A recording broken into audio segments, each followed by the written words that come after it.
bombings, including of hospitals, schools, and places of refuge. In light of the countless civilian deaths, famine, starvation, the forced displacement of hundreds of thousands of people. To what end? These are abhorrent acts that stand in stark contrast to everything that this forum represents. They offend human conscience and shame the entire international community. Spain is a nation deeply proud of its Sephardic roots. When we speak to the people of Israel, we speak to a people of brothers and sisters. A people who, when they return to Spain, to Córdoba, Toledo, Seville, Barcelona, and so many other places, come home. This was the spirit behind the 2015 law, which was passed with broad consensus, granting Spanish nationality to descendants of Sephardic Jews originally from Spain. It is for this reason, and it is so difficult for us to understand, that we are so pained by the actions of the Israeli government in Gaza. We therefore cry out, we implore, we demand, stop this massacre now. No more deaths in the name of a people that are so wise and ancient, who have suffered so greatly throughout history. Let us be clear. We unequivocally condemn the heinous terrorism of Hamas, especially the brutal massacre of the 7th of October 2023 against the Israeli population. And we recognize Israel's right to self-defense. But with equal strength, we demand that the Israeli government fully uphold international humanitarian law throughout Gaza and the West Bank. We demand that humanitarian aid be delivered without delay, that a ceasefire be established with guarantees, and that all hostages still held by Hamas be released immediately. The international community must shoulder its responsibility to achieve as soon as possible a viable solution that would include the existence of two states. The recognition of the state of Palestine by an increasing number of member states of this organization, to which Spain added its voice this past May, must contribute to achieving a just and definitive regional peace based on the implementation of United Nations resolutions and on the universal recognition of the State of Israel. President, delegates, as we know, many conflicts are both caused by and result in resource scarcity, state fragility, and inequality. The gap between current realities and the fulfillment of the 2030 Agenda remains vast, and the current funding shortfall for sustainable development exceeds $4 trillion per year. The call for efficiency and resource optimization made at the 4th International Conference on Financing for Development that we held recently in Seville must be sustained. Accordingly, Spain, in line with the consensus-based commitment adopted there, has launched the Seville Plan for Support to Multilateralism.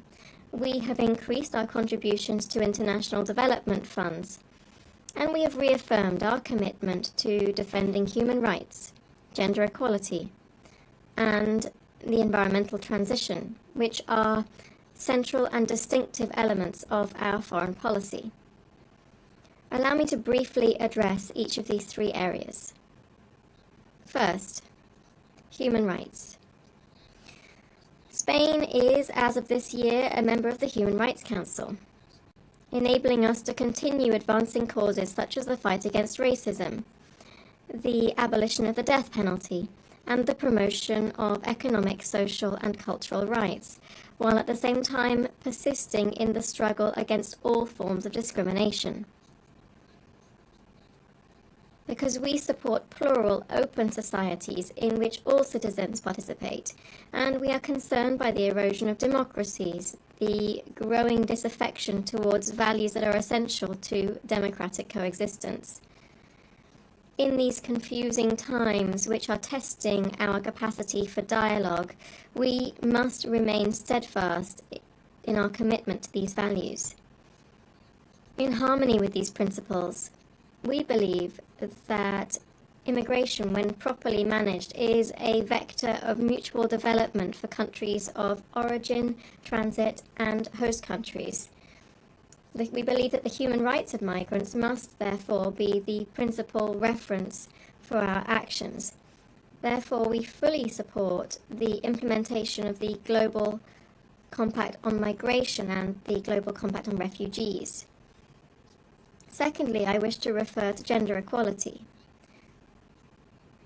This year marks the 30th anniversary of the Beijing Declaration and Platform for Action. It is therefore a fresh opportunity to reaffirm our commitment to real and effective equality. This is not merely a step forward in human rights, but above all, a matter of justice. Spain aspires to remain a global beacon in areas such as sexual and reproductive rights, the fight against sexual and gender-based violence, and the increased participation of women in leadership roles and in decision-making processes. Third, the environment.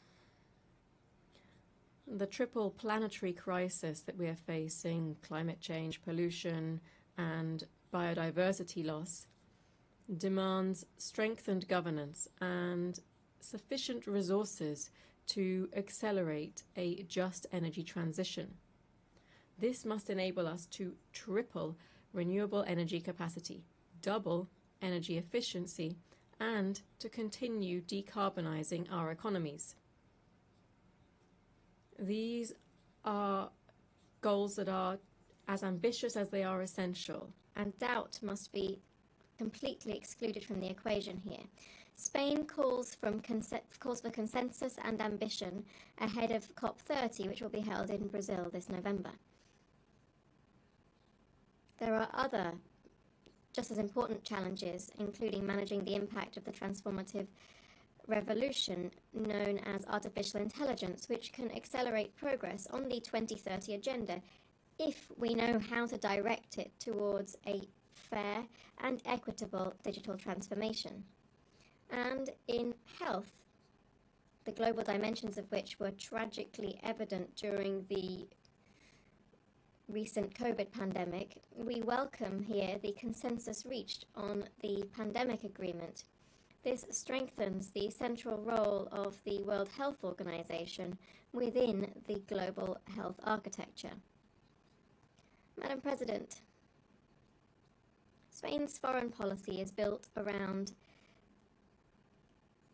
three fundamental axes based on geography, history, and conviction. These are towards Africa and the Mediterranean, towards the Americas and the Atlantic, and towards Europe.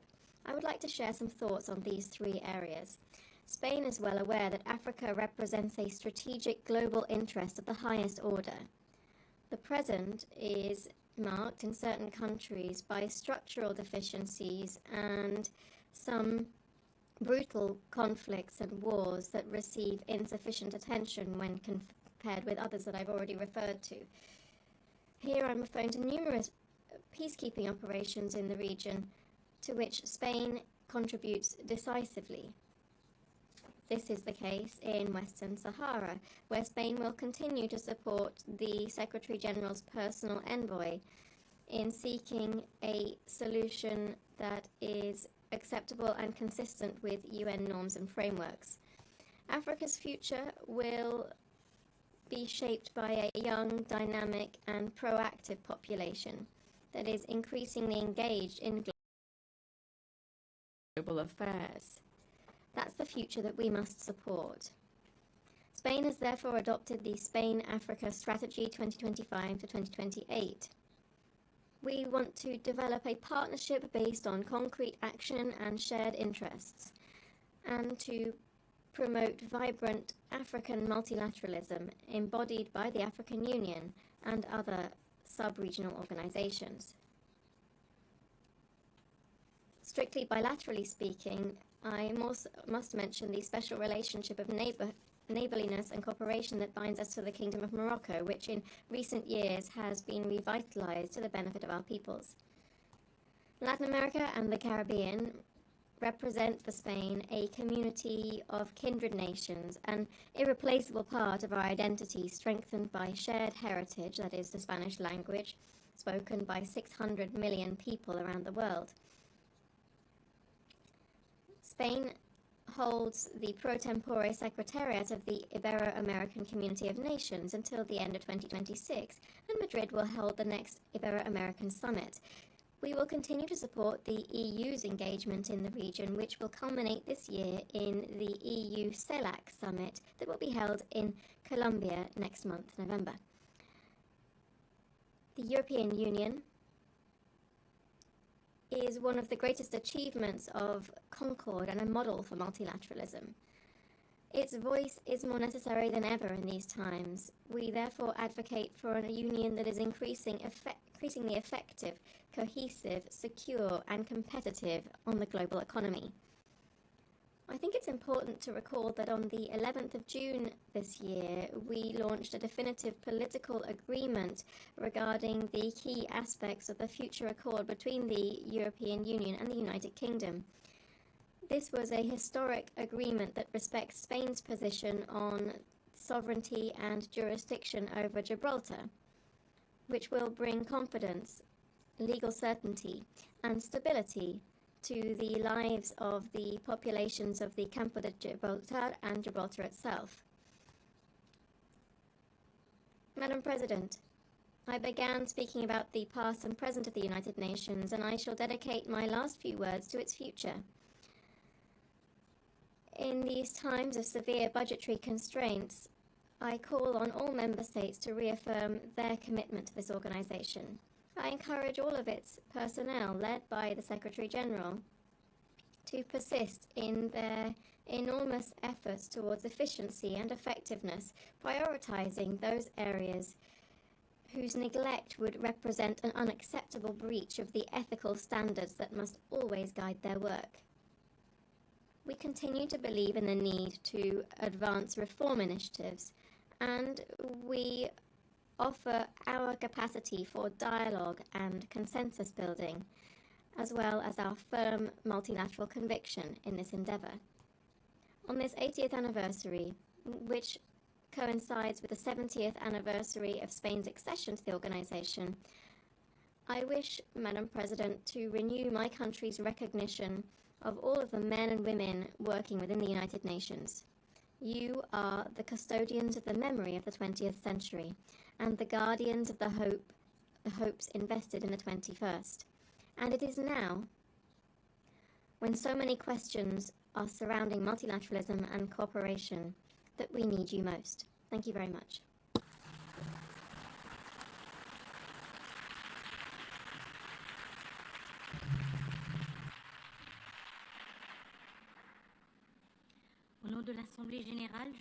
On behalf of the General Assembly, I wish to thank the King of Spain.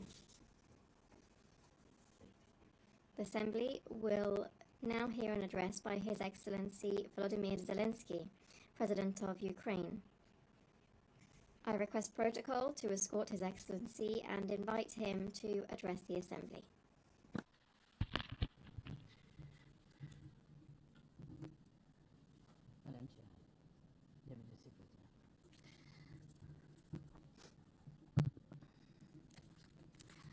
Dear leaders, dear friends, and all those who can become our friends, because you want safety and peace just as much as we do. Today, no one but ourselves can guarantee security. Only strong alliances, only strong partners, and only our own weapons. The 21st century isn't much different from the past. If a nation wants peace, it still has to work on weapons. It's sick, but that's the reality. Not international law, not cooperation. Weapons decide who survives. Excellencies, you know perfectly well international law doesn't work fully unless you have powerful friends who are truly willing to stand up for it. And even that doesn't work without weapons. It's terrible, but without it, things would be even worse.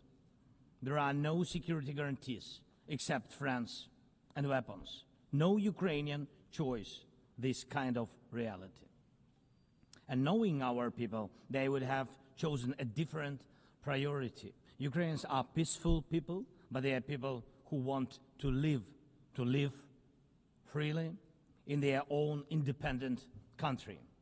That's why we invest in defense. For many nations, there is simply no other way left. Nations can speak about their pain from stages like this, but even during bloodshed, there isn't a single international institution that can truly stop it. That's how weak these institutions have become. What can Sudan or Somalia or Palestine or any other people living through war really expect from the UN or the global system? For decades, just statements and statements. And even everything happening in Gaza remains without a way out. Even now, Syria, after all the changes, still has to appeal to the world to ease the sanctions that are choking its economy. It has to ask and wait. Syria deserves stronger support from the international community. And as Russia's war against my country goes on, people are still dying every week. Yet there is no ceasefire because Russia refuses. Russia abducted thousands of Ukrainian children, and we have brought some of them back. And I thank everyone who's helped. But how long will it take to bring all of them home? Childhood slips away faster than adults are able to help. Look at Israel. Nearly 2 years have passed and hostages still haven't been freed. They must be freed, but even that still hasn't happened. And for years, there have been no real answers to other threats, either chemical weapons and famine used as a weapon. Last year, at this assembly, I warned the world about the risk of radiation disasters, especially due to Russia's occupations of our Zaporizhzhia nuclear power plant, the biggest in Europe, but nothing's changed. Nothing's. And yesterday, the plant went into blackout again, and Russia hasn't stopped shelling even in areas near a nuclear facility. And because of international institutions are too weak, this madness continues. Even being part of a long-standing military alliance doesn't automatically mean you are safe. Just recently, 19 simple Russian drones violated Polish airspace, and only 4 were shut down. Luckily, they were not shaheeds or even worse. Otherwise, the results would have been horrific. Estonia had to call a UN Security Council meeting for the first time in history because Russian fighter jets deliberately entered its airspace. Moldova is defending itself again from Russia's interference. We are helping Moldova, and Russia's trying to do to Moldova what Iran once did to Lebanon. And the global response, again, not enough. We have already lost Georgia in Europe. Human rights and the European nature of the state system are only shrinking there. Georgia is dependent on Russia. And for many, many years, Belarus has also been moving toward dependence on Russia. Europe cannot afford to lose Moldova too. It's important to remember how the world once ignored the need to help Georgia after Russia's attack, and how the moment was missed with Belarus. How Moldova must not be lost. And for Europe, supporting Moldova's stability is not costly, but failing to do so will come at a much higher price. That's why the EU needs to help Moldova now with funding and energy support, not just words or political gestures. We must not forget about protecting the rights of people and the rights of nations in regions where these rights are under threat. The UN Charter and the Universal Declaration of Human Rights must apply everywhere. But the Taliban in Afghanistan dragged a whole country back into the dark ages. Cartels in some Latin America countries are more powerful than the government there. This is all about collapse of international law and the weakness of the international institutions. And so it's about the rise of weapons. Weapons decide who survives. Excellencies, yesterday President Trump stood right here in this hall, and God saved him from a murder attempt during the campaign. A shot was fired from a rifle, and just a fraction of an inch saved his life. Just days ago, President, along with hundreds of thousands of Americans, honored the memory of Charlie Kirk. Sadly, his life was cut short by a bullet. Once again, violence with a rifle in hand. We also mourn the Ukrainian woman, Irina Zarutska. She was brutally killed with a knife here in America, the very country where she was seeking refuge from Russia's war. And almost every day, when we open the news, we see headlines about violent attacks happening all around the world. Most of it is done with weapons. People are already used to, but weapons are evolving faster than our ability to defend ourselves. Now, there are tens of thousands of people who know how to professionally kill using drones. Stopping that kind of attack is harder than stopping any gun, knife, or bomb. This is what Russia has brought with its war. It used to be that only the strongest countries could use drones because they were expensive and complex. Now even simple drones can fly thousands of kilometers. War tech doesn't care about geography anymore. It's now reshaping it. Just recently, airports in Europe had to shut down because of drones. Authorities couldn't even say what kind of drones they were, who sent them, or from where. Last week, North Korea announced the test of a tactical strike drone. That means even countries with limited resources can now build weapons that are dangerous to their neighbors. Ukraine and nations like Saudi Arabia know all too well how dangerous Iranian attack drones are. But what happens when all the types of drones become available, even to small terrorist groups or cartels? The world moves too slowly to protect itself, and weapons move fast.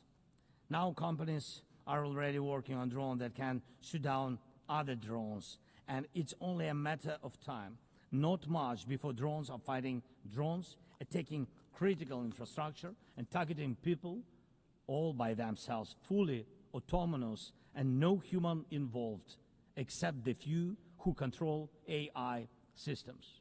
Dear leaders, we are now living through the most destructive arms race in human history, because this time includes artificial intelligence.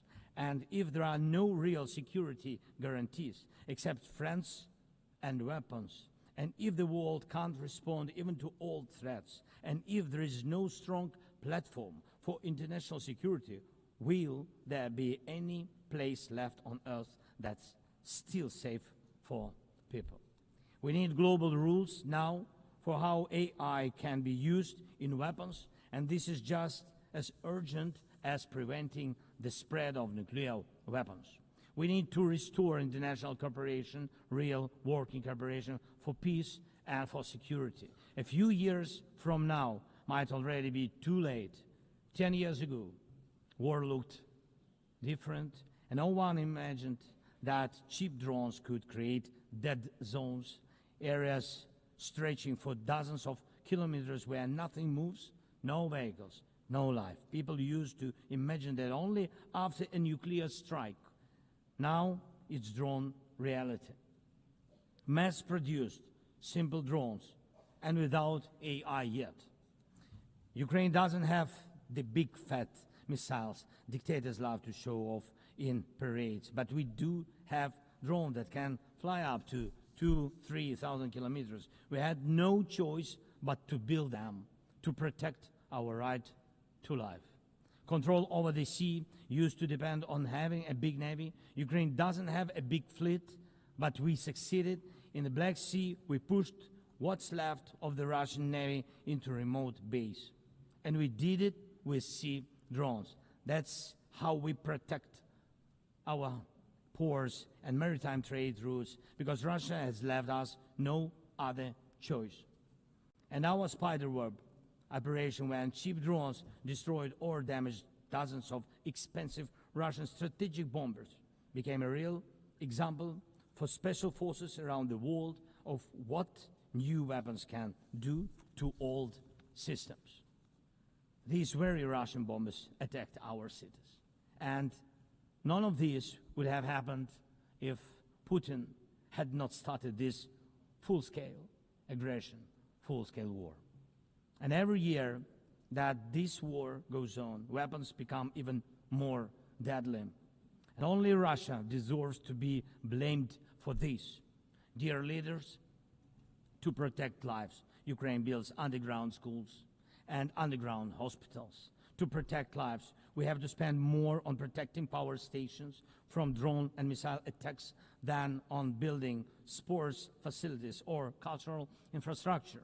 Ukrainian farmers are learning how to protect their equipment from Russia's FPV drone strikes, and for them that challenge is far greater than climate change. Russia's war has put us in this situation, but do you have protection against similar threats? The facts are simple. Stopping this war now, and with it, the global arms race, is cheaper than building underground kindergartens or massive bunkers for critical infrastructure later. Stopping Putin now is cheaper than trying to protect every port and every ship from terrorists with sea drones. Stopping Russia now is cheaper than wondering who will be the first to create a simple drone carrying a nuclear warhead. So we must use everything we have together to force the aggressor to stop.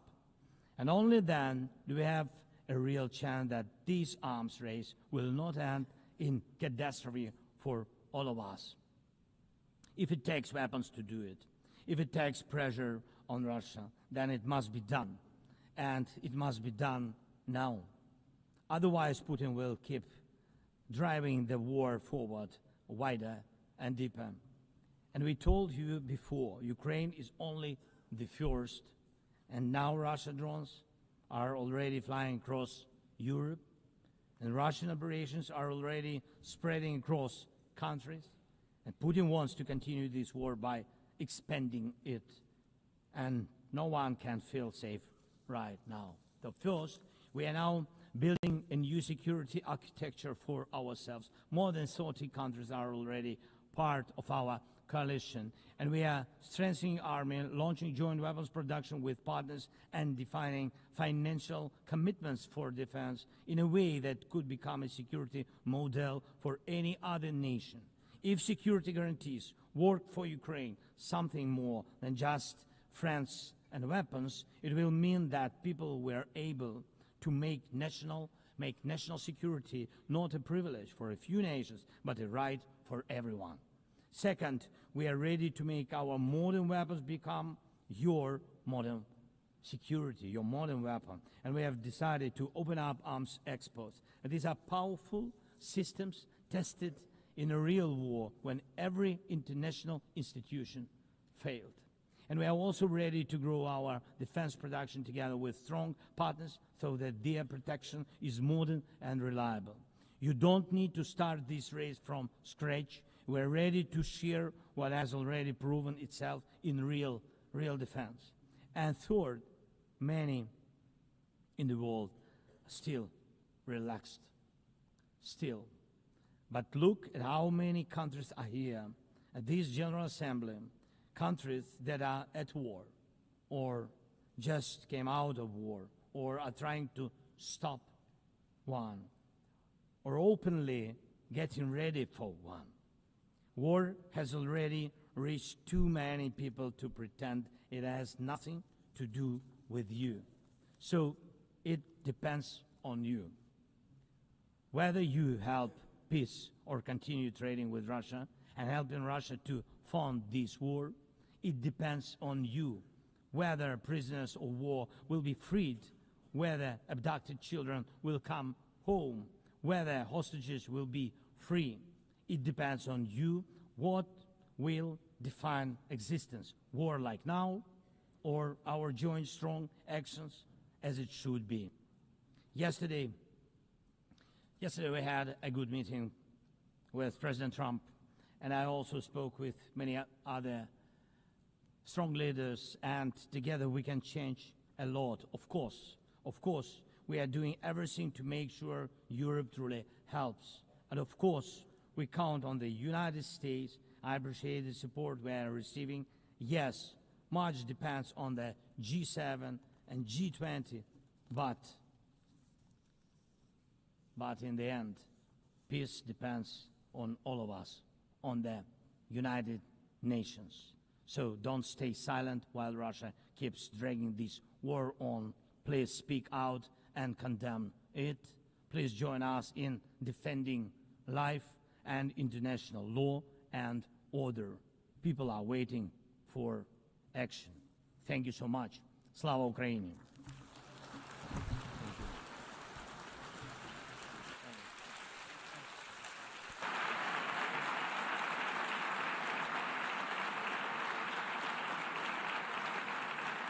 Au nom de l'Assemblée générale. On behalf of the General Assembly, I wish to thank the President of Ukraine. The Assembly will hear an address by His Serene Highness, Prince Albert II, Sovereign Prince of Monaco. I request protocol to escort His Serene Highness and invite him to address the Assembly.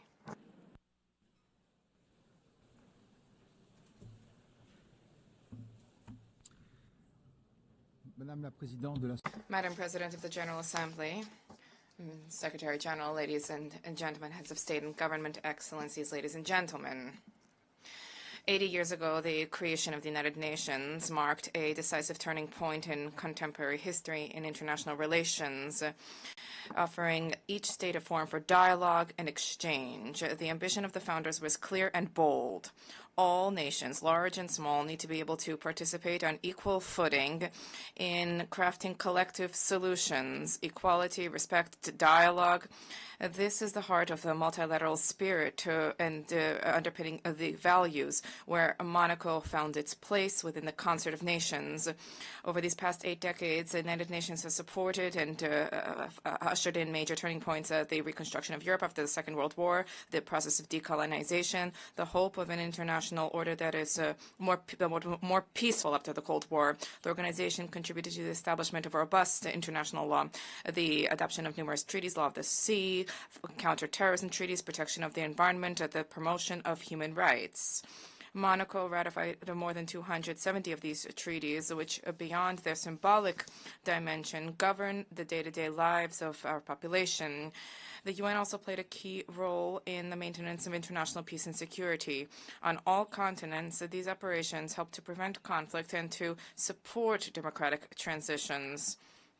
International justice, specifically through the judgments rendered by the International Criminal Tribunals, have been significant sources of progress in combating impunity for the gravest crimes, and the International Court of Justice remains a pillar when it comes to peaceful resolution of disputes.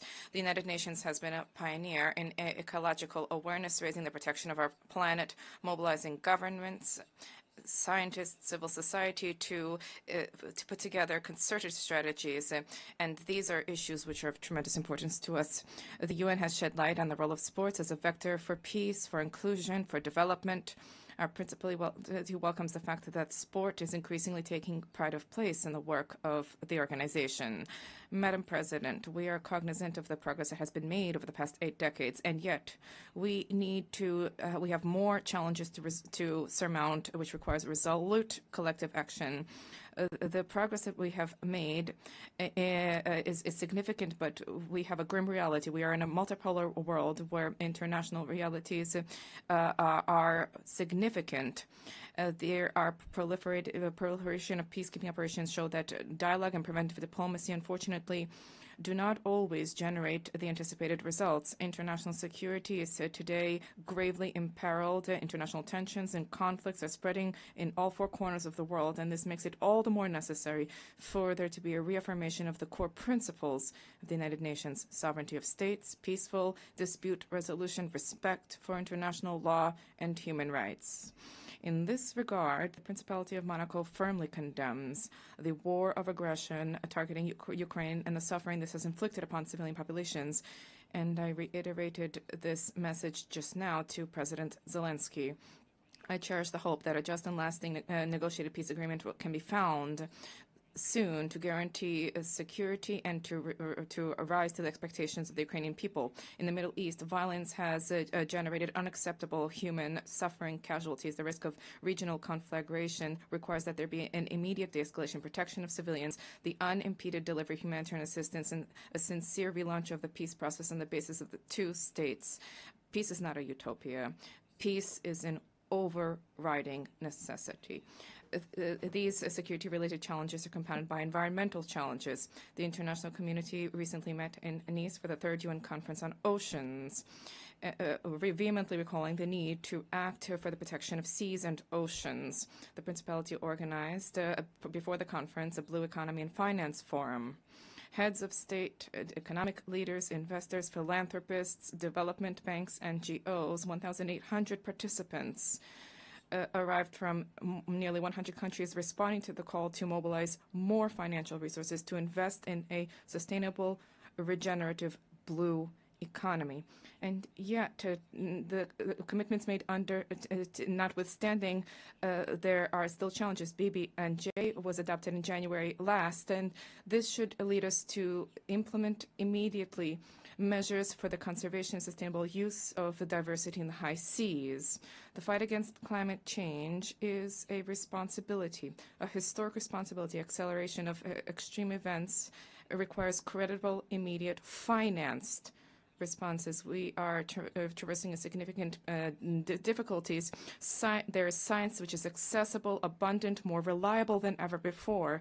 The Paris Agreement, the 10th anniversary of which we are marking this year, provides a structured, transparent framework which should generate a robust trust among all stakeholders. This year, new nationally determined contributions have been published, and this is a reflection of the need to be more and more ambitious. I wish to recall that these ambitions are carry moral significance, particularly vis-à-vis young people and succeeding generations, but also, as was recently recalled by the ICJ in the advisory opinion. And in this regard, and in accordance with the new collective goal for financing, which was adopted in Baku last year, I decided that my country will double specific financing under climate agreements, and this is by 2028. Let us not forget that there's a need to invest in countering climate change, but there's a need to take into account the depletion of biodiversity throughout the world. COP17 and the Biological Diversity Convention, October 2026, will be held in Yerevan. This is a key opportunity to transform the commitments into reality, specifically when it comes to financing and meaningful protection of ecosystems. Madam President, we cannot pass over in silence the alarming setbacks in human rights, freedom, the repression of freedom, civil society, excessive use of force. These are all undermining the very basis of civilizations and are resulting in a loss of trust of citizens vis-a-vis systems. Women's rights are a key pillar for peace, for development, and for justice. 30 years after the Beijing conference, gender equality between men and women has still not been fully universally attained, and this remains a key priority, which is something we need to reaffirm. There's an urgent need to generate collective commitment to combat violence against women and girls and against all kinds of persecution which they endure, including in conflict-affected areas. No society can be prosperous if such inequality persists there. Likewise, no society can develop without taking care of its young population, because young people are not just the future of the world. Young people are the present. 30 years after the World Youth Program, it is incumbent upon us to raise the role of young people in discussions on the economy, civic life, access to education, employment, digital issues. This is not a privilege. This is a right. Madam President, public global health can is a key. Non-communicable diseases are the main cause of premature deaths, and there's a need for cross-sectoral mobilization to address this challenge. I welcome the key role of the WHO with the global action against these diseases, but there's a need to move further to strengthen synergies among the stakeholders to improve the effectiveness of action, particularly among budgetary constraints. The fourth high-level meeting on this issue should generate new momentum to intensify prevention and to provide universal access to high-quality care. Madam President, the 80th anniversary of the United Nations offers an opportunity to breathe new life into multilateralism, to reform its operations, and to address the liquidity crisis. Reform of the United Nations should restore people's trust and to establish an effective structure and based on core values. The United Nations is the only universal body which is capable of defending sovereignty of states and embodies the ideal of cooperation amongst peoples. But this is not only at the UN headquarters. There are specialized institutions, UNESCO, FAO, and IAEA, and many others. These all play a critical role by providing concrete support for environmental, educational, and social policies of states, helping them to fully meet their responsibility without duplication of mandates in New York. And let us recenter the work of our organization to focus on the priorities enshrined in the Charter. We need to rekindle a spirit of dialogue and the spirit of organization. The general debate should once again become this unique opportunity where leaders of the world listen to one another and seek to achieve a mutual understanding. The Principality of Monaco cherishes the hope that through reform, the UN will once again become the center with the harmonization of UN efforts for the maintenance of peace and security in accordance with Article 1 of our Charter. No state alone can resolve the crises plaguing our times. Is by sharing ideas, resources, and willingness that we can together build a future of peace, of lasting peace, because together we are better. Thank you.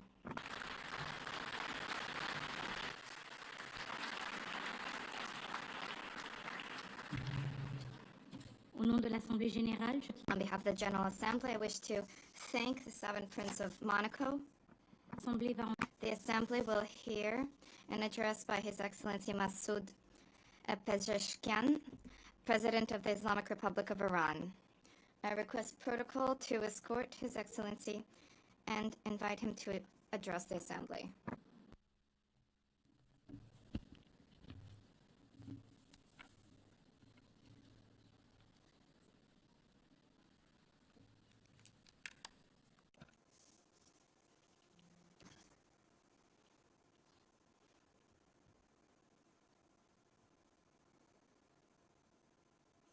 In the name of God, the most compassionate, the most merciful, Mr. Secretary General, Madam President, distinguished representatives, ladies and gentlemen, the theme of this year, and I quote, "Better Together, 80 years and more of peace, development, and human rights," unquote, is in truth a summons to solidarity and to a shared vision of a brighter future.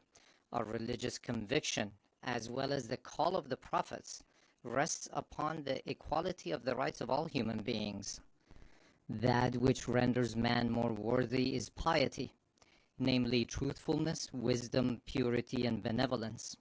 The bedrock of all divine religions and of the human conscience is this golden maxim: that which you would not approve for yourself, do not approve for others. Jesus Christ, peace be upon him, once said, "Act towards others as you would have them act towards you." The Prophet of Islam, peace be upon him, said, "None of you is a true believer unless he desires for others what he desires for himself." The sage Hillel, the elder, expressed the essence of the Torah as such: that which is hateful unto thee, do not do unto thy fellow. In the traditions of the Orient, likewise, the central teaching is this very principle, and secular schools of ethics grounded in reason and conscience have arrived at the same conclusion. Excellencies, is this the state of our world? Let us behold the past 2 years. The world in these 2 years was witness to genocide in Gaza, was witness to the destruction of homes and repeated violation of sovereignty and territorial integrity in Lebanon, was witness to the devastation of Syria's infrastructure, was witness to assault against the people of Yemen, was witness to the forced starvation of emaciated children in the arms of their mothers, was witness to the assassination of Iran's scientists, was witness to the surreptitious raids infringing upon the sovereignty of nations, violating the territorial integrity of states, and openly targeting leaders of people. And all of this under the full support of the most heavily armed regime in the face of the earth, and under the pretext of self-defense. Would you countenance such things for yourselves? Who is the disturber of the stability of the region and the world? Who is the actual threat against international peace and security? Who is the violator of the golden moral maxim of mankind? Excellencies, ladies and gentlemen, you all bore witness that this past June, my country was subjected to a savage aggression in flagrant contravention of the most elementary principles of international law.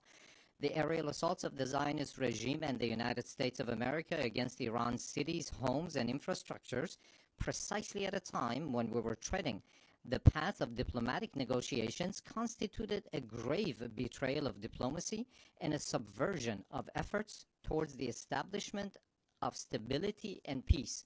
This brazen act of aggression, in addition to martyring a number of commanders, citizens, children, women, scientists, and intellectual elites of my country, inflicted a grievous blow upon international trust and the very prospect of peace in the region.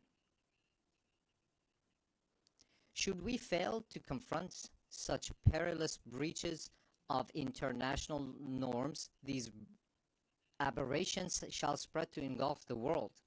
The assault upon nuclear facilities under safeguards and international supervision, the open attempt to assassinate leaders and duly constituted officials of UN member states, the systematic targeting of journalists and members of the press, and the killing of human beings who solely by the reason of their knowledge and expertise are converted into military targets.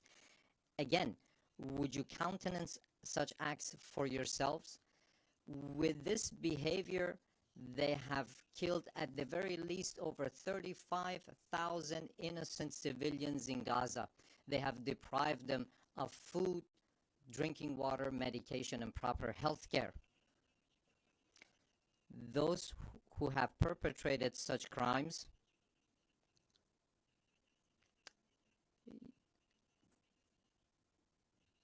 this nation, with a magnanimous spirit and the systematic targeting of journalists and members of the press, and the killing of human beings who solely by the reason of their knowledge and expertise are converted into military targets. Again, would you countenance such acts for yourselves? Those who have perpetrated such crimes must know that Iran, the most ancient continuous civilization upon the face of the earth, has ever stood steadfast against the tempests of history.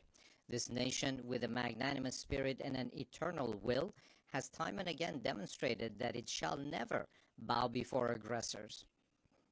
And today as well, in the face of the transgressors, it stands upright with reliance upon the power of faith and its national cohesion.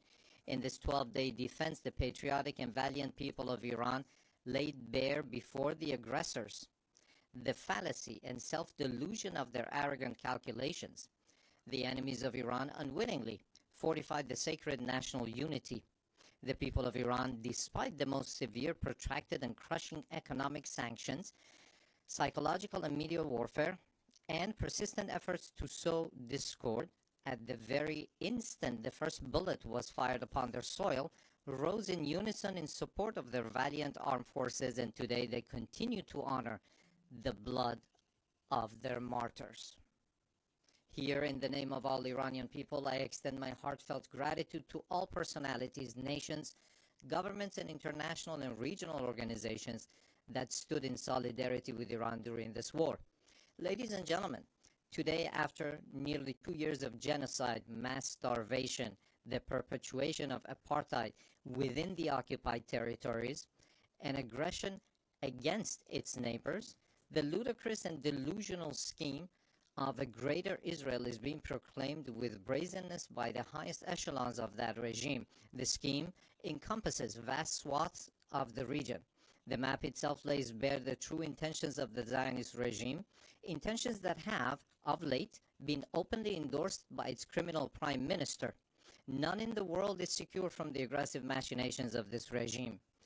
It is manifest that the Zionist regime and its sponsors no longer even content themselves with normalization through political means. Rather, they impose their presence through naked force and have styled it peace through strength. Yet, this is neither peace nor power. It is nothing but aggression rooted in coercion and bullying. But we envision our powerful Iran alongside powerful neighbors within a strong region with a radiant future. A future in which we stand together against a grand project that imposes genocide, destruction, and instability upon the region. A future in which collective security is assured through genuine mechanisms of defensive cooperation and joint response to threats. A future in which human dignity and cultural diversity are cherished as foundational values. A future in which collective development is realized through joint investment in infrastructure and modern sciences. A future in which energy security and the equitable use of vital resources from the pillars of economic stability. A future in which the environment is safeguarded for posterity. A future in which national sovereignty and the territorial integrity of states are regarded as non-negotiable principles, a future not in pursuit of peace imposed by force, but founded upon strength derived through peace. In such a strong region, slaughter and bloodshed shall find no place. It is for this very reason that my country has, for many years, been among the staunchest advocates of establishing a region free of weapons of mass destruction. Yet those who themselves possess the largest nuclear arsenals and who in flagrant breach of the NPT make their weapons even deadlier and more destructive have for years subjected our people to pressures on the basis of spurious allegations. Last week, 3 European states, having failed through a decade of bad faith and thereafter by supporting military aggression to bring the proud people of Iran to their knees, at the behest of the United States of America, sought by means of pressure, coercion, imposition, and manifest abuse to reinstate against Iran the Security Council resolutions that had already been terminated. In doing so, they set aside good faith. They circumvented legal obligations. They sought to portray Iran's lawful remedial measures taken in response to the United States' withdrawal from the JCPOA and to Europe's breach and utter incapacity as a gross violation. They falsely presented themselves as parties of good standing to the agreement, and they disparaged Iran's sincere efforts as insufficient. All of this was in pursuit of nothing less than the destruction of the very JCPOA, which they themselves had once held as the foremost achievement of multilateral diplomacy. This unlawful measure, which has also met the opposition of certain members of the Security Council, possesses no international legitimacy and will not garner the approbation of the international community.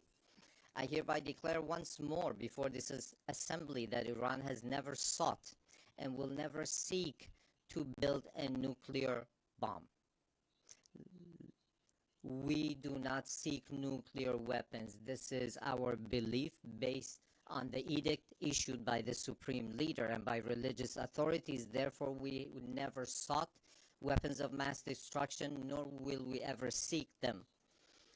Whereas those who disturb the peace and stability in the region lies in Israel, but Iran is the one that is being punished for those actions. There is a poem that roughly says something to the effect that someone in one side of the world does something to disturb the peace and someone else is punished for those actions. Ladies and gentlemen, the Islamic Republic of Iran welcomes peace and stability. We believe that the future of our region and of the world must be built upon cooperation, trust, and shared development. In this framework, Iran supports the peace process between the Republic of Azerbaijan and the Republic of Armenia and hopes that its outcome shall be enduring and serve as a foundation for improved relations between these two neighboring states. Iran also hopes that the efforts to bring an end to the war in Ukraine may result in a just and lasting agreement between Russia and Ukraine and bring solace to the human suffering caused by this crisis. Iran welcomes the defensive pact between the two brotherly Muslim countries, the Kingdom of Saudi Arabia and the Islamic Republic of Pakistan, as a beginning for a comprehensive regional security system with the cooperation of the Muslim states of West Asia in the political, security, and defense domains. Finally, Iran condemns the criminal aggression of the Israeli regime against Qatar, which resulted in the martyrdom of a number of Palestinian and Qatari nationals, and declares its support and solidarity with the government and people of Qatar. Ladies and gentlemen, true security is not achieved through force, but through confidence building, mutual respect, regional convergence, and multilateralism grounded in international laws. Based on this foundation, a call upon all to practice listening to one another instead of raising voices, to re-examine the intellectual premises of polarization and political violence, which today ensnares not only the international community, but also renders societies internally with tension and turmoil. To uphold as the common denominator of all beliefs and cultures the principles that whatever we do not approve for ourselves, we should not impose upon others, instead of distorting concepts and narratives with biased interpretations.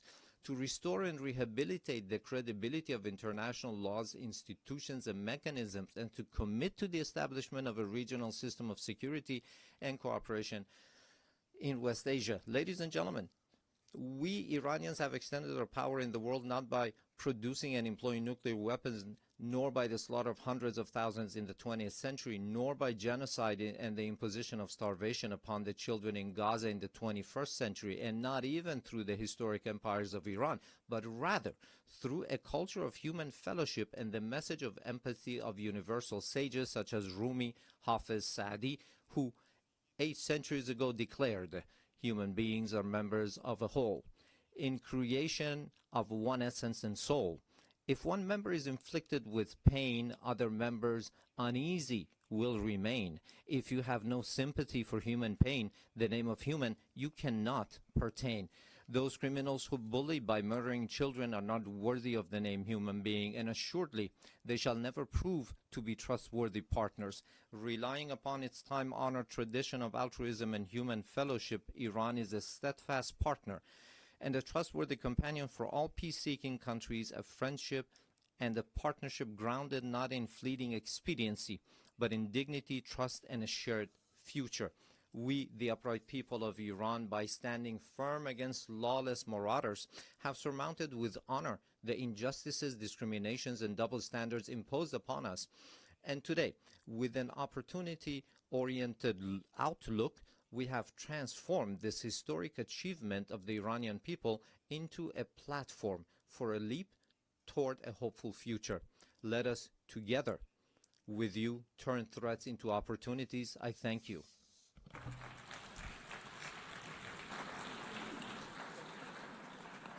On behalf of the Assembly, I wish to thank the President of the Islamic Republic of Iran, The Assembly will hear an address by His Excellency José Raúl Mulino Quintero, President of the Republic of Panama. I request protocol to escort His Excellency and invite him to address the Assembly.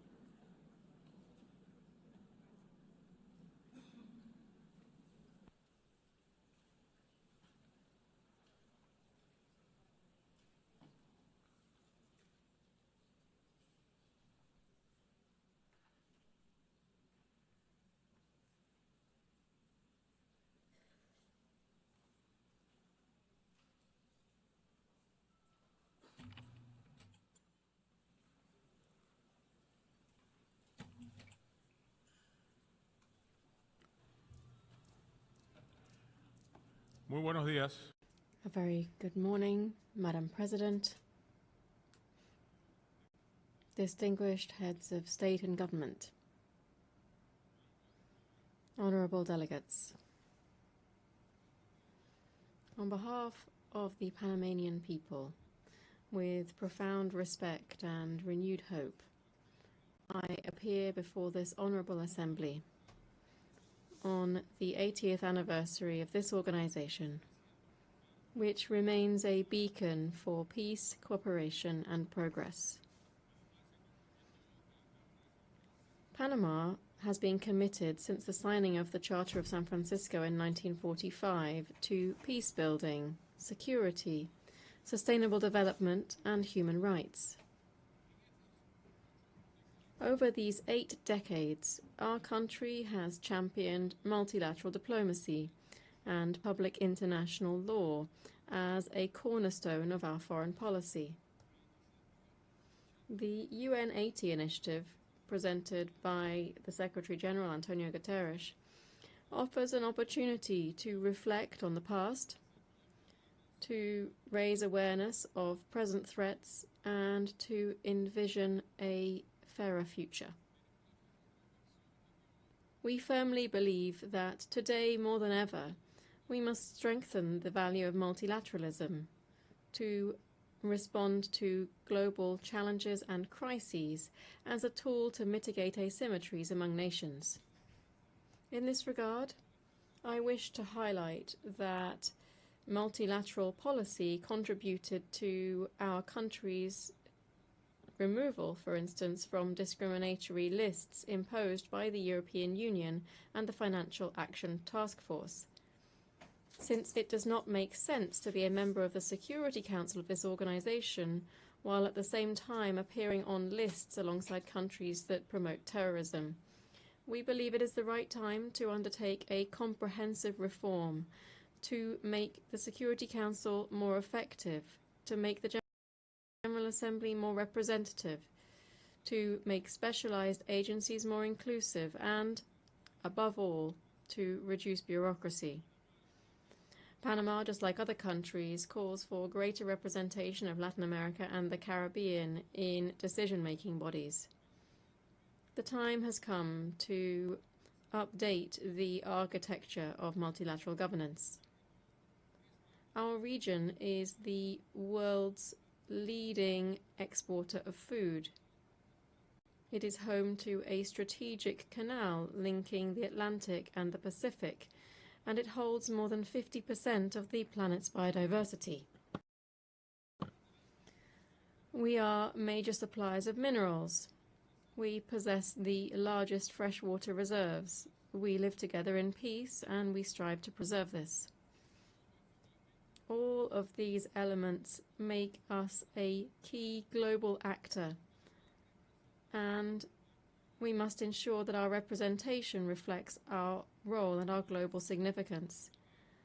In line with our mission to contain and prevent the tragic outcome of a global war, which was its fundamental raison d'être, the United Nations is also facing a challenge of promoting urgent action to achieve the Sustainable Development Goals.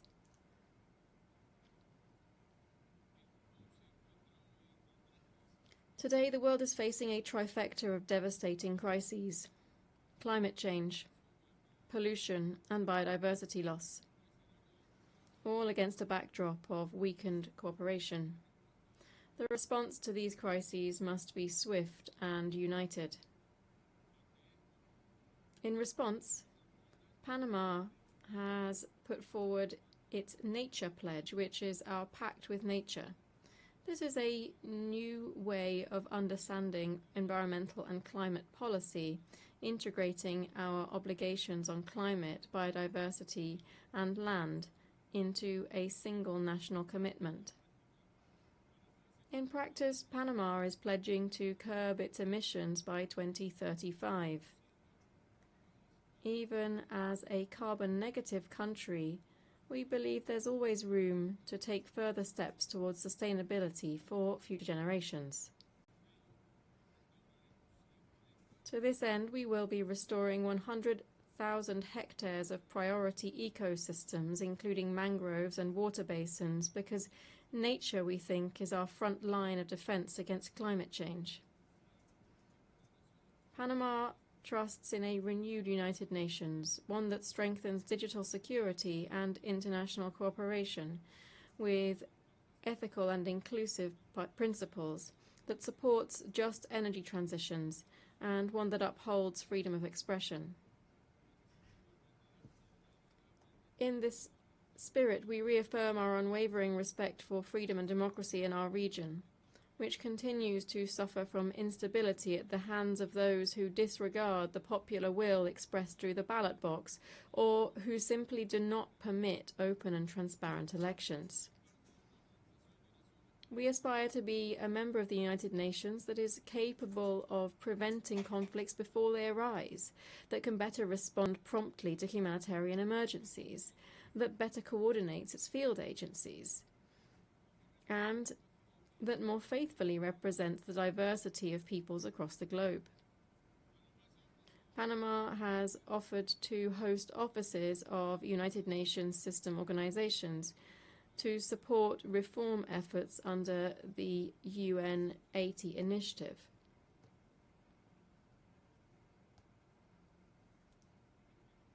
I also wish today to express my solidarity with the Japanese people.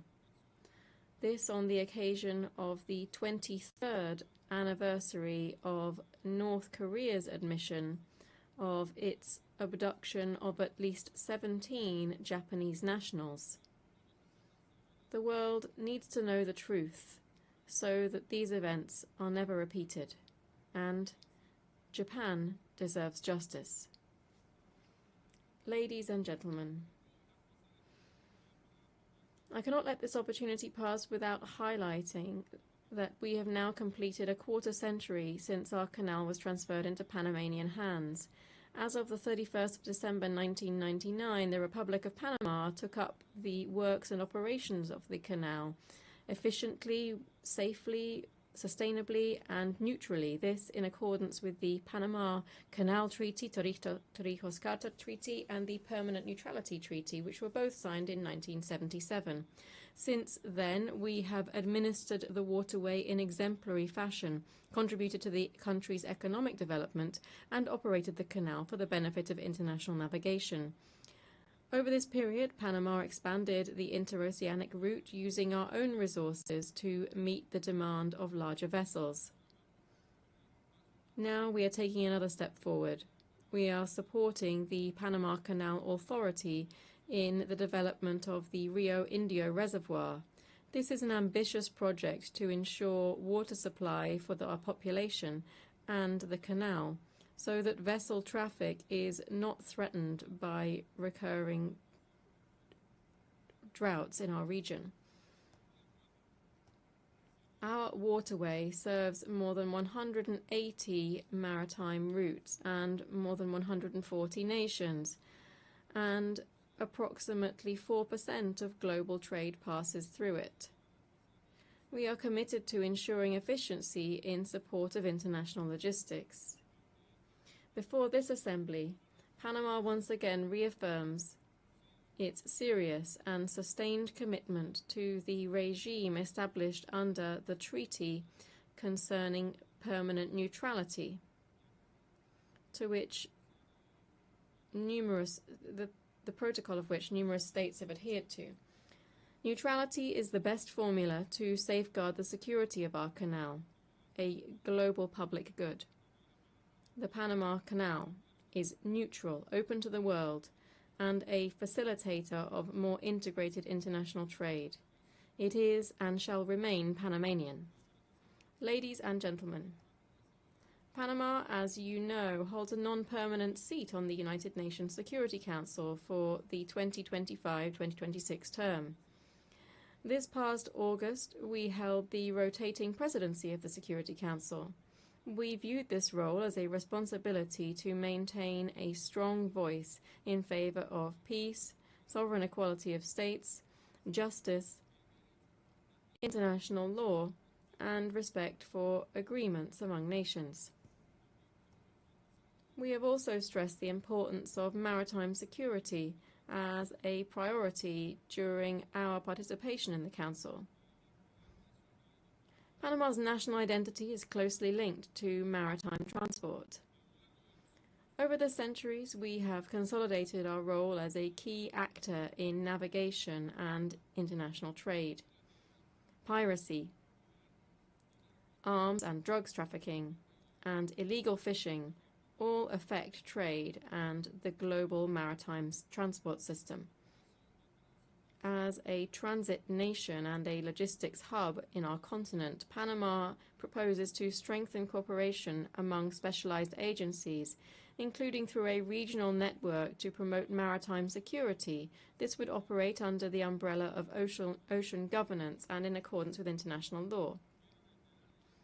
I wish to reiterate before this Assembly the work that this organization needs to undertake to mitigate the effects of illegal migration driven by organizations that are either directly or indirectly linked to drugs trafficking. For years, millions of people have been passing through our Darien region, which is on our border with Colombia. And yet in just 1 year in office, we've reduced the flow of migrants heading north to zero. That crisis was resolved, thus meeting the promise to shut down illegal crossings through the Darien. The humanitarian and environmental consequences were extreme. The suffering of women and children subjected to abuse and the pollution of one of the world's most biodiverse areas. These continue to cause pain to those of us who have had direct contact with the situation. Today we are seeing north-south migration on a much smaller scale, but which renews our commitment to the orderly transit of people so that they may return home.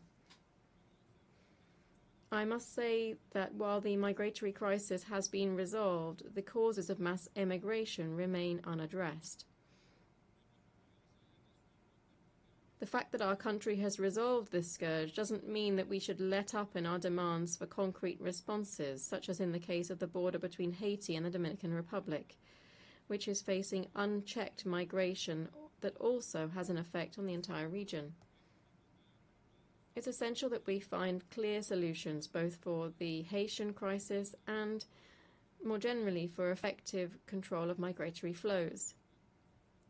We are currently suffering from the growth of another illegal activity, which is drug trafficking.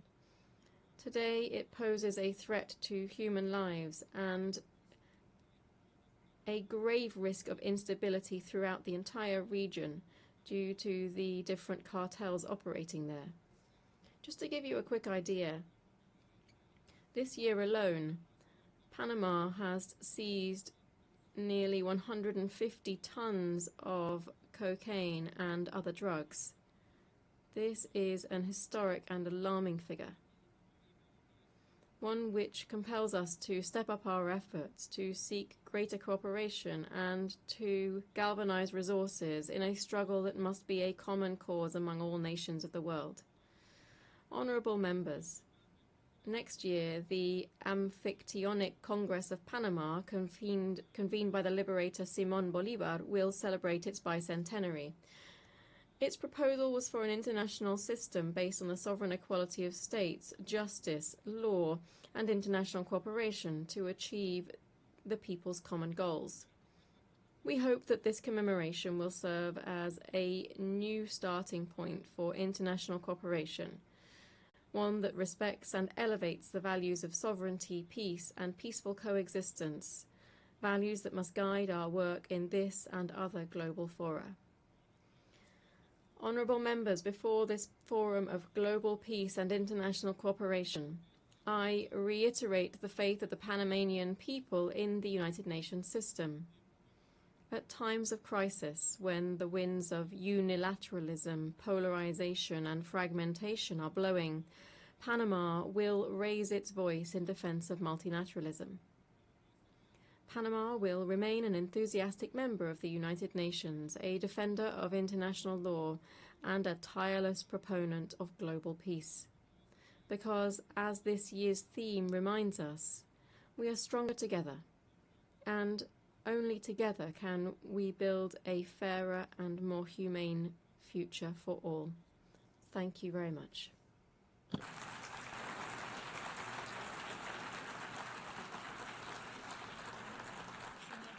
Muchas gracias. On behalf of the Assembly, I wish to thank the President of the Republic of Panama. As the Assembly will hear an address by His Excellency Peter Pavel, President of the Czech Republic, I request protocol to escort His Excellency and invite him to address the Assembly.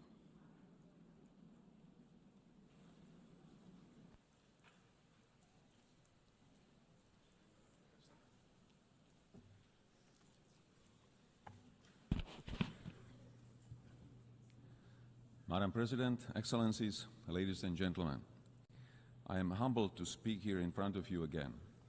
Today, I wish to address two main issues: United Nations achievements and necessity of its reform, and prospect of multilateralism in the light of Russian aggression. 80 years ago, the United Nations was founded with great hope to prevent war and destruction, never to repeat the horrors of World War II. My country proudly stood amongst the founding nations, signing the charter that would become our collective moral compass. Since 1945, we have witnessed remarkable achievements. The United Nations helped to prevent another full-scale world conflict. It assisted in dissolution of colonialism and rise of new sovereign countries in Asia, Africa, Europe, and Latin America. Together, we created a robust multilateral system of rules and global cooperation in international security, human rights, and economic development. Together with the UN, we have fought famine, disease, illiteracy, and poverty in some of the world's most vulnerable regions. Dozens of peacekeeping missions have helped to ease tensions in conflict zones. Thanks to its long-standing efforts, the UN has helped transform countless lives and laid the groundwork for a better world, a world which is more humane and more cooperative. It provided a platform where even the smallest nations can speak out and be heard. The UN remains the only institution where the world can collectively confront global crises. Not with weapons, but with dialogue, shared responsibility, and pressure where necessary. UN's greatest achievement is not perfection, it's persistence. With many devastating conflicts ongoing, Russia's invasion of Ukraine has significantly transformed the global security landscape. Since the last general debate a year ago, our world has not become more secure. On the contrary. In the game of smoke and mirrors, Russia continues targeting civilians, civilian infrastructure, foreign diplomatic missions, and most recently, even our neighboring country, Poland. Not to forget the acts of hybrid warfare on our own territory. These range from disinformation campaigns and attempts to undermine public trust, to cyber attacks, and even acts of sabotage carried out by mercenaries recruited online. Despite being the largest country on the map, Russia still aims to seize Ukrainian territory and expand its sphere of influence. Backed by China, Iran, North Korea, and other countries that help it circumvent sanctions and provide economic or political support. Russia, a permanent member of UN Security Council, is not only violating the principles of state sovereignty and territorial integrity enshrined in the UN Charter, but also sets a dangerous example and precedent, sending the message that aggression can yield territorial and political gain and remain unpunished. Ladies and gentlemen, our multilateral system was created on the premise that rules apply to all without exception. The consequences of this war go far beyond the news headlines. This war threatens to dismantle our system of governance based on mutual respect, equal partnership, and rules we all subscribe to. What is happening in Europe today could happen anywhere else tomorrow, under different circumstances, but under the exact same pretext. If Russia wins this unjust war, it will legitimize the triumph of brute force. Turning a blind eye to Ukraine today is a green light to any future aggressor anywhere in the world. Disruptions of the status quo in the Taiwan Strait or elsewhere in the Indo-Pacific would further destabilize global security and trade. Geographical distance offers no protection.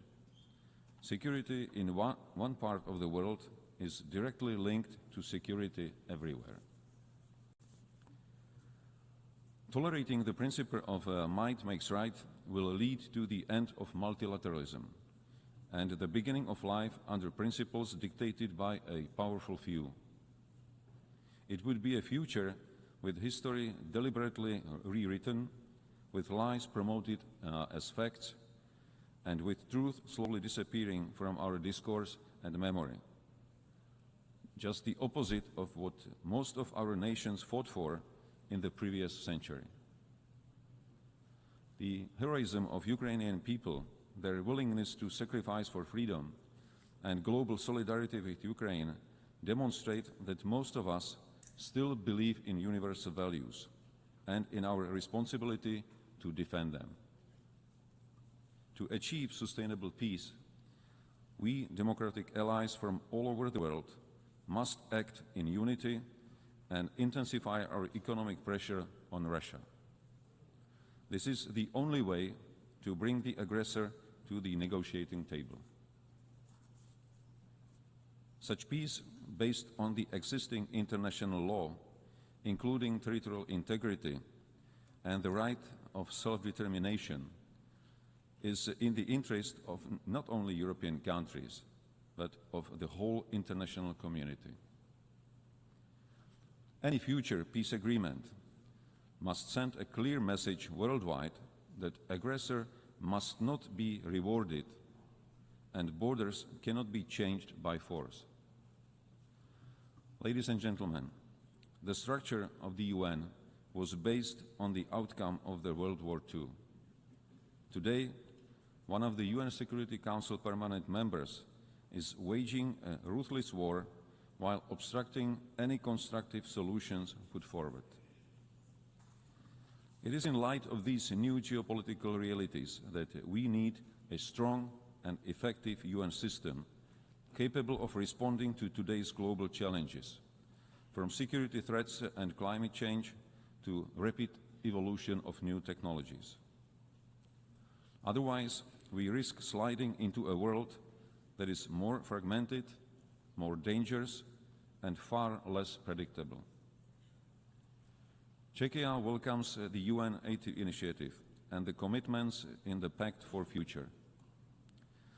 Yet these ambitions stand in stark contrast with today's reality. In the light of Russian aggression against Ukraine, the UN Security Council is currently failing its purpose and mission. Therefore, we advocate for a comprehensive reform of the UN Security Council for greater effectiveness, inclusiveness, transparency, and accountability, with the aim to honor the principles of the UN Charter and to strengthen the voice of underrepresented regions. Freedom and human rights are not granted entitlements. They are hard-won principles that must be cherished and protected. Security Council membership should not be seen as a matter of prestige or privilege, but above all, a responsibility to defend global peace. That's why Czechia is seeking a non-permanent seat on the UN Security Council for the term 2032-33, with a clear commitment to uphold the rules-based international order. We cannot afford to have the UN paralyzed or blocked in its ability to respond to crises and challenges. Current urgent crises are already consuming too much of our attention and resources at the expense of other major, equally pressing issues. Madam President, ladies and gentlemen, as I mentioned in the beginning of my speech, the UN significantly improved the quality of life of billions, including through access to education, healthcare, and services. In this year's Sustainable Development Report, Czechia ranked 10th out of 167 countries. I am fortunate to be a citizen of a country which by global standards offers a secure and comfortable life. This doesn't mean that there are no challenges. Much work still lies ahead if we are to achieve the Sustainable Development Goals 2030, both at home and globally. After all, most of the challenges we are facing are global. No single nation is powerful enough to succeed alone. That is why we need more dialogue. That is why we need greater cooperation and collective action. And ultimately, that is why multilateralism must not only survive, it must thrive. Not only for us, but most importantly, for future generations. Thank you. On behalf of the Assembly, I wish to thank the President of the Czech Republic. The Assembly will hear an address by Her Excellency Karen Keller-Sutter, President of the Third Confederation. I request protocol to escort Her Excellency and invite her to address the Assembly.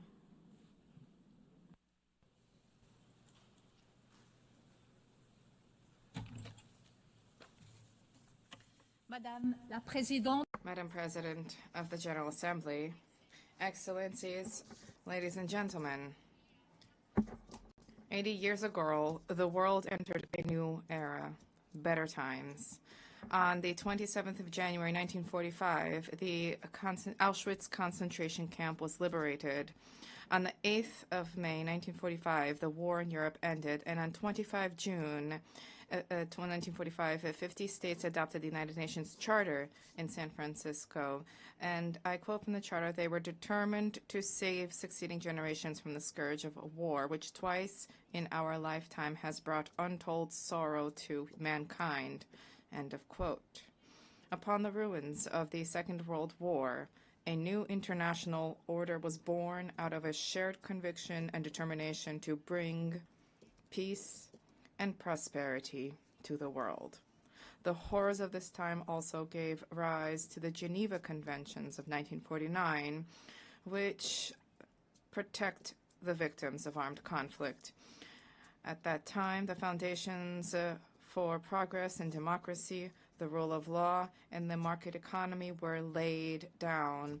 Foundations which, despite all the limitations and setbacks, also benefited international cooperation, free trade, peace, and international law. Without drawing any historical parallels, it is clear that this year, as we mark the 80th anniversary of the United Nations, We are experiencing a new era of particularly extreme political and economic upheaval at a time when, once again, too many wars are raging with civilian populations experiencing unbearable suffering, a time in which a just, lasting peace in the Middle East and Ukraine still seems beyond reach, and during which autocratic tendencies are gaining ground, including in Europe, a time in which free trade is being put to the test, and where ultimately international law, including the Charter of the United Nations, risk becoming dead letter.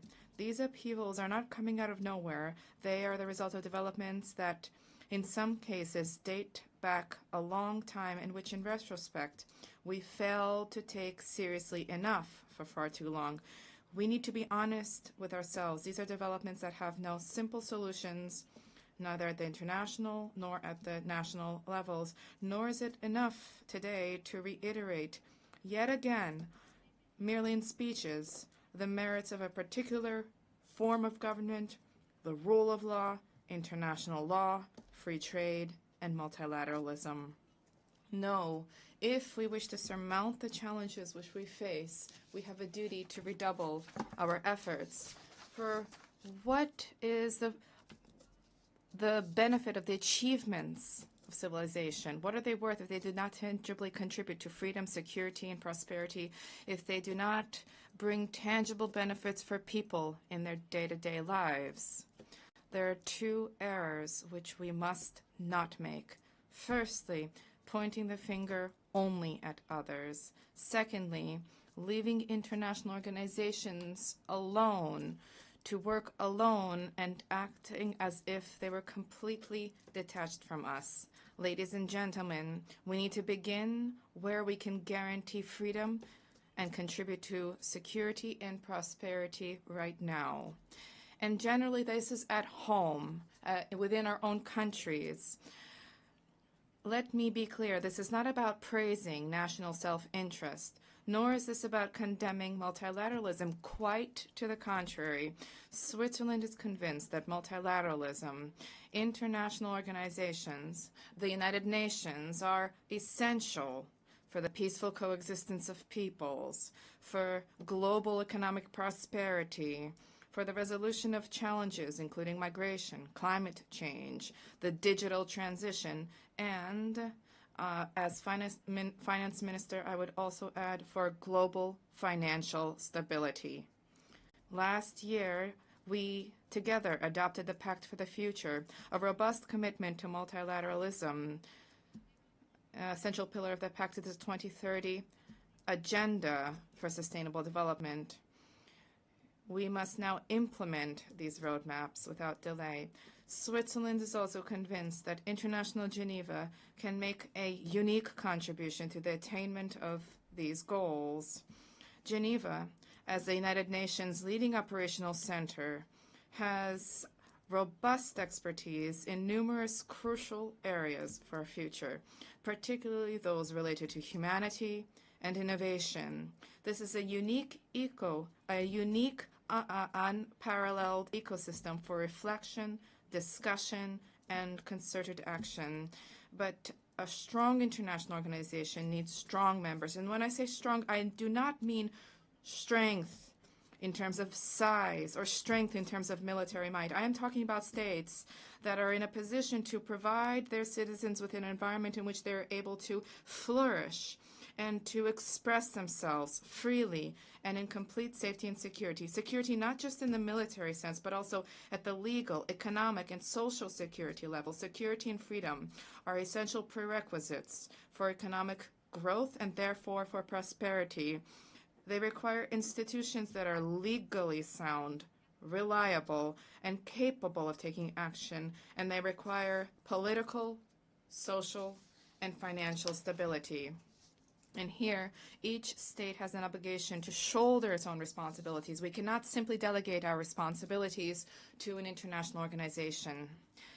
Ladies, gentlemen, the international community cannot but benefit from the domestic strength, prosperity, and stability of each state. Only strong states, strong domestically, can demonstrate true solidarity and contribute to a successful, prosperous international community. But we need to also redouble our efforts as an international community. Today, more than ever before, the United Nations must also take a critical look at itself to consider whether it is still able to fulfill its role as the 50 states intended when they adopted the Charter in San Francisco on 25 June 1945. Multilateralism is also undergoing unprecedented upheaval. These upheavals are punctuated by a resurgence of violations in the normative framework and the very principles and values that underpin multilateral action. Dialogue, cooperation, consensus building, respect for international law, and sovereign equality of states, regardless of size, of economic strength, or political influence. Switzerland calls upon all states to make a firm commitment to uphold the principles and values enshrined in the Charter of the United Nations 80 years ago. This is the prelude to any reflection on reforms and efficiency measures to strengthen the impact of our actions in the 3 pillars of the organization. With this in mind, we fully support the UN 80 reform program of the Secretary General. A greater effectiveness, coherence, agility, and impact of multilateral action should each guide our decisions. A structured, well-thought-through approach together for defining the UN of the future is vital. I can assure you that Switzerland will continue to work towards reform. We remain committed to the reform efforts to a more effective and efficient United Nations and to sustainable multilateralism, both as a reliable host state and as a committed member state. Excellencies, ladies and gentlemen, we are not in the same situation today as we were 80 years ago. We are in the midst of a critical phase, and the next chapter of history is yet to be written. This also means that we can play an active role in shaping it. And I quote an Auschwitz survivor, the Italian writer Primo Levi, "It happened, therefore it could happen again. This is the core of what we have to say." End of quote.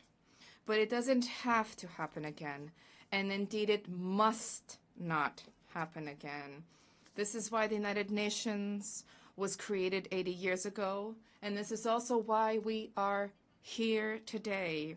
It is up to us to ensure that this turning point in history, which is so often invoked, as was the case 80 years ago, for this to usher in a new era of better times. Let us guard against arrogance and complacency, and let us get to work at home, in our countries, and together at the United Nations. Thank you. Merci. I thank, on behalf of the Assembly, the President of the Swiss Confederation. The Assembly will hear now an address by His Excellency Edgars Rinkēvičs, President of the Republic of Latvia. I request protocol to escort His Excellency and invite him to address the Assembly.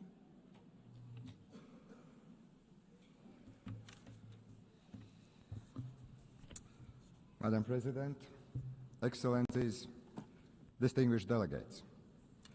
First of all, allow me to congratulate Your Excellency, Madam Annalena Baerbock, on assuming the presidency of the General Assembly.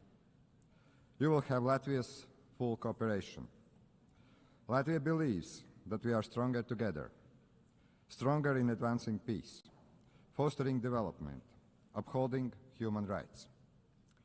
Standing here on this world stage, I would like to congratulate us on the 80th anniversary of the United Nations. 80 years working together to build a better, more just and peaceful world. This task has never been easy, but it is our duty to persist with determination and give our very best.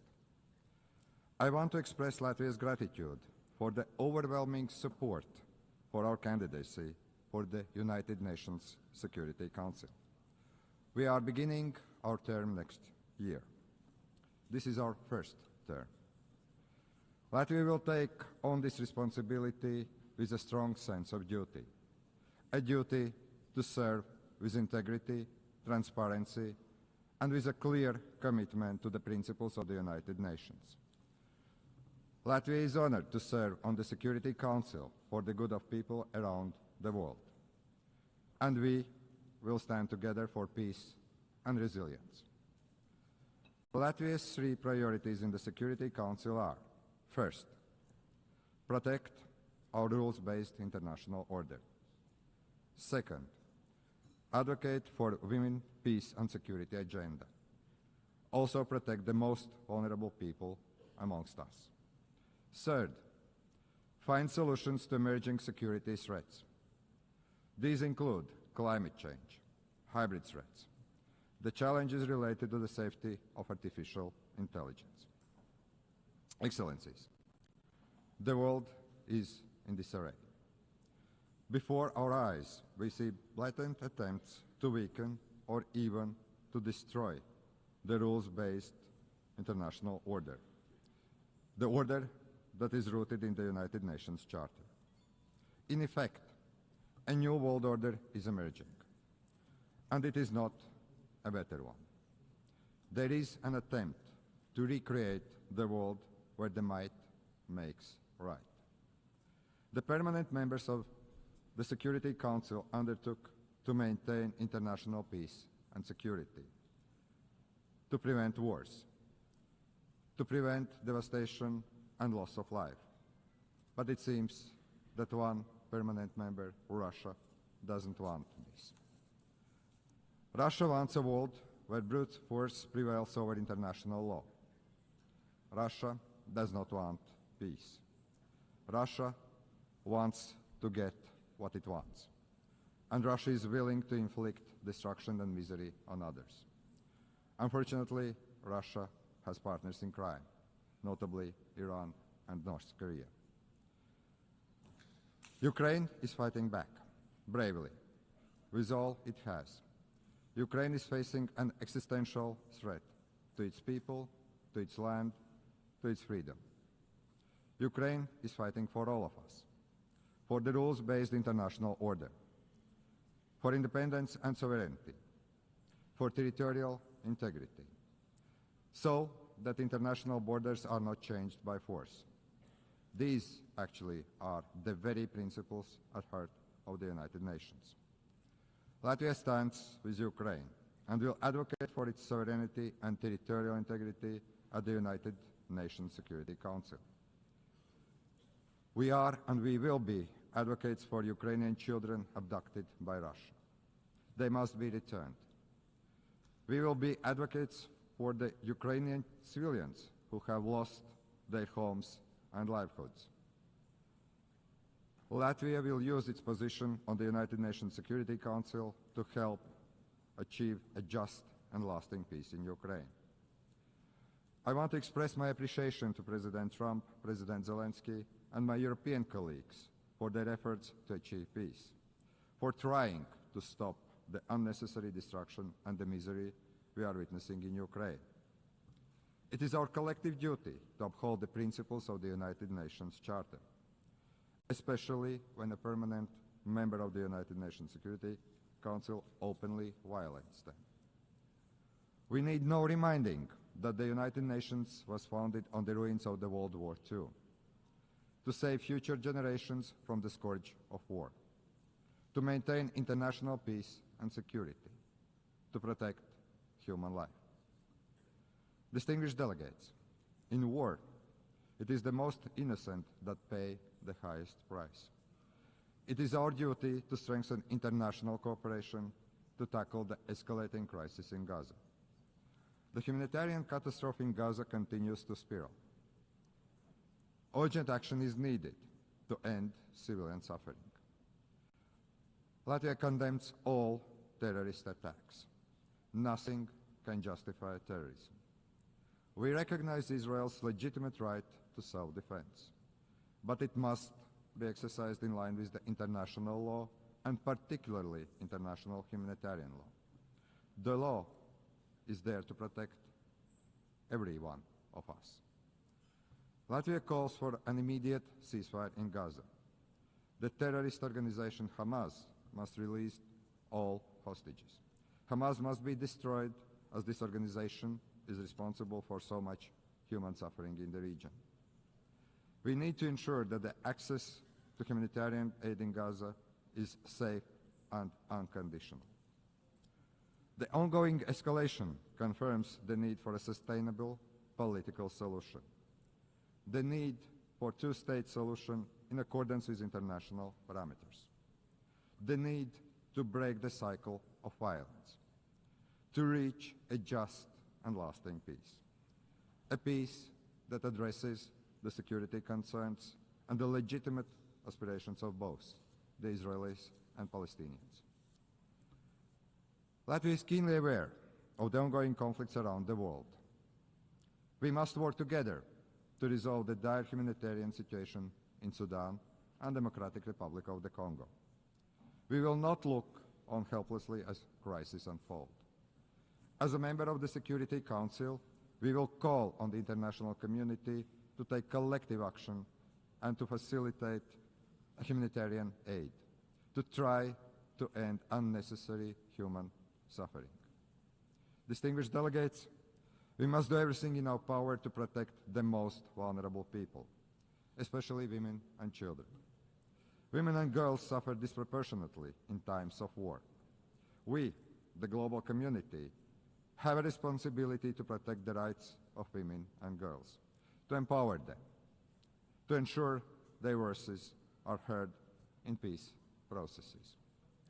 The first deportation of Ukrainian children to Russia is beyond disturbing. We call on the United Nations to do more, do much more.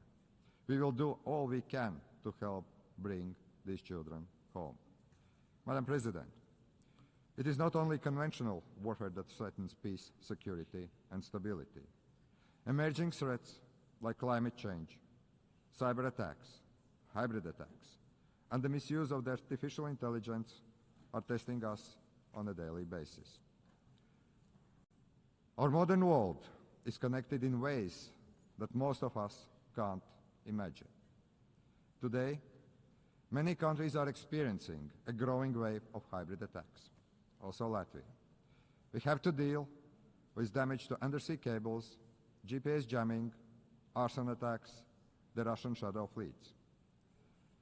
Russia continues and actually invests in new provocations, most recently recklessly violating the airspace of Poland and Estonia.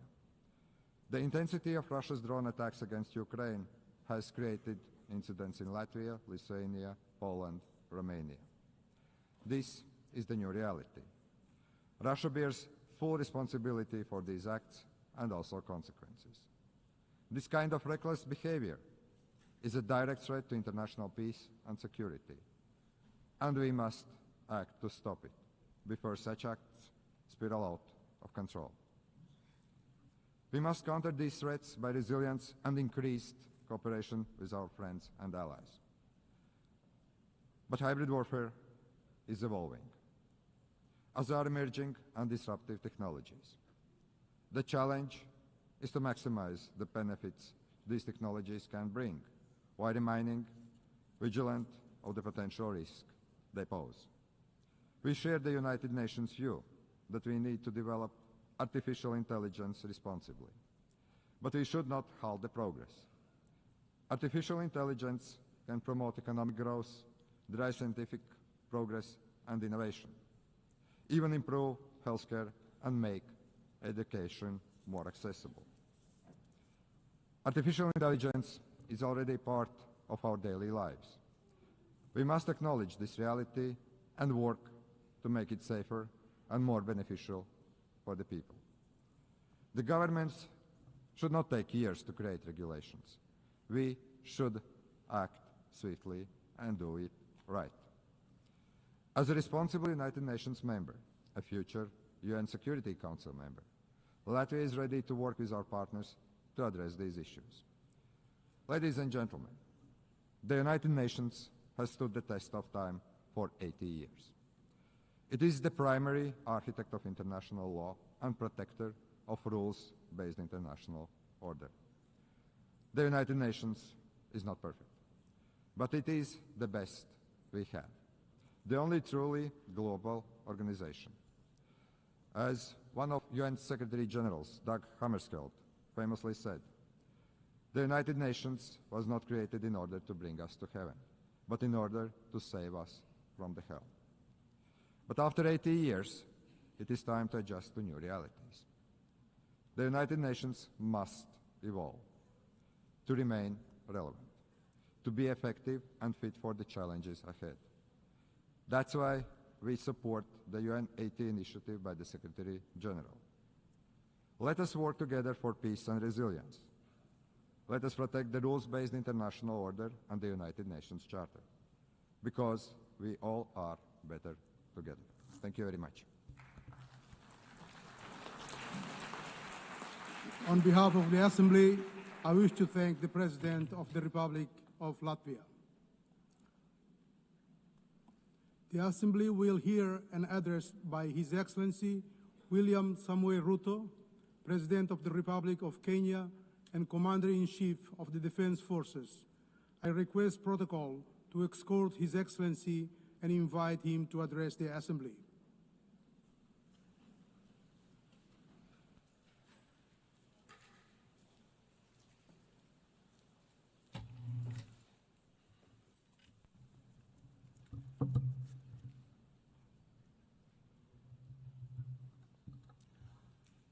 Madam President, the President of the 88th session of the UN General Assembly, Madam Annalena Baerbock, Secretary General of the United Nations, Antonio Guterres, Excellencies, Heads of State and Government, distinguished delegates, ladies and gentlemen.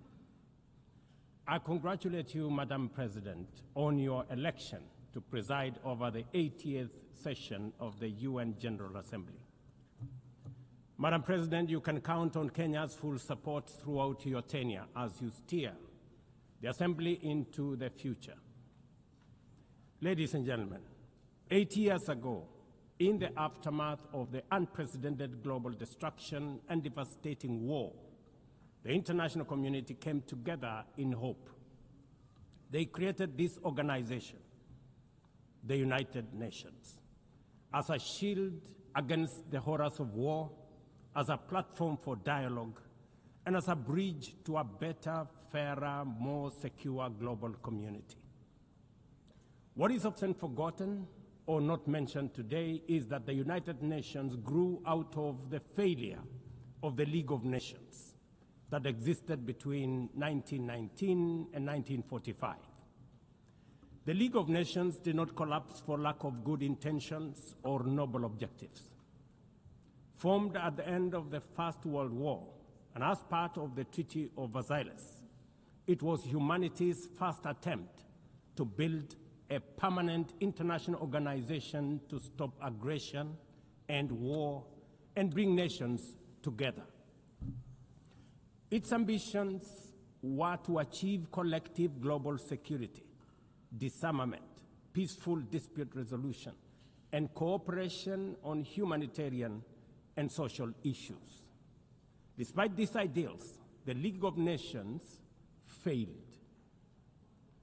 The United States never joined, other great powers came and went, and without enforcement authority, its condemnation carried little weight.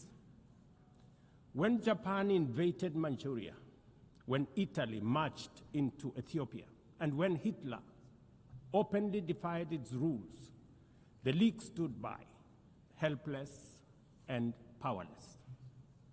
By the late 1930s, its credibility had collapsed, and with the outbreak of the World War II, it was rendered irrelevant. Madam President, this history is both a lesson and a warning. Institutions rarely fail because they lack vision or ideals. More often, they drift into irrelevance when they do not adapt, when they hesitate to act, and when they lose legitimacy. To remain relevant, institutions must be reimagined, must be reformed, renewed, and aligned with emerging realities. 8 decades ago, the founders of the UN sought to correct the failures of the League of Nations by creating a stronger, more inclusive organization anchored in the principles of, and I quote, "We the people of the United Nations, determined to save succeeding generations from the scourge of war," end of quote. Today, we are gathered for the UN at 80. The question is unavoidable. Is the United Nations relevant to the demands of our time?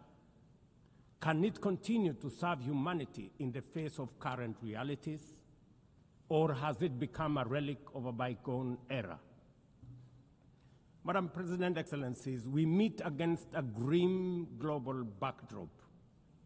Conflict rages in Eastern Europe, the Middle East, the Sahel, the Horn of Africa, and beyond. Climate disasters grow fiercer by the day. Inequality deepens, pandemics loom, and technological disruptions outpaces governance.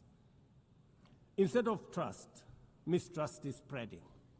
Instead of solidarity, fragmentation is taking root. In place of hope, anxiety fills our global community.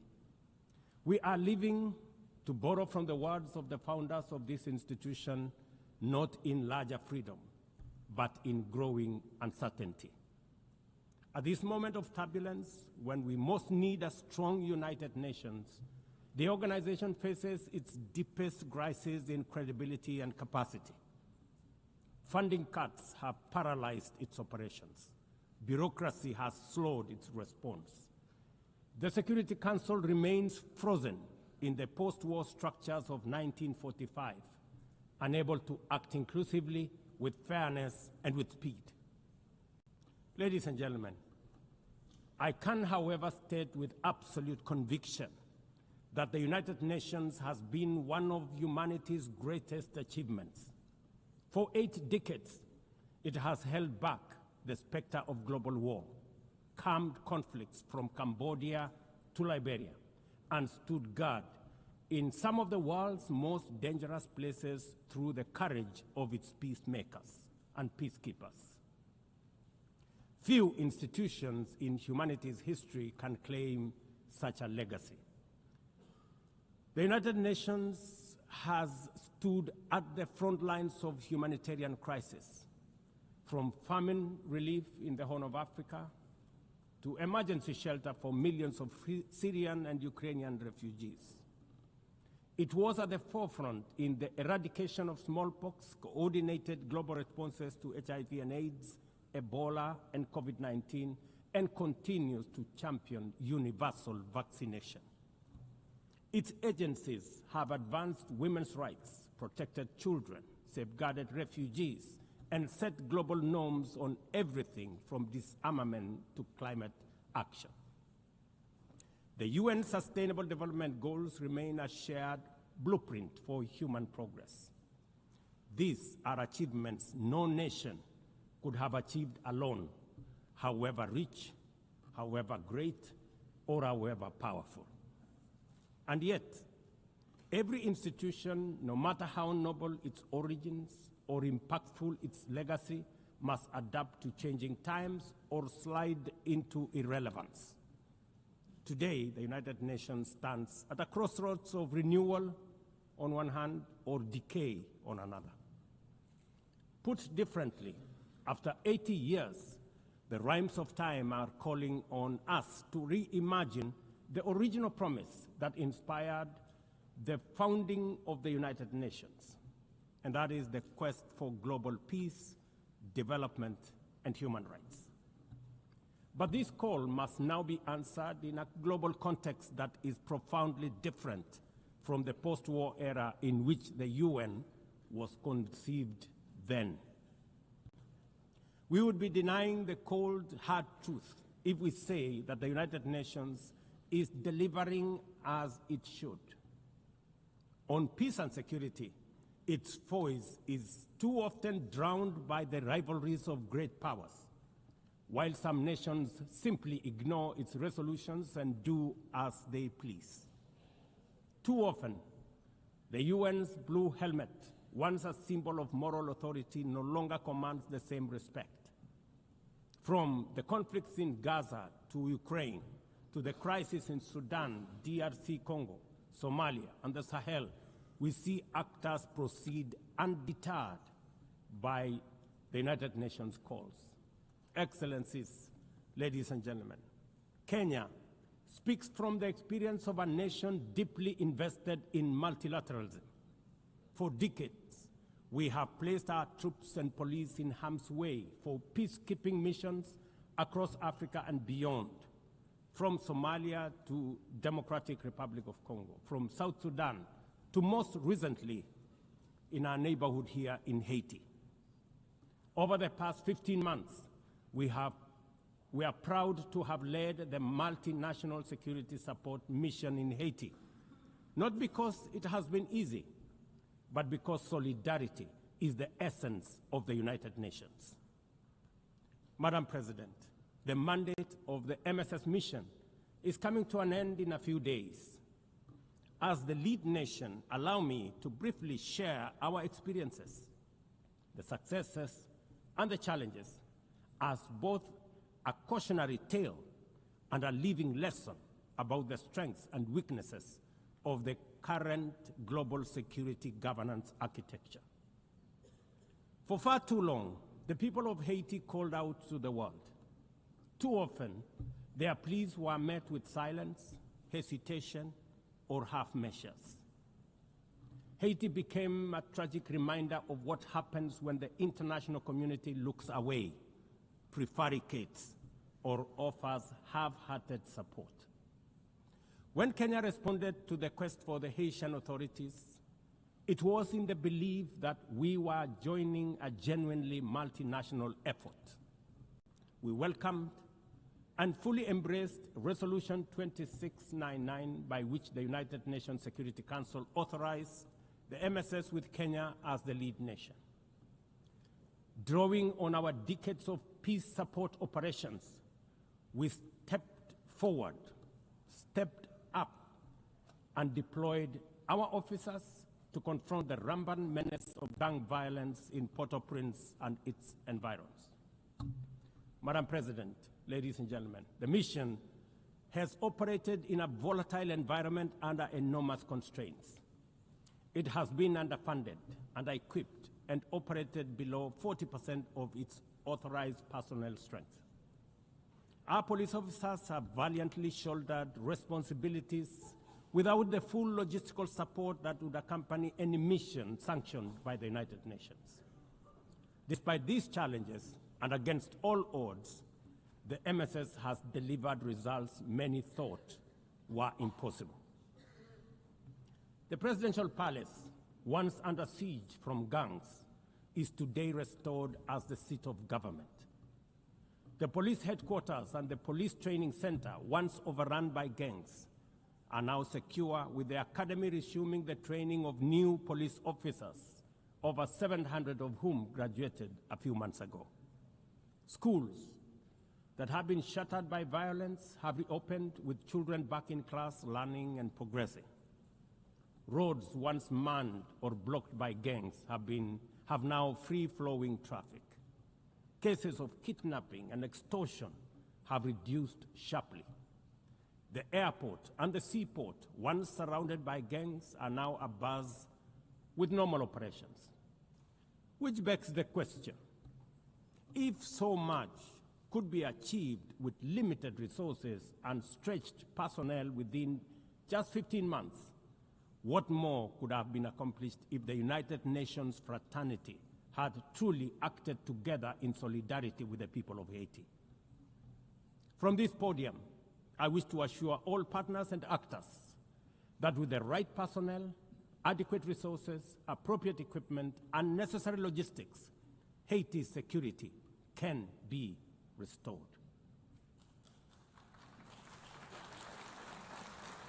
Gangs can be neutralized and the safety of streets, schools, hospitals, and homes secured.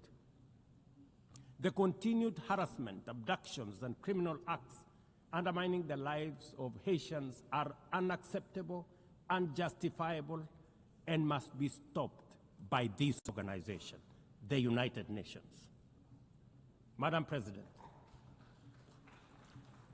as the UN Security Council deliberates on the next steps, we must not lose sight of the fact that the situation in Haiti demands sustained, coordinated, and undivided international attention. A careful and orderly transition from MSS is essential to consolidate the hard-won gains so far achieved. I urge the Security Council and all partners to remain steadfast in ensuring that Haiti moves forward on a path of peace, stability, and renewal. Ladies and gentlemen, on human rights, our principle is clear and unwavering. The protection of civilians and respect for humanitarian law cannot be applied selectively. We cannot condemn suffering in one place and turn a blind eye in another. Kenya is gravely concerned by the humanitarian catastrophe in Gaza and by the immense suffering of civilians caught in the devastation of disproportionate military operations. At the same time, we call for the unconditional release of Israeli hostages. In line with the African Union and United Nations resolutions, we also call for a permanent ceasefire, for strict adherence to international humanitarian law, and for the launch of a credible political process. Only through such a process can the vision of a two-state solution be realized, where Israel and Palestine live side by side in peace, security, and stability. Kenya is equally deeply troubled by the worsening humanitarian situation in Sudan, where innocent citizens are caught in the crossfire of a needless war.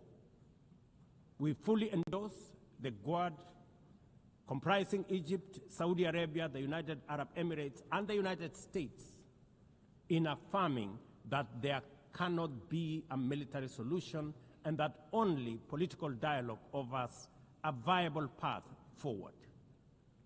We join the Quad in urging all parties, including SAF, RSF, and the external actors, to respect Sudan's sovereignty, unity, and territorial integrity, and firmly reject any attempts to divide the country, reaffirming our unwavering support for a unified Sudan for the benefit of all its people. Excellencies, distinguished delegates, those who look to the future with a clear vision know that climate change is not only the single greatest threat of our age, but also one of the greatest transformation opportunities of our time. The global stocktake has made it plain that the world is off track.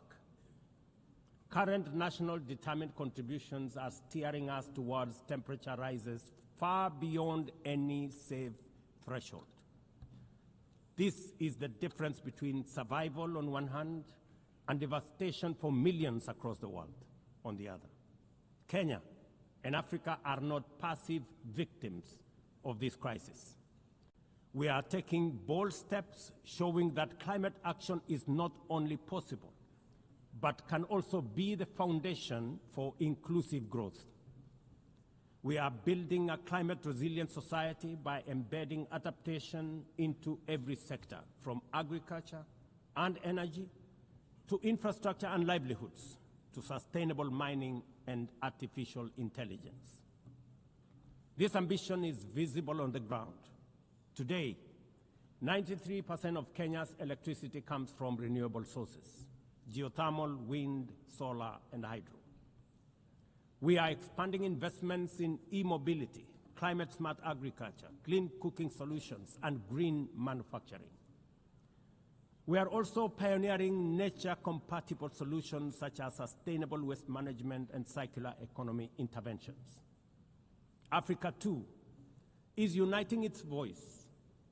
In 2023, in Nairobi, we hosted the inaugural Africa Climate Summit, where the continent adopted the Nairobi Declaration on Climate Action and Call to Action.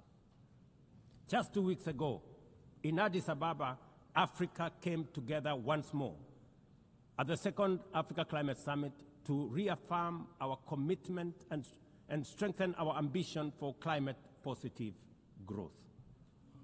We declared Africa not just as a victim of the crisis, but as a source of solutions, with climate action driving economic growth, transformation, and job creation for our communities. Ambition, ladies and gentlemen, cannot stand on willpower alone. Implementing our new NDCs will require $56 billion. That is why we call on the global community to unlock the $300 billion agreed at Baku and to accelerate negotiations towards the new $1.3 trillion goal under the Baku-Belém roadmap. Without affordable finance and without reform of the international financial architecture, the promise of climate action in Africa will remain constrained. Madam President, in the aftermath of World War II, the Bretton Woods institutions were created to stabilize the global economy and rebuild war-torn Europe. At that time, their design reflected the power and interest of the victorious nations, who were also their primary shareholders and beneficiaries. The IMF was tasked with upholding the gold standard exchange rate system, while the World Bank was established to finance Europe's reconstruction. Both have since evolved into development finance institutions, but their structures, decision-making, and governance remains dominated by wealthy nations. Today, the global context is vastly different. The global standard collapsed 5 decades ago, and Europe has long since been rebuilt. Yet, the governance of these institutions has not kept pace with needs of a multipolar world, especially the needs of poor and developing nations. The mismatch between shareholders and stakeholders has become starkly visible. For instance, during the IMF's recent allocation of special drawing rights, 64% went to wealthy nations. Just imagine, 64%. With little need for liquidity support. They didn't need the money anyway, but they got 64%. While the poorer countries received just 2.4%. What a disconnect. The imbalance highlights how the very institutions meant to safeguard global finance stability often perpetuate inequality and instability. I have argued, and I say it again, that the current global financial architecture punishes poor countries with high interest rates and enormous conditionalities, while rewarding rich nations with lower interest rates and softer lending rates. Its rules, priorities, and allocation mechanisms consistently favor those already prosperous, while trapping vulnerable economies in cycles of debt, high borrowing costs, and inadequate access to emergency support and concessional funding. It is imperative to transform these institutions into genuinely independent, apolitical global bodies that their operations are aligned with their global mandate. Such a shift would democratize decision-making, restore credibility, and allow the IMF and the World Bank to serve all countries fairly rather than reinforcing old hierarchies. But Africa is not merely waiting for external prescriptions. We are taking bold and deliberate steps to strengthen our financial independence, safeguard our stability, and accelerate our development. Kenya, for instance, fully endorses the establishment of the Alliance of African Multilateral Financial Institutions, launched with the Africa Union in February 2024. This alliance brings together our homegrown banks, Afrexim Bank, the Africa Finance Corporation, the Trade and Development Bank, Shelter Africa Re, Africa Development Bank, Africa Trade and Investment Development Insurance, and ZEPRI, institutions that embody Africa's determination to mobilize resources, finance trade, and build resilience on our own terms. At the same time, the Africa Union is championing 3 transformative institutions: the Africa Central Bank, which will issue a single currency and free our trade from dependence on foreign money; the Africa Monetary Fund, positioned to stabilize our economies and give us true financial sovereignty; and the Africa Investment Bank, designed to mobilize resources for infrastructure, industrialization, and integration that Africa needs to rise. And to complete this vision, the Africa Credit Rating Agency, one that understands our realities, values our uniqueness, and tells our story with fairness and truth, has already been established. Excellencies, as we mark the 80th anniversary of the United Nations, Africa also marks 20 years since the Ezulwini Consensus and the Sirte Declaration, the 2 historic milestones that establishes the common African position on UN Security Council reforms. For 2 decades, Africa has spoken in one voice, demanding justice, equity, and representation in the highest organ of global governance. This demand, however, continues to be ignored, deferred, or endlessly debated to the detriment of both Africa and the legitimacy of the United Nations itself. You cannot claim to be the United Nations while disregarding the voice of 54 nations. It is not possible. Africa is no longer willing to wait on the margins of global governance while decisions about peace, security, and development are made without our understanding, without our perspectives, and without our voice. Africa's exclusion is not only unacceptable, unfair, and grossly unjust, it also undermines the very credibility of the United Nations, this organization. Africa dominates most of the Security Council agenda, provides some of the largest contingents of UN peacekeeping forces, and bears the heaviest costs of instability. Yet we remain the only continent without a permanent seat at the main table where decisions about our destiny are made. Africa deserves, ladies and gentlemen, at the very least, 2 permanent seats with full rights, including the right to veto, and 2 additional non-permanent seats on the United Nations Security Council. The world must understand that reforming the Security Council is not a favor to Africa or to anybody. It is a necessity for the United Nations' own survival. If the United Nations is to remain relevant in this century, it must reflect today's realities, not the post-war power arrangements of 1945. Madam President, despite the stated and evident weaknesses of the United Nations, it still remains humanity's best chance at global solidarity. No other institution has the universal legitimacy or convening power of the UN. From coordinating humanitarian relief in times of war and disaster, to mobilizing the global response to COVID-19, to driving consensus on climate change through the Paris Agreement, the UN has consistently shown that the world can achieve together what no nation can accomplish on its own, however mighty or great or powerful. As Doug Hammarskjöld, the UN's Second Secretary General, once observed, and I quote, "The United Nations was not created to take humanity to heaven, but to save it from hell." End of quote. That mission is as urgent today as it was 8 decades ago.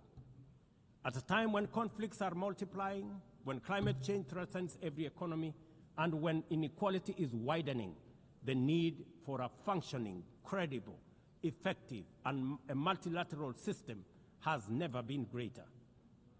It is through the UN that nations have pooled resources to vaccinate billions of children, to protect refugees from work, through the work of the UNHCR, and to keep the peace in more than 70 missions across the world.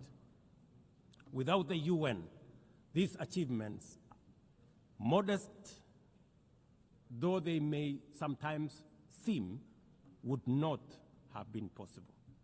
That is why we must resist the temptation to give up on the UN or abandon it. We must make it fit for purpose, reform its structures, strengthen its mandate, and ensure its decisions reflect today's realities rather than the geopolitical map of a bygone era. As one of the hosts of the UN headquarters and the only one in the global south, Kenya stands ready to do its part to enable the organization to go through this phase of renewal successfully as envisaged by the Secretary General under UN 80 reforms. In conclusion, Madam President, ladies and gentlemen, the 80th anniversary of the United Nations must be more than a commemoration. It must be a turning point for the organization. Let us seize this moment to reimagine and rebuild the UN into a body that commands legitimacy, responds with speed, and delivers justice for all. I thank you, and God bless you. On behalf of the Assembly, I wish to thank the President of the Republic of Kenya and Commander-in-Chief of the Defense Forces. The Assembly will now hear an address by His Excellency Santiago Peña Palacios, President of the Republic of Paraguay. I request protocol to escort His Excellency and invite him to address the Assembly.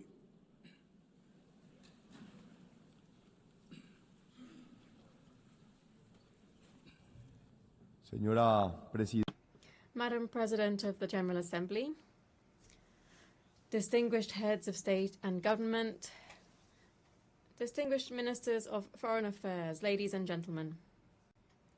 This is my third address to the United Nations General Assembly.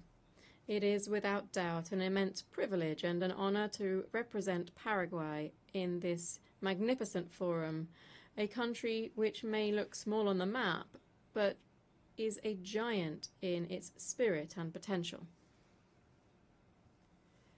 As I flew into New York from afar, I was thinking that I might begin my speech by sharing the joy that I feel at having the opportunity to tell you about the great things that lie ahead for Paraguay.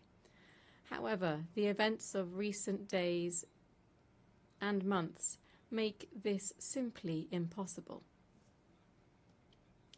Instead, with regret, I must begin by recalling the anecdote of the great German historian Theodor Mommsen, who, upon receiving the Nobel Prize in 1903, asked his audience not to applaud after his acceptance speech. "The times," he said sorrowfully, "are too grave for that." The years that followed fully confirmed his intuition. I believe exactly the same thing can be said today. Indeed, in recent times we have witnessed that evil, radical ideologization, intolerance are unfortunately real and embedded in certain sectors of our societies. I remain shaken, saddened, and distressed by the shocking images of two cowardly and incomprehensible political attacks. First, intolerance and hatred which took the life of a great human being, Miguel Uribe, the Colombian presidential pre-candidate who was assassinated in public while touring while on a national tour. Ghosts of violence which we thought were a thing of the past for our Colombian brothers and sisters. Second, we saw a young dreamer, Charlie Kirk, who was miserably torn from his wife and 2 children for one sole sin, defending his convictions and values with eloquence and courage. Both men, rather than resorting to violence to impose their ideas, chose the most civic and peaceful method possible: free, open, and frank debate, without evading controversial positions, yet always within a framework of respect. The ominous, macabre response must awaken us from our slumber of complacency. Dear friends, our values, our very way of life are at risk. The idea of democracy, that venerable and brilliant creation of Greek genius which allows us to have a peaceful modus vivendi despite our differences, is currently in jeopardy. Therefore, in times when darkness seeks to extinguish the light, we must take a stand. This is no time to be timid. Either we stand on the right side of peace and reason, or we stand with violence and intolerance. Our children and grandchildren will not forget the stance that we took when faced with the immense challenge before us. That's why I wish to be very clear with you. Political violence is immoral, intolerable, and profoundly harmful. We must reject it without equivocation.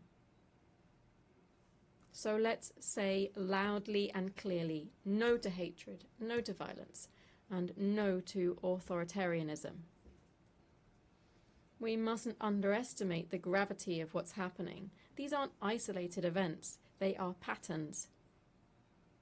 The situation has been worsening in light of political movements. There is polarization and extremism that were once subtly revealed in texts and speeches that are now today materializing in acts of real violence. There is a crisis of belief in institutions. Citizens simply no longer have trust. Our democracy, this is a democracy which for decades guaranteed the most basic human rights, embodied in that magnificent instrument which is the Universal Declaration of Human Rights, the everlasting achievement of the United Nations system, is under siege from all quarters, both on the left and the right. And this, ladies and gentlemen, might be a path of no return. This crisis situation is the perfect breeding ground for authoritarianism, where democratic values are eroded. Authoritarianism, or its perverse twin, populism, replaces it. Paraguay views with great concern the restrictions on the exercise of fundamental rights, such as access to free information and freedom of expression in some sister countries. These are already palpable demonstrations that the crisis is real and far-reaching. Thus, regrettably, the situation in Venezuela has become truly alarming. Systematic violations of human rights and fundamental freedoms are being compounded by actions that are contrary to international law and the persecution of political leaders. The electoral process in July 2024 trampled the will of the Venezuelan people. 7 million Venezuelans have left their homeland. This is the largest migratory crisis in the history of the Western Hemisphere. In Nicaragua, meanwhile, the persecution of political opponents persists and is expanding aggressively. The situation of human rights and fundamental guarantees is dire. Entire religious orders have been expelled. Hundreds of Nicaraguans have been stripped of their nationality for the sole crime of dissenting. Even the Catholic Church is being persecuted, something that was once unthinkable in Latin America. Paraguay knows better than most the calamity of authoritarianism and dictatorship, having lived through the longest military regime on the continent in the 20th century. The scars of this have not yet fully healed. We therefore cannot and must not stand silent while our Latin American brothers and sisters suffer the same oppression that marked our own past. The crisis of democracy, friends, will not be resolved with an iron fist, nor with censorship, nor authoritarianism, much less so still with violence. We must resist these alluring impostors. As the Italian philosopher Norberto Bobbio said, crises of democracy are resolved in one way only, with more democracy. Not with authoritarian charlatans, nor with hatred or intolerance. We must respond with more democracy, more republicanism, more tolerance, more dialogue, more rights, more freedom. The raison d'être, the essence of the United Nations, is and shall remain the maintenance of peace. Yet, while we are meeting here, more than 120 armed conflicts show just how serious the failure of our institutions can be. Paraguay extends its solidarity to all victims of armed conflict and calls once again for the peaceful settlement of disputes. I stress today in particular the painful situation in Haiti. The time for decisive and coordinated action by the United Nations, and in particular the Security Council, is now. Paraguay knows this and stands ready to assist the Haitian people who can wait no longer. Furthermore, I wish to highlight a situation that goes beyond armed conflict, but which highlights the same seriousness. We are facing a silent but devastating crisis, the collapse of global supply chains. The pandemic showed us just how fragile they were. The war in Ukraine strained them further, and now geopolitical fragmentation threatens to break them definitively. The world urgently needs supply chains that are more reliable, more diversified, more resilient. We cannot continue depending on systems that place efficiency above security, cost above reliability. I want to be clear here. Not all trade partnerships are the same. We must be cautious about deceptive economic models that come along with political authoritarianism, mass surveillance, and the erosion of fundamental freedoms. When we agree to investments that compromise our sovereignty, when we allow our critical infrastructure to depend on authoritarian regimes, we simply are gambling with not only our economy but also our democracy. Therefore, we call for deeper integration among our countries based not only on trade but on shared values. These are the rule of law, individual freedoms, a free market economy, the defense of the traditional family, and the right to life from conception. That is why Paraguay's foreign policy is not based on mere economic interests, but rather on these shared values and principles. For these reasons, Paraguay cannot and must not evade the realities that are challenging world peace. Diplomatic prudence cannot become silent complicity. It is exactly at these times that the principles that define us as a democratic nation should be translated into clear and unequivocal positions with our friends and allies. Paraguay reaffirms here its unambiguous position. Israel has the legitimate right to defend itself. The terrorist attacks on the 7th of October 2023 against Israeli civilians were grotesque acts of barbarity which no cause can justify. We reject any biased attempt to equate the responsibility of Israel's democratically elected authorities with that of the leaders of the terrorist group Hamas. Anti-Semitism, ladies and gentlemen, as daily events show us, is no accident of the 20th century. It is alive and kicking. It forms part of that irrational cycle of violence and hatred that I referred to at the start of my statement. And I must confess here that I have never understood how so many have adopted this appalling worldview, given how much the Jewish people have contributed materially, culturally, and spiritually to the world. Yet, lamentably, this perversion persists among us. The only answer is to remain vigilant, to say no to hatred. Shoah never again. That is why Paraguay was one of the first countries in the world to designate both Hezbollah and Hamas as international terrorist organizations, and why it has consistently condemned their wicked acts. I decisively condemn these criminal organizations before you all again today. My country will continue to oppose those who deny the sacred value of human life, a fundamental idea that underpins Paraguay's vision of the human person.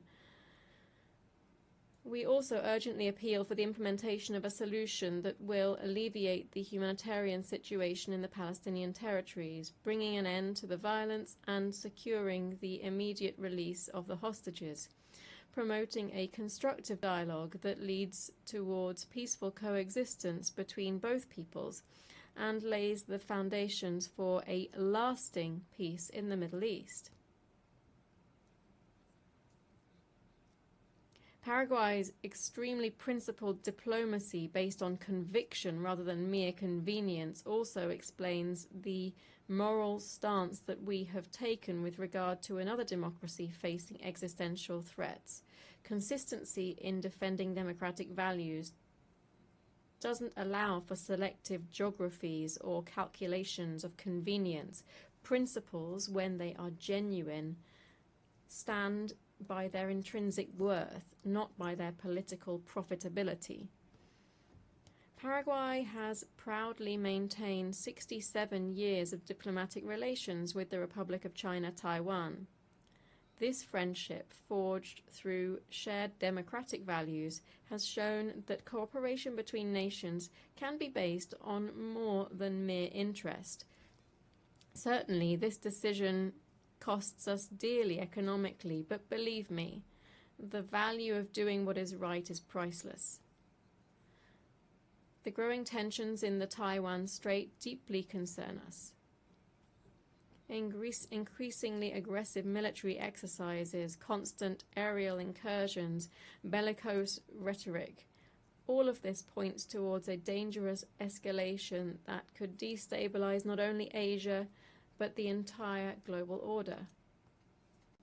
Ladies and gentlemen, let it be said without timidity or pusillanimity, Taiwan deserves a place in this forum. Allow me to repeat it. Taiwan deserves a place in this forum. This is a matter of strict justice. Its exclusion from the UN system is an affront which undermines the legitimacy of our institutions.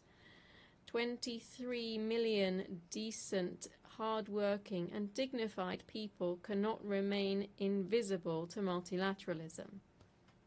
Ladies and gentlemen, as in other cases, the question of Taiwan and its international status must inevitably form part of the discussions of this General Assembly. It is time to uproot this tree of injustice which has grown for decades and to give a place to Taiwan, China in the United Nations. These principled positions based on conviction and not convenience give Paraguay something relatively scarce these days, which is genuine moral authority to discuss the problems that afflict us. Against this backdrop of global crisis, Paraguay stands as a an intermediate power with a central role in building consensus and strengthening the multilateral systems. Our words are backed up with facts. Paraguay has a characteristic constructive spirit in multilateral debates. In line with our active leading role, my country is currently a member of the Economic and Social Council, and we have national experts on the Tribunal for the Law of the Sea, the Human Rights Committee, the Committee on Economic, Social and Cultural Rights, and the International Narcotics Control Board, as well as the Advisory Committee on Administrative and Budgetary Questions, among others. Over the term 2026 to 2027, we aspire to the presidency of the Bureau of the 6th Committee of the General Assembly, and we shall take up membership in the PBC. Dear friends, Paraguay stands ready to take its place in the concert of nations, not as a mere voice on the periphery, but rather as a true protagonist seeking solutions to global problems. Thus, Paraguay accepts and commits to the objectives set out in the Secretary-General's UN 80 initiative. These include the quest for greater efficiency in resource use, simplification of processes, and the review of mandate implementation. We therefore demand the implementation of geographic balance in the appointment of the next Secretary-General. This would strengthen the legitimacy and representation of this organization. In this process, we are convinced that attention must be paid to our region. Since we have candidates meeting the highest standards of experience, integrity, vision, and above all, leadership to build bridges, helping us to overcome challenges that are global in nature and that also pose systemic risk.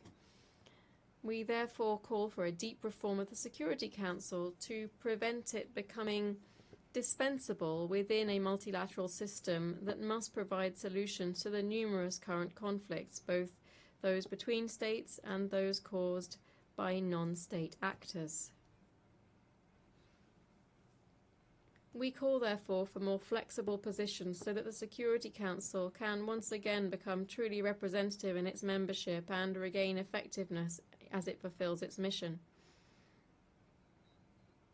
We call for the elimination of the veto, which would bestow greater legitimacy on the body and would enable the UN as a universal organization to once again play a leading role in finding solutions to the great challenges facing our world. Madam President, distinguished delegates, I know that the picture I have painted here is not the brightest. Indeed, it is rather somber. But I preferred to speak truthfully, so as to not underestimate the gravity of our current situation. And yet, optimistic as I am, I can't avoid saying this. I look to the future with great hope. As the great writer William Faulkner said, I believe that humanity will not merely endure, it will prevail. With all of our flaws, when we work together, when we place solidarity above division, dialogue above violence, tolerance above hatred, humanity is capable of great things. Building the future is not possible merely by wishing it. Building the future requires intention, persistence, constancy, and discipline. I always say, and I'll repeat it here today, there are no shortcuts to development, just hard work. But words are no longer enough. Our peoples are tired of empty promises, of grandiose declarations that don't lead to bread on the table, safety in their streets, or education for their children. Just like in any relationship where trust has broken down, the key to recovering it is to show results. Democracy must demonstrate that it can deliver, that it can generate prosperity, and it can secure justice, offer hope, be a democracy with a human face and with a social heart, as defended by the great thinkers of my own political movement, such as Ignacio A. Pane, Juan León Mallorquín, and Fulgencio R. Moreno. My party has been demonstrating all of this in office in Paraguay over the last few decades. We have been showing that it is possible to grow economically with justice, with democracy, and with human rights. I'm not saying this arrogantly, but rather with the humility that characterizes Paraguayans. This is a humility born of a history of greatness, but also suffering. Paraguayans know the eternal cycle of rebirth, of suffering, crisis, tragedy. We have had to reinvent ourselves and rise from the ashes. And in that noble process, we have built the Paraguay that today is finally being recognized for what it is, a giant that is re-emerging.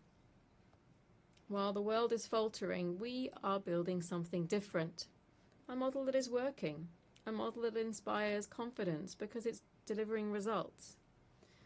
The numbers speak for themselves. We have seen economic growth of 5.9% in the first quarter of this year, while at the same time the regional average barely reached 2%.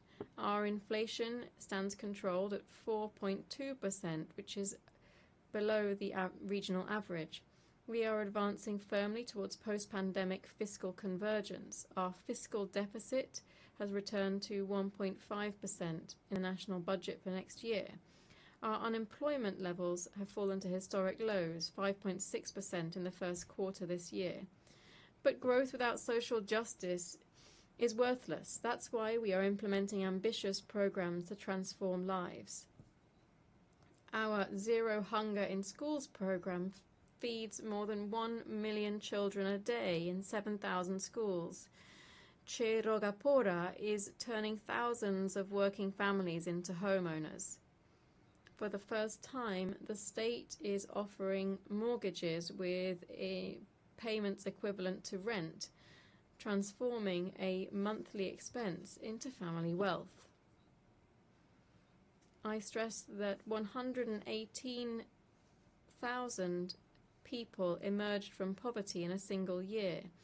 Extreme poverty fell to 4.1%, which is the lowest level in our modern history. But none of this would have been possible without solid institutions. That's why we've undertaken bold reforms.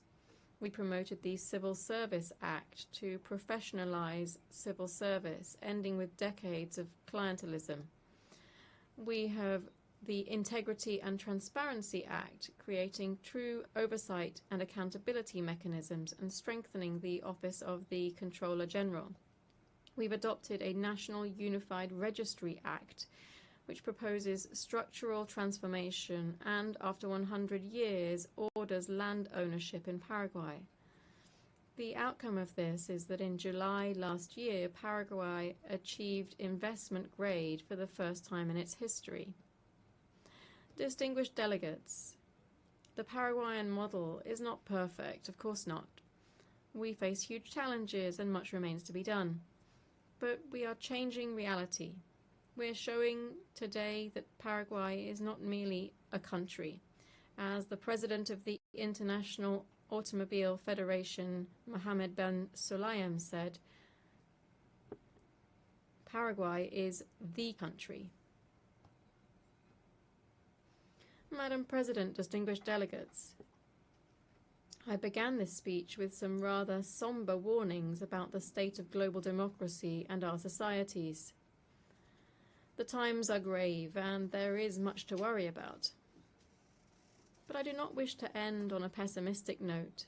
A different, better, brighter future is possible. It just depends on all of us. It depends on our ability to diagnose the problems with courage and to confront them with perseverance and conviction. The future isn't predetermined. Paraguay is living proof that despite the chaos and desolation of war, it is possible to rebuild.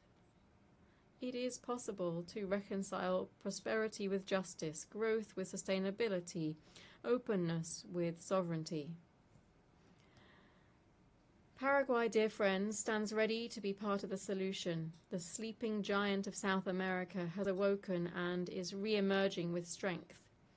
We are ready to be a central protagonist in the struggle for humanity's great values, to be a leading actor in the concert of nations. Because we believe in a future where democracy does not merely survive, but flourishes. Because we believe in a future in which development reaches everyone, not just a few. Because we believe in a future where cooperation is based on shared values, not on mere convenience. Because we believe in a future where trust is earned with results, not with rhetoric. Because we believe, indeed, that humanity will not merely endure, but will prevail. That different future is possible. Paraguayans are building it every day. I invite you to build it with us, together, to leave behind a better world for our children and our grandchildren, a world with more democracy, more freedom, more tolerance, more justice, a world in which hope defeats pessimism, in which light overcomes darkness and good triumphs forever and always over evil. Thank you very much.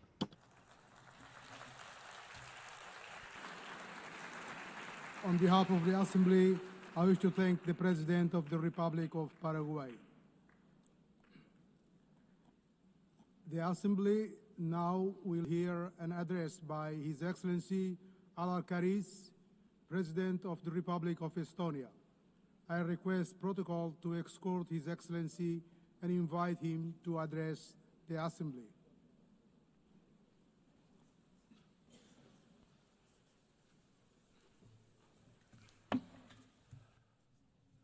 President, Excellencies, ladies and gentlemen.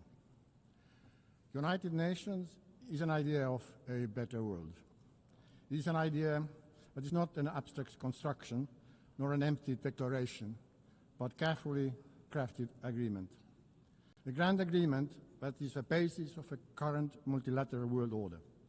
An agreement designed to protect international peace and foster prosperity. An agreement to ensure a free and dignified life for everybody. An agreement that is based on the understanding that destruction and horrors of war must not be repeated. Unfortunately, the international law-based multilateral system with the UN and its charter at the core that is supposed to keep us all safe is increasingly under strain. Its fundamental principles are violated in numerous conflicts across the world. Brutality prevails. We simply cannot let this go on. We all should be asking, what kind of future do we want? Will it be a world dominated by barbaric use of force and violence, where might is always right? Or do we want a peaceful and prosperous world, where law and order, justice and universally agreed rules and principles prevail? This question is relevant for everyone in this room, despite the distance of our own homes from front lines in Ukraine, Gaza, Sudan, or DRC. Multilateral world order based on international law and the principles of the UN Charter must be maintained and strengthened. What our peoples are expecting from us as world leaders today is to bring back the San Francisco spirit, to preserve peace and to reinforce the principles of the UN Charter. Ladies and gentlemen, Russia's war of aggression against Ukraine constitutes one of the gravest breaches in international law and the UN Charter since its adoption 80 years ago. Despite repeated calls by the General Assembly to stop the aggression and set the course towards peace, Russia continues its savage assault on the Ukrainian state and nation. Russia's war and its war crimes undermining the reputation and credibility both of the Security Council and the entire United Nations. This blatant assault on the principles of Charter is undermining the multilateralism, global peace and security. Regrettably, as we speak, Russia is targeting Ukrainian kindergartens, schools, hospitals, nurseries with missiles, drones, gliding bombs, mines, shells and bullets. The same permanent member has been systematically abducting and deporting Ukrainian children, erasing their identity and forcing them into integration. A human suffering in Ukraine has reached unprecedented levels. Only the Human Rights Monitoring Mission in Ukraine has documented the death of at least 40,000 civilians, including almost 1,000 children, and for about 35,000 civilians injured, including more than 2,000 children. The death toll increases with every year, month, week, and day. In total disregard of President Zelensky agreeing to ceasefire in March and the recent peace efforts by the United States, Russia has significantly intensified its campaign of terror with a barrage of drone and missile strikes on civilian targets. It is evident that Russia has no intention of agreeing to a ceasefire, let alone a lasting peace. Russia's objectives have not changed. They remain of the subjugation of all the Ukraine and the reshaping of Europe's security order to satisfy Russia's own neo-colonial and imperial ambitions. The increasing violations of neighboring countries' airspace by Russian drones and missiles are yet another escalation and a stark reminder of Russia's aggression threatens not only Ukraine, but the security of the entire region. Hereby, I have to regrettably tell you that just weekdays ago, the Russian fighter planes violated Estonian airspace, a hostile act that is part of a pattern of similar recent incidents happening on the European Union's eastern border. Therefore, the only viable way forward towards a ceasefire and just and lasting peace is to increase collective international pressure on Russia to force them to peace in Ukraine and to act in a way that is expected from the permanent member of the Security Council. Let me assure that my own country, Estonia, will continue to do everything possible to reinforce Ukraine's ability to defend itself in full conformity with Article 51 of the United Charter. Doing so, we are defending the sovereign equality of all member states, large and small, one of the core principles of which the United Nations was founded. We are also advocating for making Russia accountable for its crimes in Ukraine, including for the crime of aggression, as we know too well that impunity only leads to new crimes, new suffering, and even greater injustice. Ladies and gentlemen, the international law-based multilateral system has also failed to protect Palestinians and Israelis. Having visited both Israel and Palestine this year, I witnessed firsthand the devastating impact of a long-lasting conflict. Hamas's brutal terrorist attacks on October 7 have been condemned by the whole world. Hamas cannot have any role in the future governance of Gaza and Palestine. It has to be guaranteed that the horrors of terrorism would never be repeated. However, ordinary people and children in Gaza must not be the ones to pay the price. I am devastated that so many innocent lives, including children's lives, have been lost due to the military action, starvation, and the spread of disease. The promise of international humanitarian law was to ensure that people do not suffer during their armed conflicts. And yet, what has unfolded in Gaza has crossed all red lines. Estonia has supported all efforts for a ceasefire that would end the killing, destruction of lives, and bring all the hostages home. In order to alleviate the unbearable humanitarian situation, Israel must fully respect international humanitarian law and implement its commitments regarding access and delivery of humanitarian aid and security of all workers. In order to truly end the cycle of violence, we need a comprehensive political process with the end goal 2 states, Israel and Palestine, living side by side in peace and security. In command of efforts of France and Saudi Arabia to step up international action to implement the 2-state solution. Dear friends, the United Nations must be capable of fulfilling its core functions. In order to face the multitude of current global challenges, all the pillars of the UN, peace and security, human rights and sustainable development have to be strengthened. Estonia therefore supports an ambitious system-wide reform of the United Nations. This is not only an issue of monetary efficiency and financial discipline, it's a structural problem and credibility question for the UN. For this reason, we are fully behind the Secretary General in endeavors in pushing the UN 80 reform vigorously forward. Within this transformation, the reform of the Security Council is of central importance.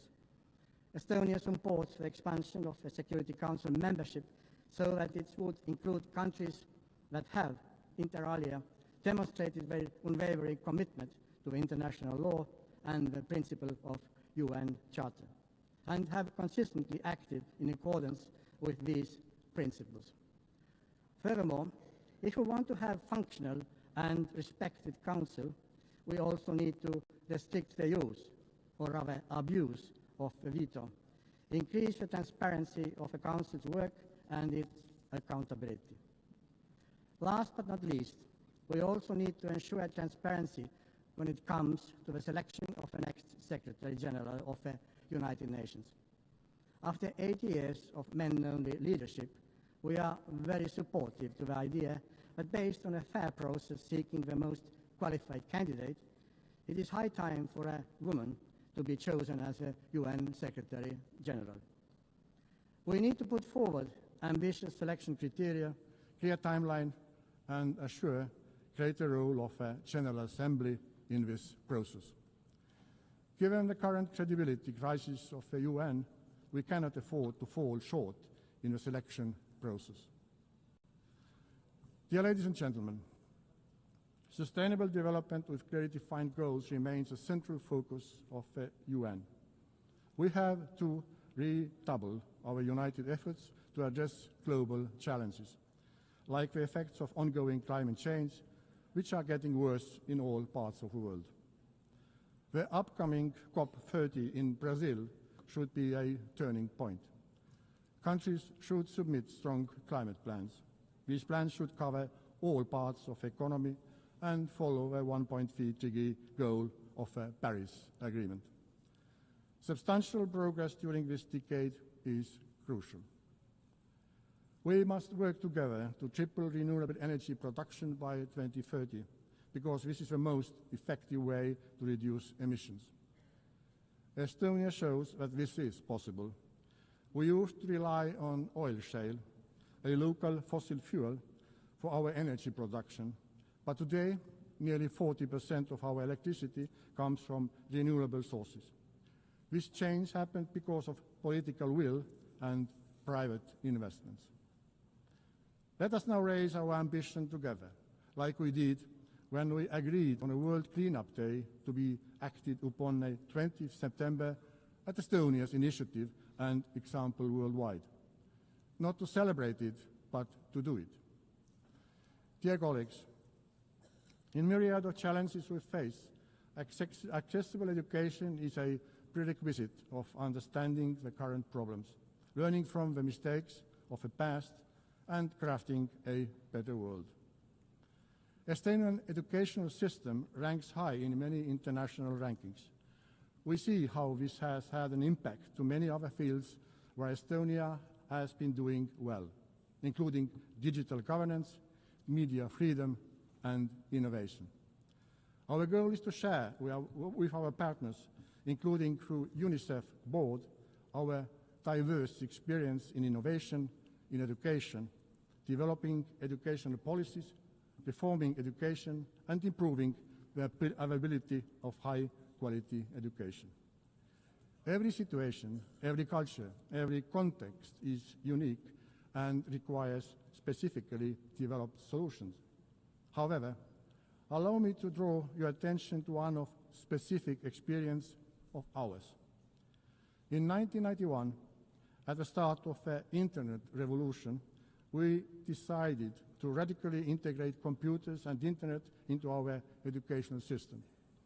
The program Tiger Leap, which had the aim of opening a computer class in every Estonian school within a year, was a cornerstone of Estonia becoming one of the most digital societies in the world today.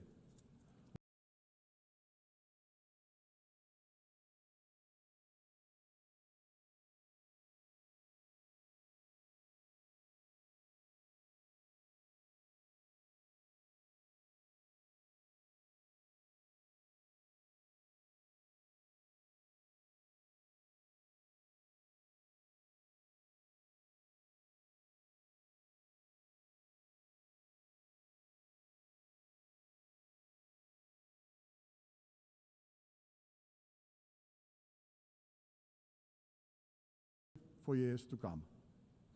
Equipping citizens with the skills to use AI wisely and responsibly is essential. They must serve dignity, development, and human rights, not the other way around. In Estonia, we believe in innovation, and we are most ready to develop new tailor-made solutions with our good partners all around the globe. In collaboration with the International Telecommunication Union and Germany, Estonia co-founded the CovStack initiative.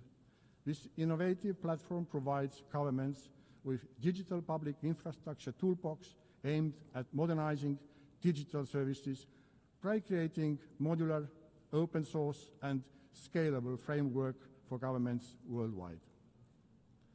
Dear Member States, whichever global problem we approach, we have to build human rights and basic freedom. Yet today, human rights and fundamental freedoms are increasingly under pressure worldwide. This is a deeply worrying trend that demands our collective response.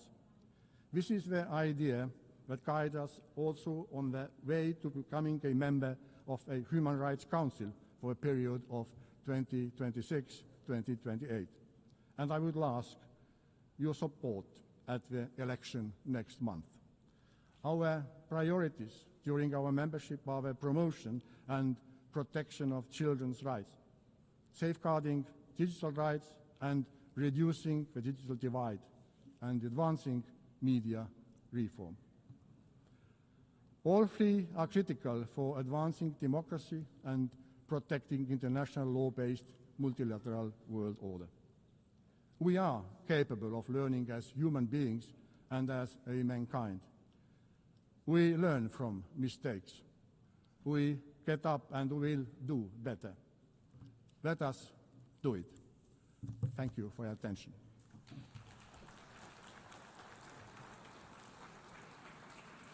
On behalf of the Assembly, I wish to thank the President of the Republic of Estonia. The Assembly will now hear an address by His Excellency Javier Gerardo Milei, President of Argentina Republic. I request the protocol to exhort His Excellency and invite him to address the Assembly.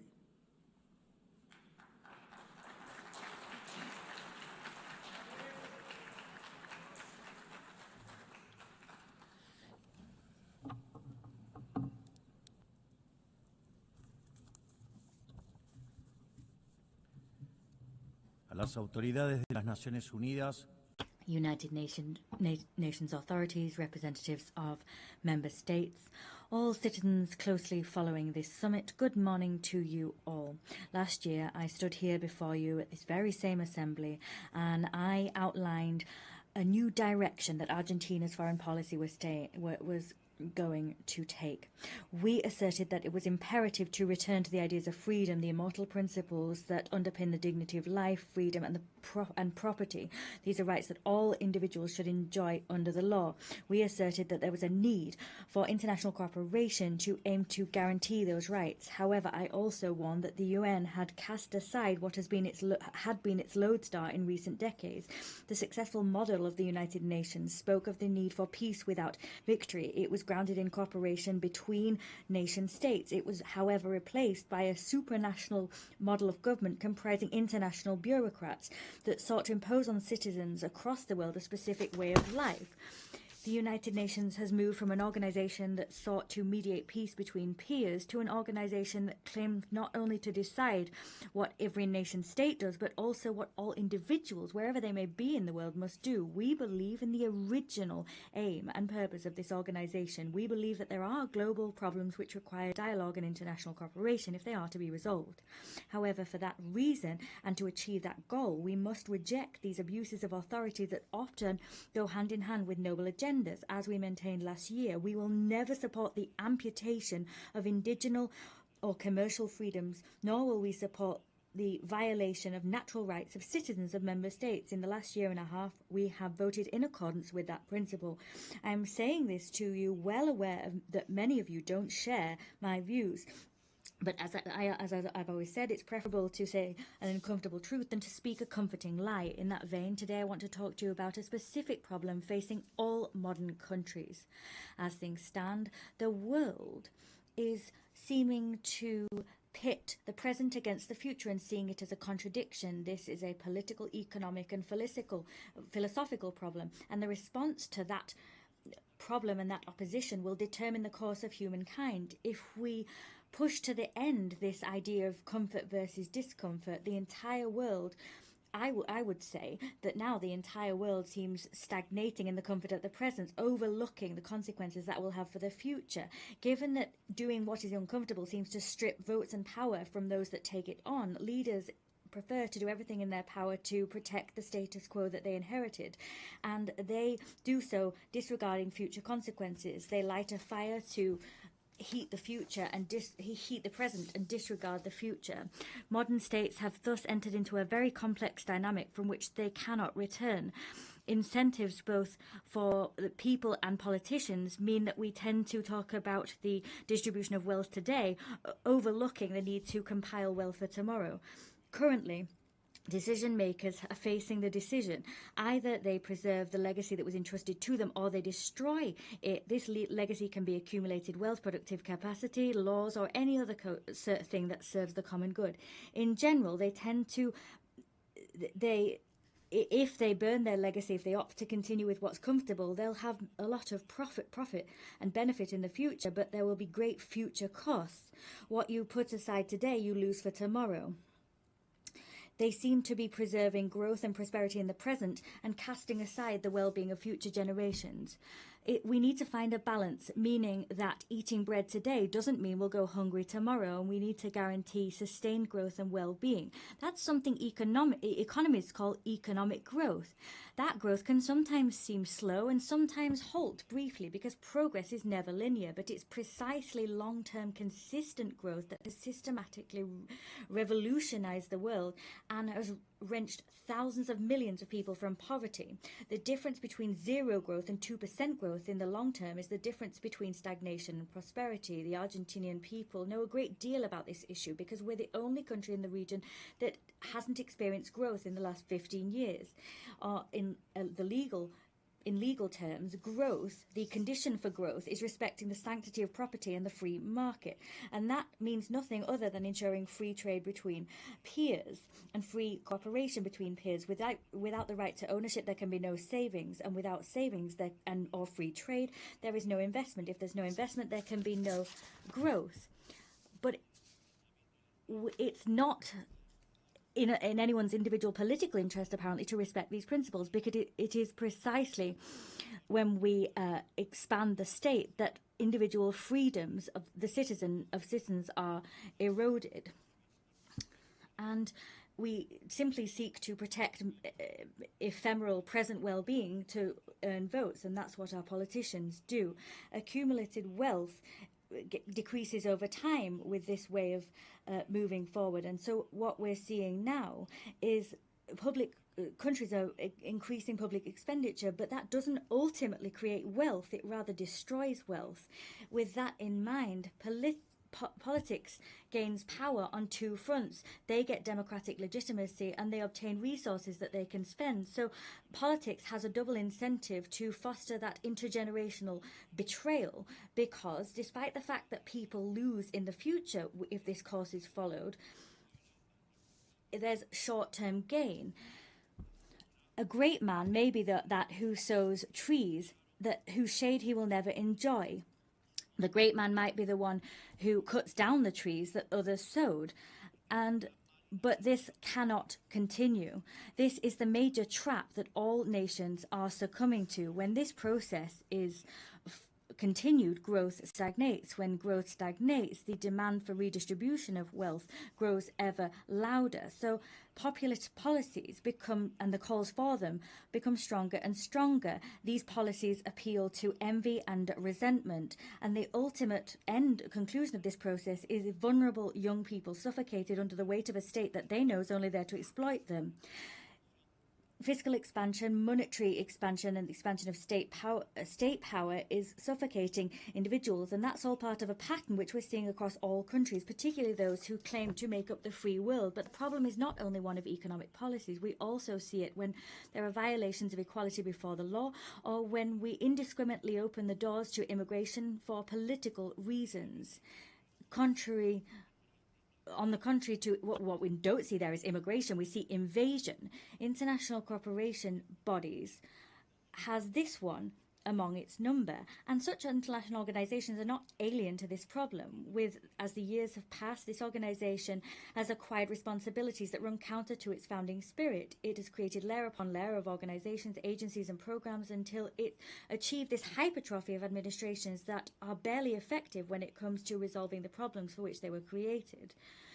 Responsibilities that the UN's taken on have swelled and swelled, and in step with that, the contributions made by member states have swelled, and in turn, the palpable results that this organization has achieved have greatly reduced. They can't offer the world what they could. There's this cocktail of incentives, and in addition, you have in this organization, unlike how it was, international organizations now see a situation whereby no one's really held accountable for their failures to resolve problems. This contradiction between lofty goals and scant results has created the erosion of the prestige of this House. Without going further, the poor results of Agenda 2030 bear witness to what I've outlined above. What continues to be seen in practice is a cycle whereby we recycle structures. There's more and more being spent and more targets being set. For this region, Argentina decided to step aside from this process because we saw in Agenda 2030 the improper expenditure of scant resources for purposes that we don't share in order to distract attention from the real global difficulties. The world is on course for stagnation, and that's why we stood apart. I need to raise the alarm here because in Argentina, we've seen the natural consequences of proceeding in this way. You keep doing what's comfortable, but then you end up out of step with the future. In other terms, what I'm saying to you is that we're speaking to you from a future that hasn't arrived to you yet, and you've still got time to avoid this problem, because no society will survive if it sets fire to the future to simply heat the present. In my country, we've learned the hard way a very valuable lesson. For decades, we jeopardized a future in order to distribute the dividends of the present. In 2020-30, we finally got to a point where we'd had 100 years of doing things improperly. We'd been kicking the can down the road, but there was no one left to kick the can to. And then what happened was what I outlined previously. Our state crumbled as a result of this implosion. For the last year and a half, we've taken on the Herculean task of administering and managing extreme scarcity. And for the first time in decades, we're doing what we have to do for a better future. So the only way to usher in that better future is to do exactly the opposite of what we previously did. What we're doing stands in opposition to the rest of politics. That politics asked us to do what everyone was doing for years and what has pulled us into decline. They're asking us to jeopardize our future to meet present demands. They want us to apply the same remedy that we did 1,000 times, and that's exactly what brought us here.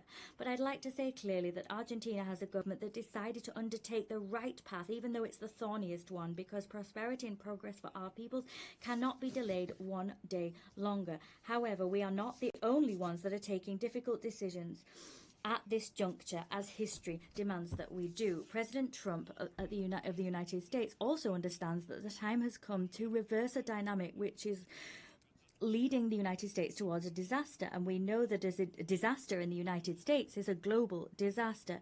His unflinching and successful policy in terms of halting illegal immigration makes that conviction more than clear. He knows that he must do what's necessary, even though many may not like it, before it's too late. In other countries, for example, it's already too late to take the decisions he has.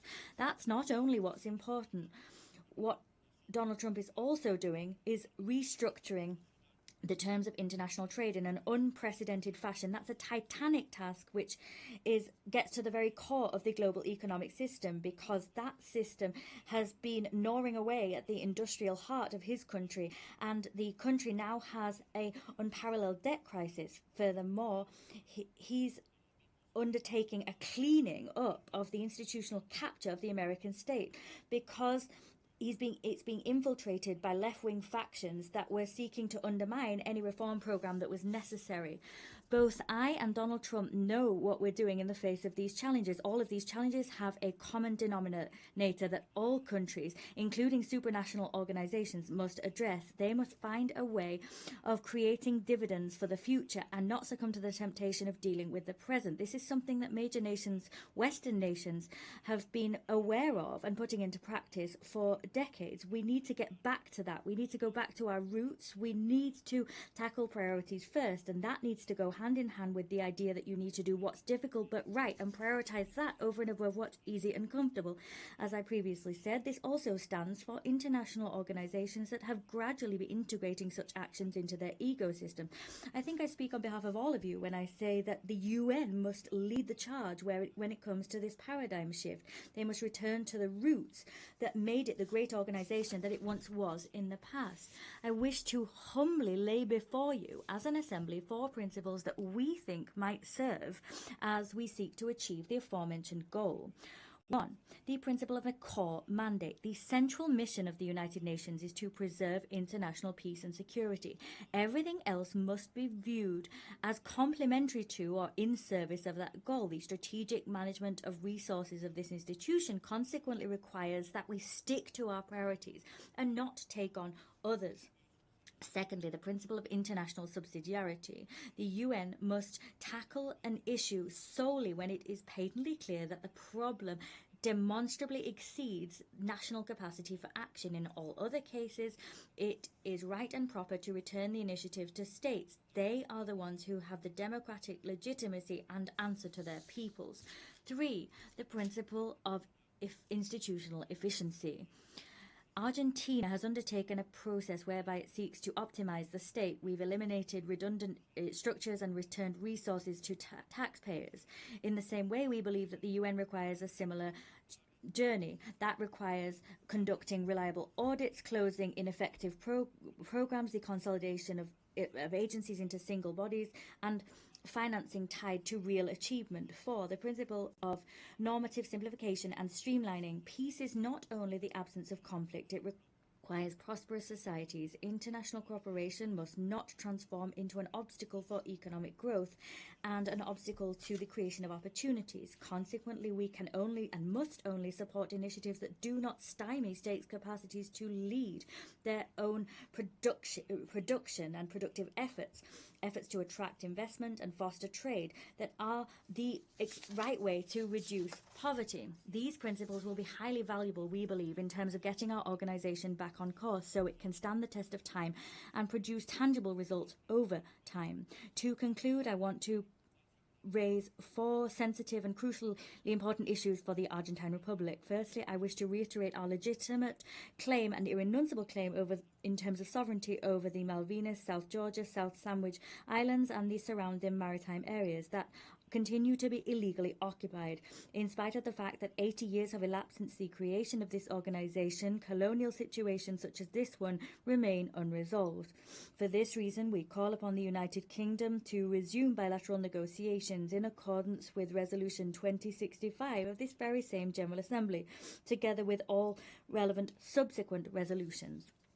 Secondly, I wish to once again roundly reject expressions of fundamentalist violence that continue to be seen and that are spreading throughout the world. In Argentina, we already suffered this horror with the attacks against the Israel embassy and La Hamia in 1992 and 1994, respectively. For this reason, we urge the international community to strengthen legal cooperation to guarantee that Interpol and its signs are respected and those responsible for such atrocities are brought to justice. That will help us to ultimately be able to heal this painful wound that plagues our country's history. Thirdly, we're witnessing an unacceptable escalation in political violence on the left at a global level, violence that in Argentina we know only too well. It is unacceptable to use force where reason fails. For this reason, we emphatically reject any procedures which essentially undermine the basic norms of democratic, peaceful coexistence. 4, to the situation of the Argentine citizen Nahuel Gallo, who was abducted and detained arbitrarily in Venezuela without charge, with no legal assistance or consular assistance. In simple words, this is a forced disappearance. We demand that the Venezuelan government release him immediately, and we appeal to the international community so that this legitimate claim is heeded. This in defense of the most basic principles of international law and human dignity. Finally, we reiterate our demand for the immediate release of the hostages which remain captive in Gaza. Finally, may God bless the free world. May the forces of heaven accompany us. Thank you. Thank you very much. On behalf of the Assembly, His Excellency, the President of Argentina Republic.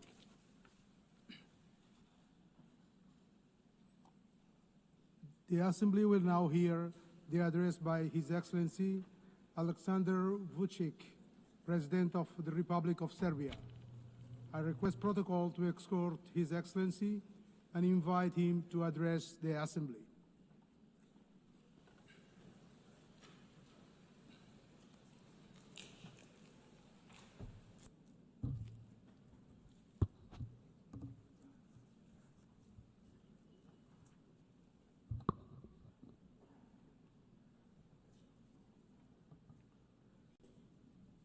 Excellencies, ladies and gentlemen, I'm very honored to address this 80th anniversary session of the General Assembly of the United Nations on behalf of the Republic of Serbia, a founding member of the United Nations and a freedom and peace-loving country proud of its history. This year, we mark 8 decades of the existence of the World Organization, and during that period, the UN has provided a framework for dialogue, cooperation, and solidarity among the nations, short of which it would not be possible to respond to the challenges of our day. Only by joint efforts we can create a future featured by security and dignity. This brings me, ladies and gentlemen, to the 5 essential principles that guide Serbia and its foreign policy vision and constitute pillars in its international actions. Number 1, the United Nations is not a relic of the past. It is a compass for the future. 80 years on, this is a moment for reflection, but also for candor. The UN should not be a stage where giants wrestle while smaller countries hold their breath. It should be a round table where every seat counts. Countries like ours, countries that belong to Global South, are too often treated as chess pieces. It's time to show that we can be conveners, innovators, and guarantors of cooperation. We may not have the loudest voice, but we often have the clearest vision, because we see both East and West at once. Our engagement with all partners does not mean blind agreement. It means respect for sovereignty, territorial integrity, and the belief that dialogue is stronger than division. Serbia is a reliable, predictable partner, but reciprocity matters. We will defend our autonomy as firmly as we defend cooperation. The United Nations Charter was not written to serve one moment in history. It was written to withstand the test of time. In a world facing deep geopolitical fractures, the United Nations Charter remains the only framework capable of holding us together. Serbia is not a buffer zone, it is a bridge, and bridges connect. They do not divide. Therefore, as the President of Serbia, for the first time I would like to offer Belgrade, the capital of Serbia, as a place of dialogue for all the conflicts around the world. I believe that we will offer the best possible hospitality and absolute security for the participants. The world is facing its deadly surge in violence since World War II.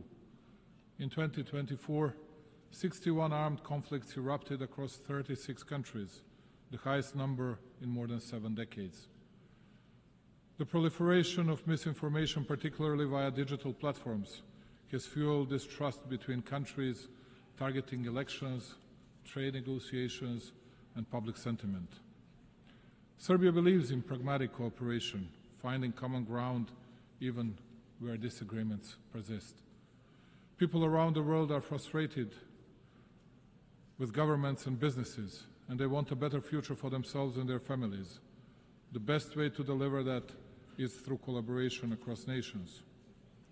We live in times of the most difficult conflicts and the most difficult divisions within countries, continents, and regions since the foundation of the UN. A particularly worrying thing is a fact that, provoked by different factors, we have the deepest and the most difficult divisions within each society, with, most often, extremely violent consequences of actions of mutual non-understanding, non-communicating, and distancing from what used to be accepted as elementary decency and behavior in both country-to-country and people-to-people relations. The world is divided, believe it or not, less by ideological, but much more by emotional, hate-driven differences caused by undermining of countries, societies, elementary moral values as well.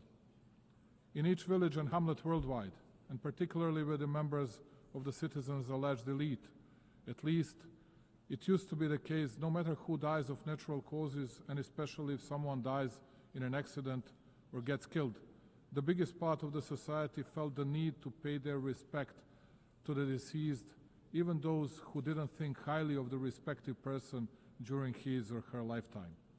Today, we are witnessing the unprecedented wonder, a sick expression of joy for the crime committed against an innocent person. The example of Charlie Kirk is the best confirmation of that.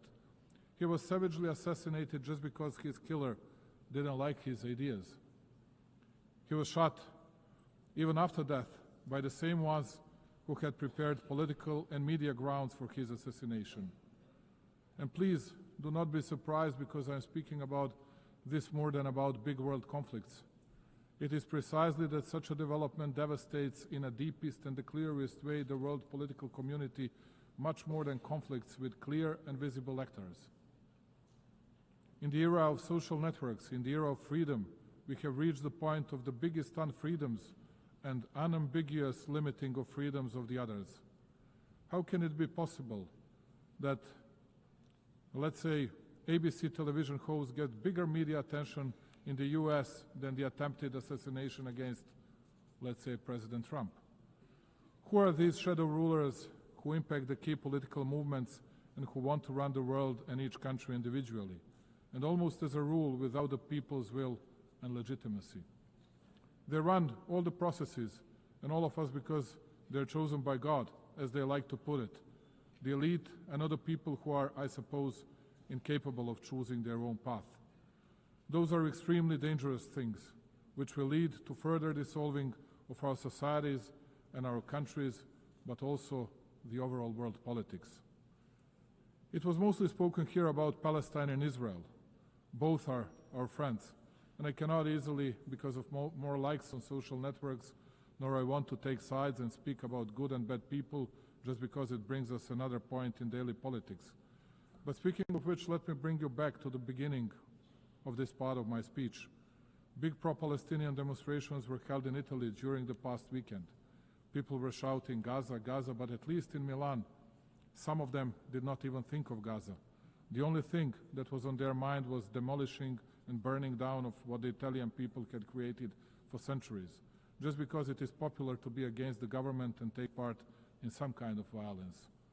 And when otherwise very composed Italian Prime Minister Giorgia Meloni calls such hooligans, rightly so, thugs, we all ask ourselves what the next stage would be like and what awaits us in the future. During the past month, Serbia was facing unrest and attacks against the constitutional order. In spite of the violence exerted by the protesters, we tried to find a significant share of blame in myself, ourselves, and in us running the country. I wanted to listen, and I understood the message of the people in the streets. That is why, just like here at the United Nations, I believe that the dialogue between the nations and countries has no alternative. I offer dialogue and unconditioned discussion on all the topics of significance for our society to people who think differently, and I'm absolutely certain that in the upcoming period we will overcome all the difficulties from the past months. Progress on global challenges is uneven. Financing is dwindling, the UN budget is constrained, and smaller nations often lack access to the tools and support that richer countries enjoyed, particularly in the energy transition. Climate change is not just a statistic for Serbia and the Balkans, it is a lived reality marked by droughts, floods, and energy insecurity. Sustainable economic growth is essential, not optional, for climate resilience and well-being. For us, partnerships are defined by commitment, not hierarchy. We are a place where East and West collaborate on concrete projects from clean energy to infrastructure and digital transformation, and we will continue to build on this foundation. At a time when the UN seeks to inspire trust globally, these practical, results-driven partnerships strengthen confidence at home and abroad. Distinguished colleagues, alongside many other member states, especially those who do not belong among great powers, Serbia is adamant in pointing to the importance of and respect for the fundamental principles and rules of the Charter of the United Nations. Perhaps it is only too proper to repeat today what we committed to 8 decades ago. The principles and rules of the Charter are valid equally for all states, large or small, for all political powers or levels of development. With a feeling of deep pride, my country continues to commit to a consistent implementation of international norms, notwithstanding the fact that it too is facing a lack of fairness and double standards. In words and deeds, and on a number of occasions, Serbia has recommitted to respecting the sovereignty and territorial integrity of all UN member states, the fundamental principles of the Charter. In doing so, my country expects all the states to respect its sovereignty and territorial integrity, which I have the pleasure to note most of them do, and to which I owe my profound gratitude. After all, as I said on many previous occasions, the respect of the Charter of the UN is not a matter of choice. Rather than that, it is a universal and binding obligation of us all. Number two, territorial integrity is not a principle measured by power. It is the measure that restrains power. If the principle of territorial integrity is applied selectively, it ceases to apply at all. Its violation in one place becomes justification for conflict everywhere. Undermining it does not create exceptions. Rather, like in the case of Serbia, it creates precedents, dangerous ones. Serbia is well aware of the price paid in this regard of international law and multilateralism. 26 years ago, my country fell prey to a brutal aggression by NATO. It opened a Pandora box of sorts, whereby the very postulates of international law were unscrupulously undermined and the principle of territorial integrity brought into question. The consequences of such actions of those who consider themselves untouchable at the time are felt today as well. Even though small in respect of global powers, Serbia is not deterred from commitment to the principles of international law. We firmly believe that they should be respected in every situation, without exception and selectivity. As a persistent drop can shape stones over time, so does our perseverance in defending universal norms help assert their durability. Serbia will continue advocating those principles, as the observance of the respective is the only reliable way to peace and stability. This rostrum and this occasion are the best opportunity to reiterate that my country will never forget its history, its people, its sanctities. Kosovo and Metohija is an inseparable part of Serbia, the main pillar of its identity, culture, and spiritual heritage. For us, Serbs, it is not only a piece of land, it is the cradle of our spirituality and our existence on that land over centuries. Our concern is not only moral and historical, it is humane too. It is with a heavy heart that I advise of the dramatic circumstances in which the Serbs of Kosovo live today. Day in, day out, they are denied basic human rights, the right to life, freedom of movement, the right to education and health protection, access to workplace and property. They live in isolation, basic foods and medicines are in short supply, while children grow up in a fear and uncertainty. Their situation is not only local by nature, it touches upon the conscience of the entire international community and is a test of its readiness to fend for the innocent and helpless. We witness ethnic violence suffered by the Serbs almost every day. It is frightening in size and scope. The Serbs are physically attacked, intimidated, arrested unlawfully, their property is confiscated, and their rights to language, education, and cultural expression limited. The Serbs are often discriminated against, too. The practice sets the stage to make life in Serbian communities more difficult, as they are denied basic services, taxed exorbitantly, and erected hurdles and obstacles too. This is aimed at creating fear and pressure, and by extension change the demographic picture and force the Serbs to flee Kosovo and Metohija. Serbia, therefore, calls on the international community to take concrete and resolute measures to stop the violence in order to ensure security and rights of all peoples in Kosovo and Metohija. Compassion is not good enough. We need deeds and protection mechanisms. Notwithstanding the continuous, open and obvious violations of UN Security Council Resolution 1244, Serbia continues to believe in dialogue under the European Union auspices. It has no alternative, and if true and committed, it is the only way to a just and sustainable solution in line with international law and with full respect for mutual obligations. Just as in the past, my country will continue to fight for peace, patiently, emphatically, and in good faith. Number 3, the Balkans must not be a stage for the ambitions of others, but a space for shared responsibility. 30 years after the conflict, stability has become our highest value. The nations of the Balkans deserve the right to shape their future free from external patronage through cooperation, mutual respect, and regional ownership. Distinguished colleagues, cooperation, dialogue, and mutual confidence are perceived as main levers of international relations also on the regional level. We consider that our region should look to the future while we continue to work to the benefit of all citizens and economic interlinkage. To paraphrase Indira Gandhi, who once said that one cannot shake hands with a clenched fist, let me say that Serbia will keep its hand extended, the hand reaching over divisions and borders, devoted to stability and prosperity for all those who strive for a positive agenda and a vision of common European future. The stability of our region is of paramount importance for us. As a guarantor of the Dayton Peace Agreement that we signed 30 years ago, we shall always work toward its full implementation and respect for the rights of all 3 constituent peoples in Bosnia and Herzegovina, Serbs, Bosniaks, and Croats. Unilateral acts and the abuse of authority contrary to the letter of the agreement are not conducive to peace and bring about new tensions. Only by the agreement of Bosnia and Herzegovina's people and entities can the stability and functioning of that country be guaranteed. Absence of dialogue and unilateral initiatives without agreement by all interested sides, in particular the initiatives that take advantage of international organizations, are but a step back to a painful past and create new divisions. Serbia will use all diplomatic means to prevent these activities from taking place as they undermine regional dialogue, the process of reconciliation and understanding. We shall not hesitate in our resolve to promote regional stability in an effort to contribute to global security. For exactly 30 years now, and in this distinguished institution and everywhere else, A false campaign has been ongoing against both the Republic of Serbia and Republika Srpska, the entity within Bosnia and Herzegovina.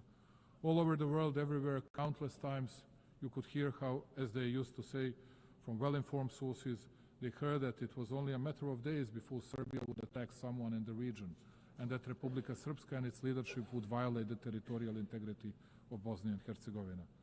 And all this time, it has been a lie, a real smoke screen intended to enable international representatives who are not elected by the people to deal with legitimate representatives of the Serbian people, one of the three constituent peoples in Bosnia, imposing sanctions against them, believe it or not, replacing them from the positions the people elected them to, and conducting criminal proceedings and issuing convictions for words spoken for verbal offenses. Thus, all of you are witnesses to a fact that for 3.5 years since the beginning of the conflict in Ukraine, we have been hearing stories that we, as an alleged Russian puppet, will attack someone in the region, which of course did not happen and will not happen. The only thing we have never heard is an apology from those who spread such falsehoods, and it is quite certain that we will never hear one. Let me reiterate, Serbia is a free, independent and sovereign country that makes its own decisions independently. We are committed to our European path. We do not plan to attack anyone, but equally, we will not allow anyone else to threaten our freedom and our country.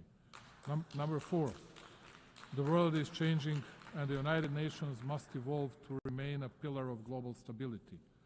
Reforming the United Nations is not simply an institutional task. It is a moral duty to safeguard the future of global peace and justice.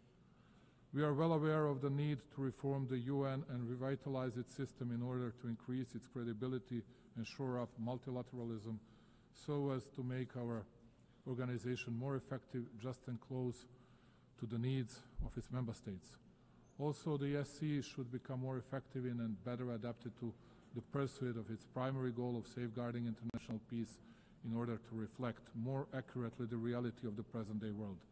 Africa in particular, the youngest continent which comprises 54 states, must be better represented. Many countries rely on the UN for technical expertise, development funding, and guidance to achieve the Sustainable Development Goals. Cuts to funding or reduced access to UN programs risk widening the gap between wealthy and developing nations. As the UN looks for ways to reduce costs, we are happy to offer to host any of UN bodies, institutions, agencies in Serbia with the best possibility to continue being a bridge between developed and developing regions. Serbia is situated at the crossroads of Europe, easily accessible to both East and West. And speaking about cost effectiveness, we are able to offer lower operational costs compared to Geneva, New York, or other big hubs. Belgrade offers modern facilities, reliable connectivity, and proven capacity to host large international events, for example, Expo 2027. Hosting an agency in Belgrade strengthens the UN's presence in Southeastern Europe, a region with transitional and developmental experience relevant to global priorities. This would expand the UN's geographic footprint, ensuring agencies are more representative and globally distributed. And number 5, Serbia will remain independent and will overcome internal challenges through the strength of its statehood tradition, focusing steadfastly on building a prosperous future. True sovereignty today is not insulation. It is the dignity to choose, to say yes on our own terms, and to use that choice for cooperation. Serbia's independence is not a privilege granted. It is a sovereign right exercised, and its sovereignty is not situational, it is foundational. Notwithstanding numerous global challenges, Serbia has remained on a steady course. Its macroeconomic situation is stable and its economy continues to grow, which only shows how commitment to reforms and responsible economic policies lead to great results. Investments in infrastructure, energy transition and digitalization bear out my country's commitment to sustainable development and the 2030 Agenda goals. Let me take a moment, ladies and gentlemen, to inform you that in 2027, Serbia will host the specialized exhibition Expo 2027 with a motto, Play for Humanity, Sport and Music for All. This event will provide an opportunity for my country to show to the world the strength of our culture, sport and creativity as a universal language that transcends differences. This will be a moment in which, along with its partners, Serbia will build bridges of friendship and togetherness, promote understanding and open new horizons of cooperation. Serbia's way is the way of development, progress, and prosperity, and it is fully committed to becoming a full-fledged member of the European Union.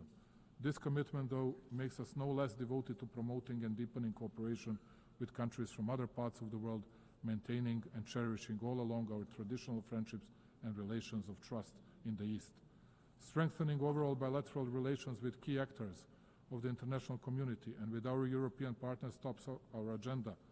Also, Serbia has raised in the past several years the level of cooperation with numerous countries in Africa, Asia, and Latin America, and played in that way a respectable role on the global stage. I trust and believe that we can count on mutual respect and the traditional bonds of friendship with these countries in our future relations. Ladies and gentlemen, closing it and looking to the future and committed to dialogue and understanding, we in Serbia believe that peace is the highest value and the most solid foundation of development. We shall continue to invest our energies, knowledge, and will in building a world more just, secure, and worthy of the coming generations. I thank you very much. On behalf of the Assembly, I wish to thank the President of the Republic of Serbia. The Assembly will now hear an address by His Excellency Hamad al-Shara, President of the Syrian Arab Republic.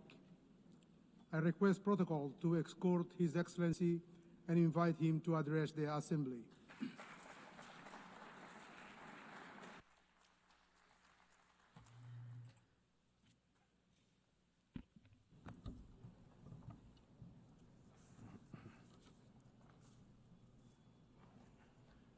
In the name of God, most compassionate, most merciful. The Syrian story is filled with emotions, and it mixes pain with hope. The Syrian story is a story of struggle between good and evil, and between the weak right cause that has no supporter except God. Our story is one of the lessons of history, and it is an embodiment of noble human meanings and values in this eternal struggle between good and evil. We find the Syrian story that tells a new chapter of the struggle, one filled with creativity and determination and patience and torture and pain and sacrifice, and clinging on to noble customs and values and hard work and relying on God. All these are tools for truth against injustice and falsehood. Your Excellencies, Mr. Secretary General, Madam President of the General Assembly, Your Excellencies, may the peace of God be upon you. I come to you from Damascus, the capital of history and the cradle of civilizations, a beautiful country that has taught the world the meaning of civilization and the value of human beings and coexistence, to be a beacon for the world. Syria, however, for 60 years fell under a repressive rule that disregarded the value of the territory it ruled over. For long years, we've suffered injustice and deprivation and oppression. Then we rose in claiming our dignity. The previous regime has used the worst kind of torture against our people, chemical weapons and bombardment and torture in prison and displacement and sectarian strife, and used drugs against our people and the world. It has torn our country apart and brought forth fighters from around the world. The former regime killed around 1 million innocent people and displaced thousands and millions and demolished 2 million homes.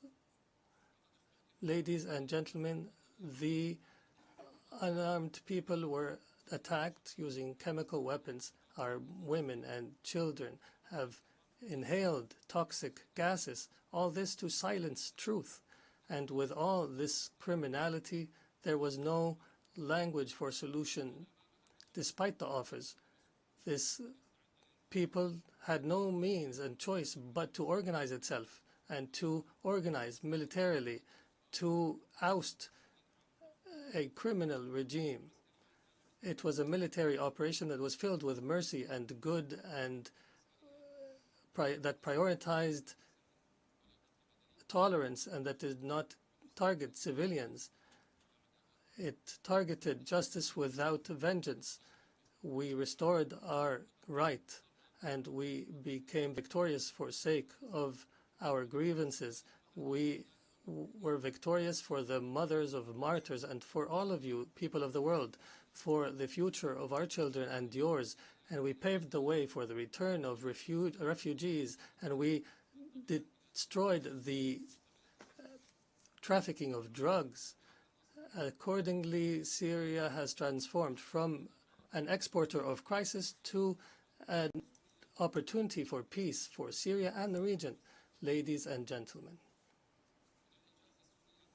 this unique Syrian achievement and the solidarity between our peoples have led us to try to uproot sectarianism and to fight against attempts to divide our country once again. But the Syrian people are aware enough to understand and to resist.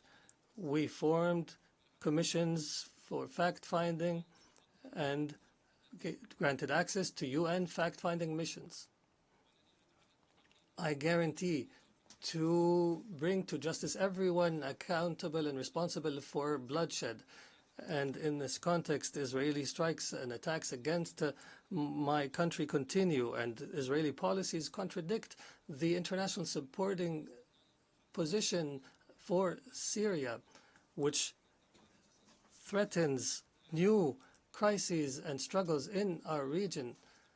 For this purpose, and in face of this aggression, Syria is committed to dialogue, and we're committed to the disengagement of forces agreement of 1974, and we call on the international community to stand beside us in the face of these attacks. Ladies and gentlemen, from the very moment the former regime fell, we set out a clear strategic policy built upon three pillars: balanced diplomacy, security, stability, and economic development. We filled the power vacuum, called for an inclusive national dialogue, and announced a government of competence. We strengthened the principle of participation and established a national commission for transitional justice and another for the missing, ensuring justice and fairness. We are now proceeding toward electing representatives of the people in the Legislative Council. We restructured civil and military institutions, dissolving all previous formations.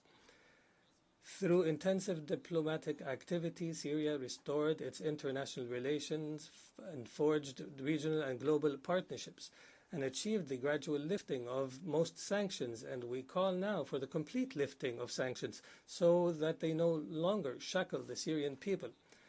Investment laws have been amended, and major regional and international companies have already begun entering the Syrian market, contributing through investment and reconstruction. Syria today is rebuilding itself through establishing a new state, building institutions and laws that guarantee the rights of all without exception. A land of ancient civilization and culture deserves to be a state of law, protecting everyone, safeguarding rights, guaranteeing freedoms, and fostering life to flourish while turning the page of a wretched past. We are determined to restore Syria's glory, dignity, and honor. And in continuation of the Syrian story, I declare before you today the triumph of truth over falsehood. Truth has come and falsehood has perished. Syria is reclaiming its rightful place among the nations of the world. This announcement is the echo of a great people's will, a people who forged glory throughout the ages, who rose again from beneath the rubble to restore their rights and freedom and dignity. On behalf of the Syrian people, I extend gratitude to everyone who stood by the Syrian cause, who aided Syrians in their tragedy, and who welcomed them in their countries, and to all nations and peoples who rejoiced in the victory of the Syrian people's will. and I particularly thank Turkey, Qatar, the Kingdom of Saudi Arabia, and all Arab and Islamic states, the United States of America, and the European Union. And before I conclude, let me affirm, the suffering Syria endured, we wish upon no one. We are among the peoples most deeply aware of the horrors of war and destruction. For this reason, we stand firmly with the people of Gaza.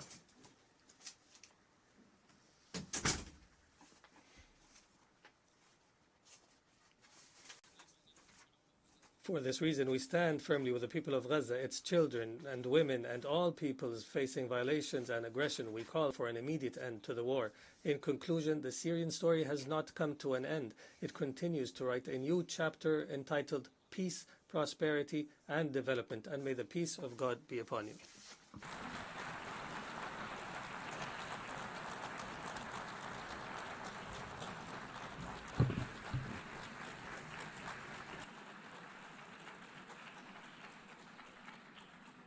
On behalf of the Assembly, I wish to thank the President of the Syrian Arab Republic. The Assembly will hear an address by His Excellency Zoran Milanovic, President of the Republic of Croatia. I request protocol to escort His Excellency and invite him to address the Assembly.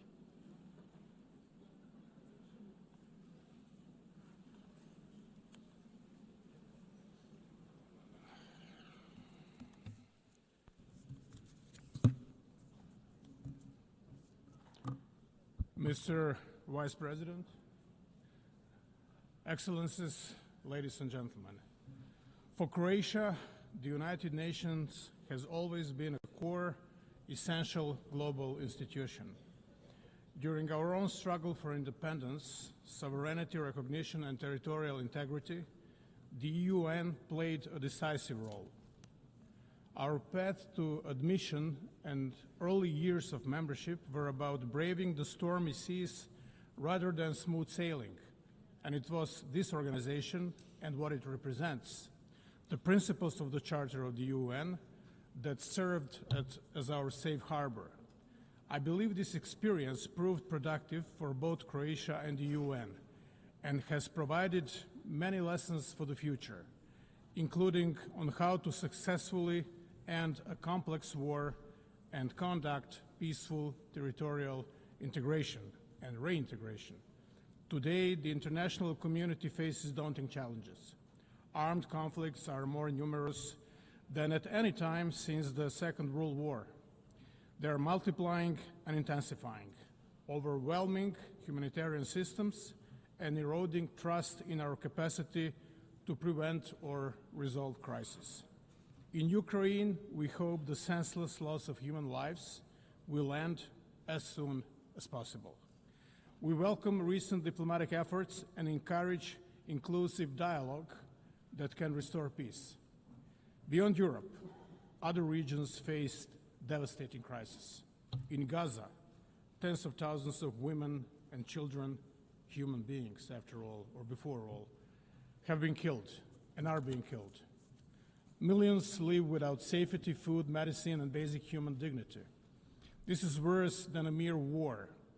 It's a carnage, and we urgently call for it to end, for safe delivery of aid, especially to children, and for the release of all hostages. Lasting peace can only come through the universal recognition of the legitimate political aspirations of the Palestinian people, long denied. Time to close the chapter. The suffering is in less visible crisis is no less real. In Sudan, one of the gravest humanitarian catastrophes of the 21st century is unfolding before our eyes. UN peacekeeping must adapt to today's conflicts. Missions must be flexible, realistic, and sequenced towards achievable goals, reasonable goals. This requires the Security Council to focus on political solutions and remain committed to sustaining peace long after missions withdraw. Peace is more than silencing the guns. It requires preventing new wars and breaking the cycles of violence from the past. Lasting peace rests on democracy, legitimate governance, and full respect for the right of each people to freely choose their leaders and representatives. Excellencies, in our region of Southeast Europe, Croatia continues to champion and promote legitimate political processes as the foundation of progress. The EU membership is not a cure-all, but it remains a strong driver of prosperity, as can be witnessed in my country, Croatia.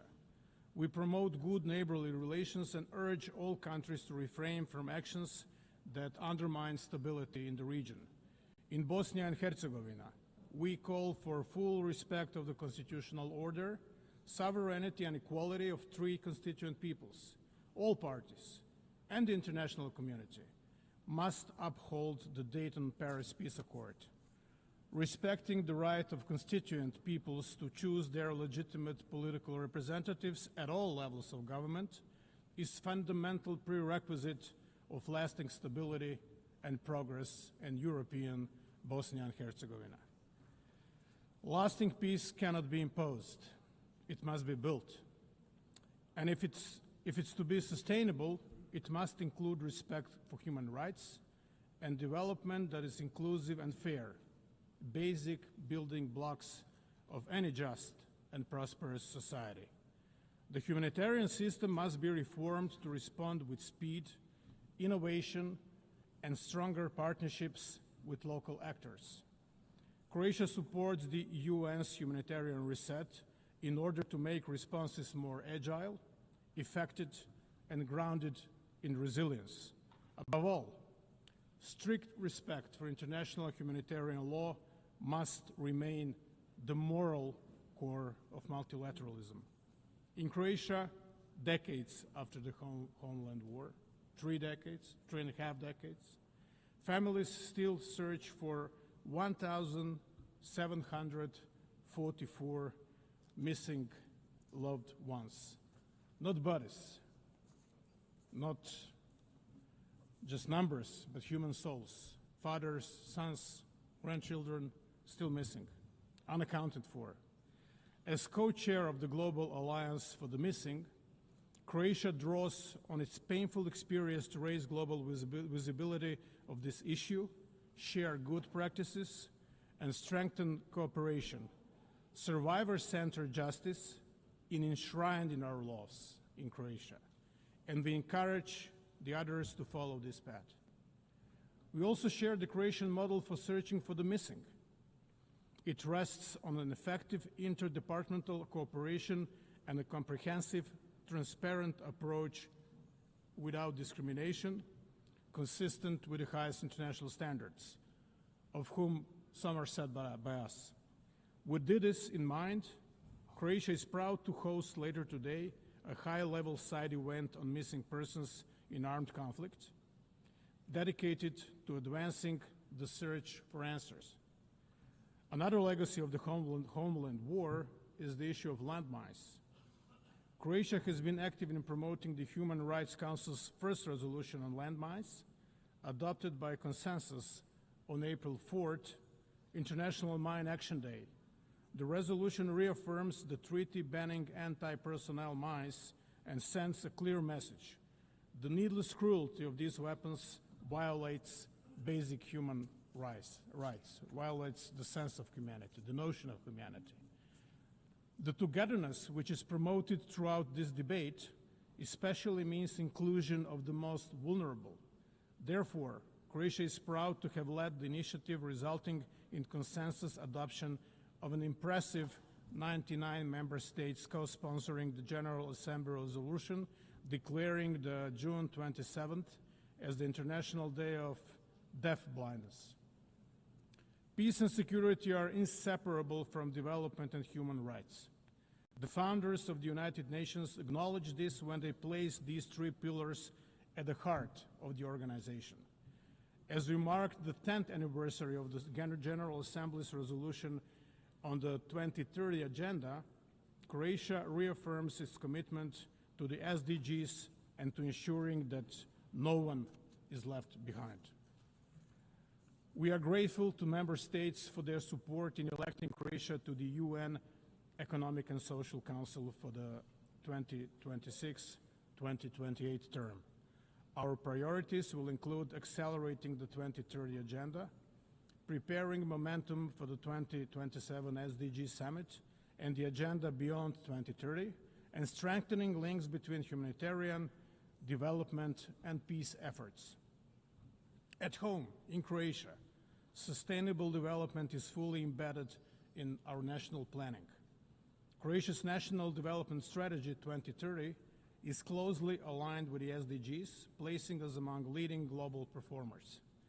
We reaffirm our commitment to progress made at SOP meetings, including the landmark SOP 28 agreement to begin phasing out fossil fuels. COP 29 in Baku, Azerbaijan, must deliver a new quantified climate finance goal, and COP 30 in Belém must raise ambition, advance fossil fuel transition, and scale up climate finance. Croatia supports a credible climate finance roadmap. The triple planetary crisis also threatens global public health.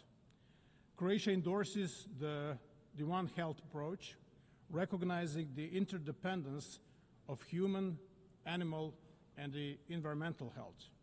We welcome adoption of the pandemic agreement at the 78th World Health Assembly earlier this year. As a Mediterranean nation, Croatia knows that healthy seas are both a national imperative and a global responsibility. We remain committed to multilateral ocean protection under the United Nations Convention on the Law of the Seas. We welcome the outcome of the third UN Ocean Conference in Nice, France, have ratified the BBNG agreement, and urge others to do so without unnecessary delay. Croatia's contribution to development cooperation humanitarian aid continue to grow. Since 2011, we have steadily increased our support, reaching record levels in 2023. We share lessons from our own recovery, from democratic transition to mine action and veteran reintegration. In Ukraine, our expertise in humanitarian demining is particularly valued, making us one of the leading contributors relative to GDP. Our support extends far beyond our neighborhood, reaching whole Southeast Europe, the eastern and southern neighborhoods, and Africa. Excellencies, fundamental changes we are witnessing in our world are not mere historical echo, but an all-encompassing global transformation. We are at the defining moment of an era to come. Emerging technologies are reshaping every aspect of society: how we live, how we trade, and how we defend ourselves. Drones are a clear example. They did not only increase the lethality of war, they changed its economics. They showed us that assumptions we held only a decade ago about defense and deterrence are already outdated, total bygones. This disruption brings danger, but also opportunity.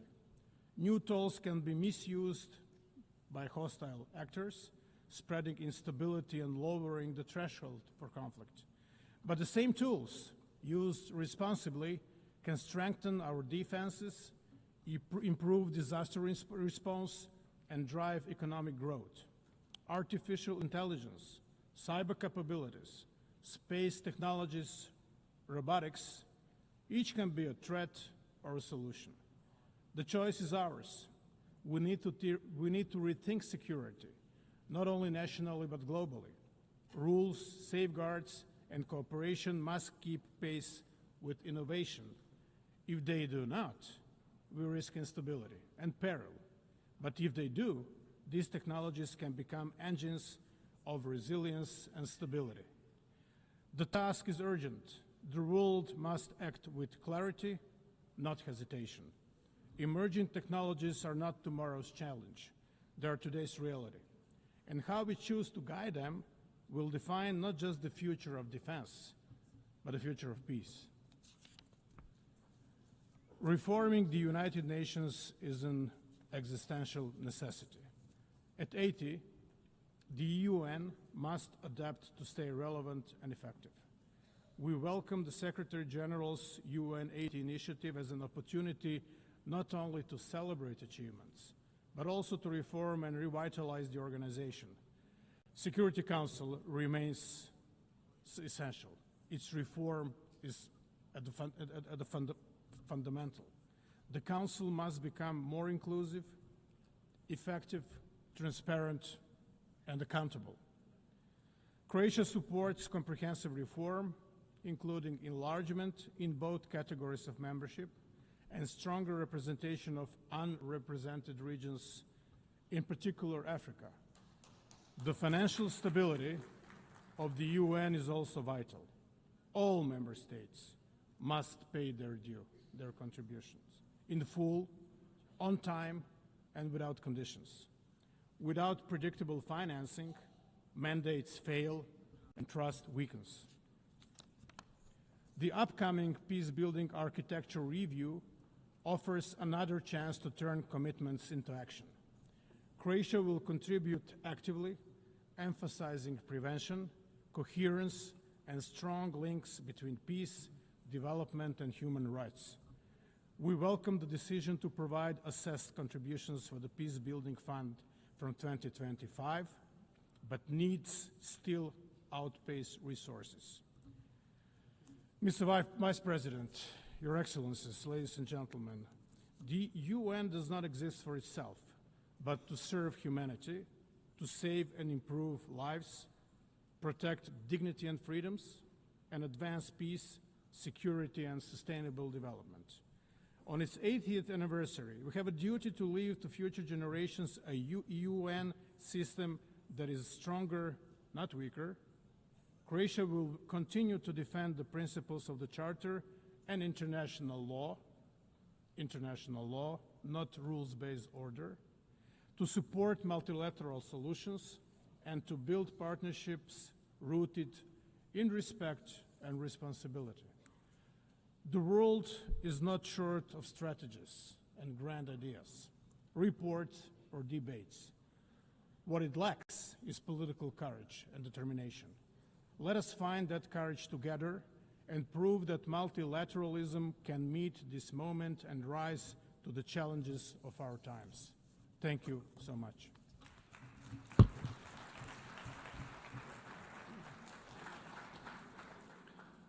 On behalf of the Assembly, I wish to thank the President of the Republic of Croatia. The Assembly will hear an address by His Excellency Nikos Christodoulidis, President of the Republic of Cyprus. I request protocol to escort His Excellency and invite him to address the Assembly.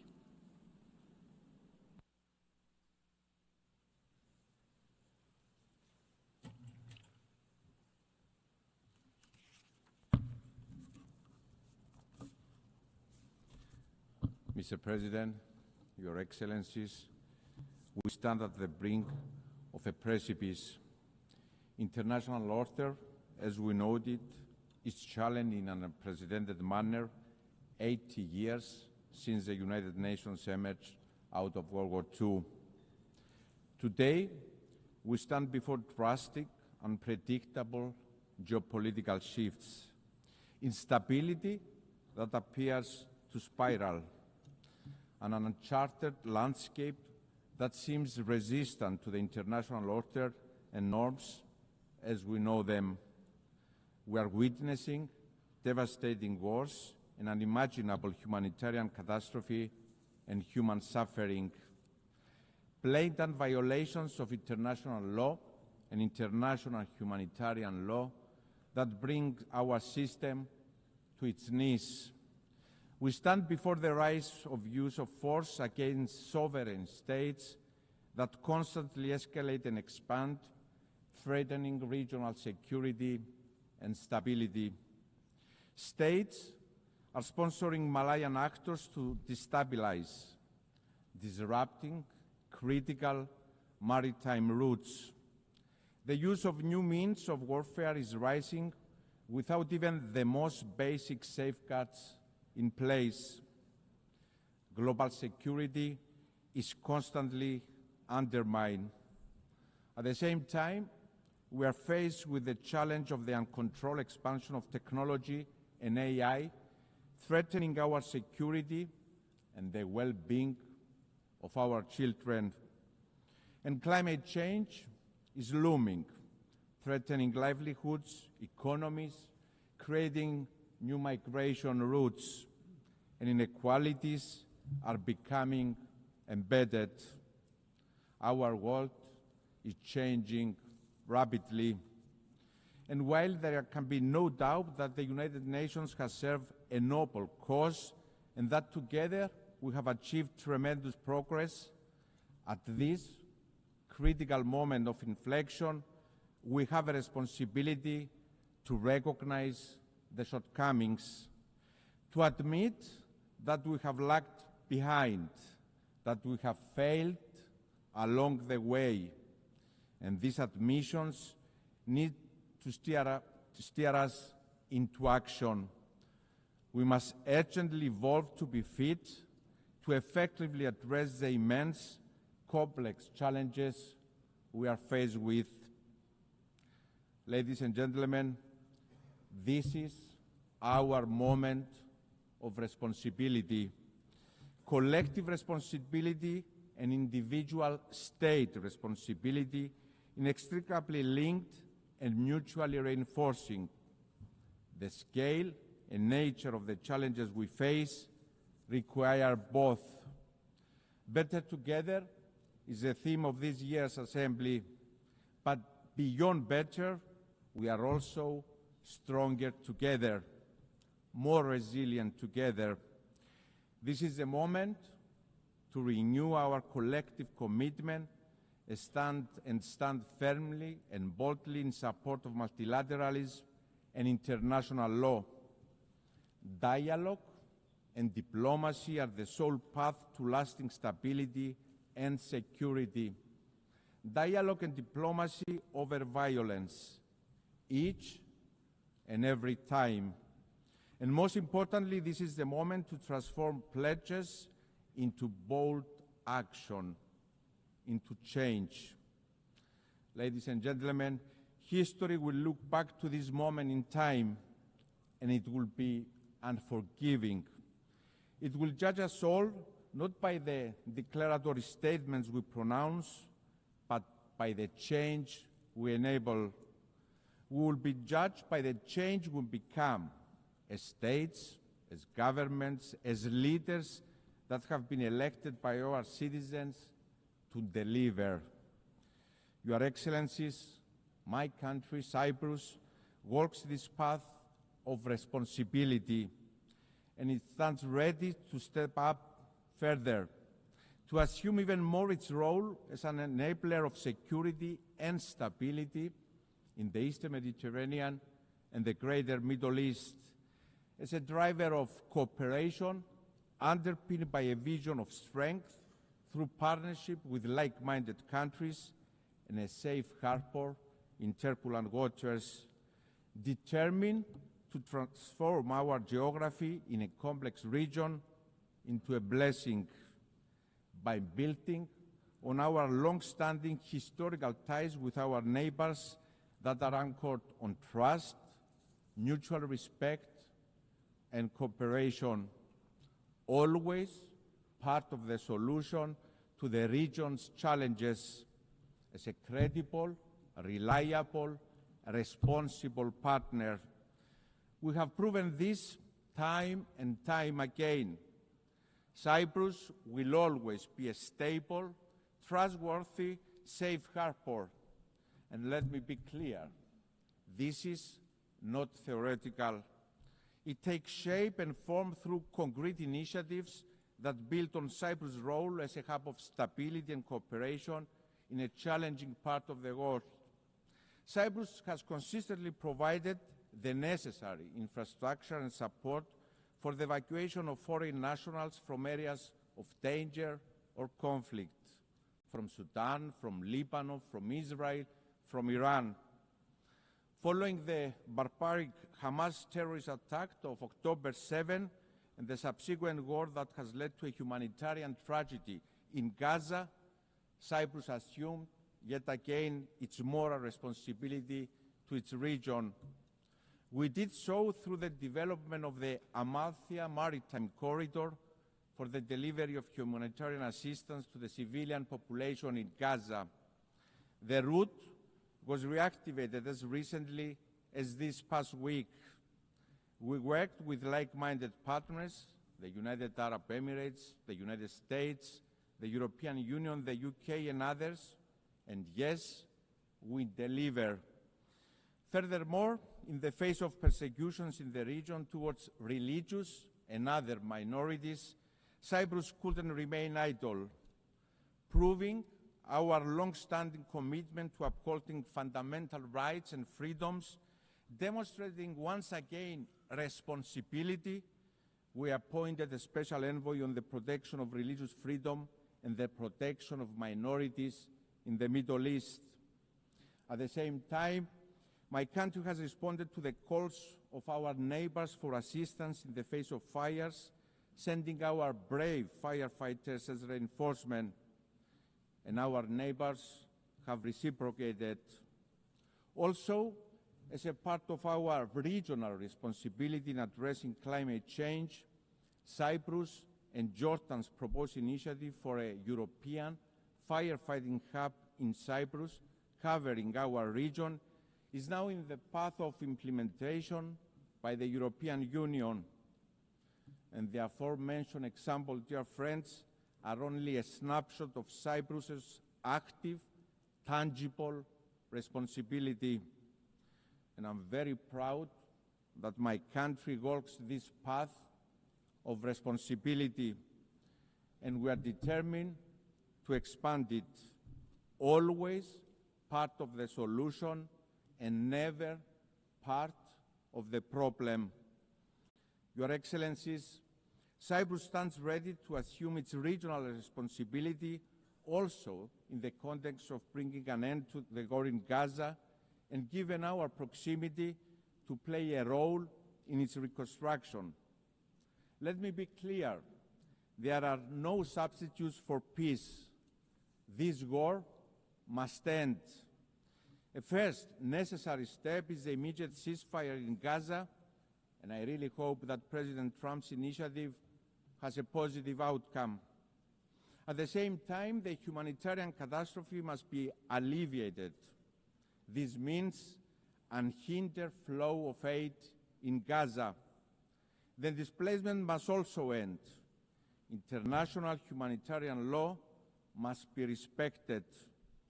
We also call with the same fervor for the immediate release of all hostages. And, dear friends, as unreachable as it may seem at this moment, we must not lose sight of the path for peace, for a two-state solution in line with the United Nations Security Council resolutions.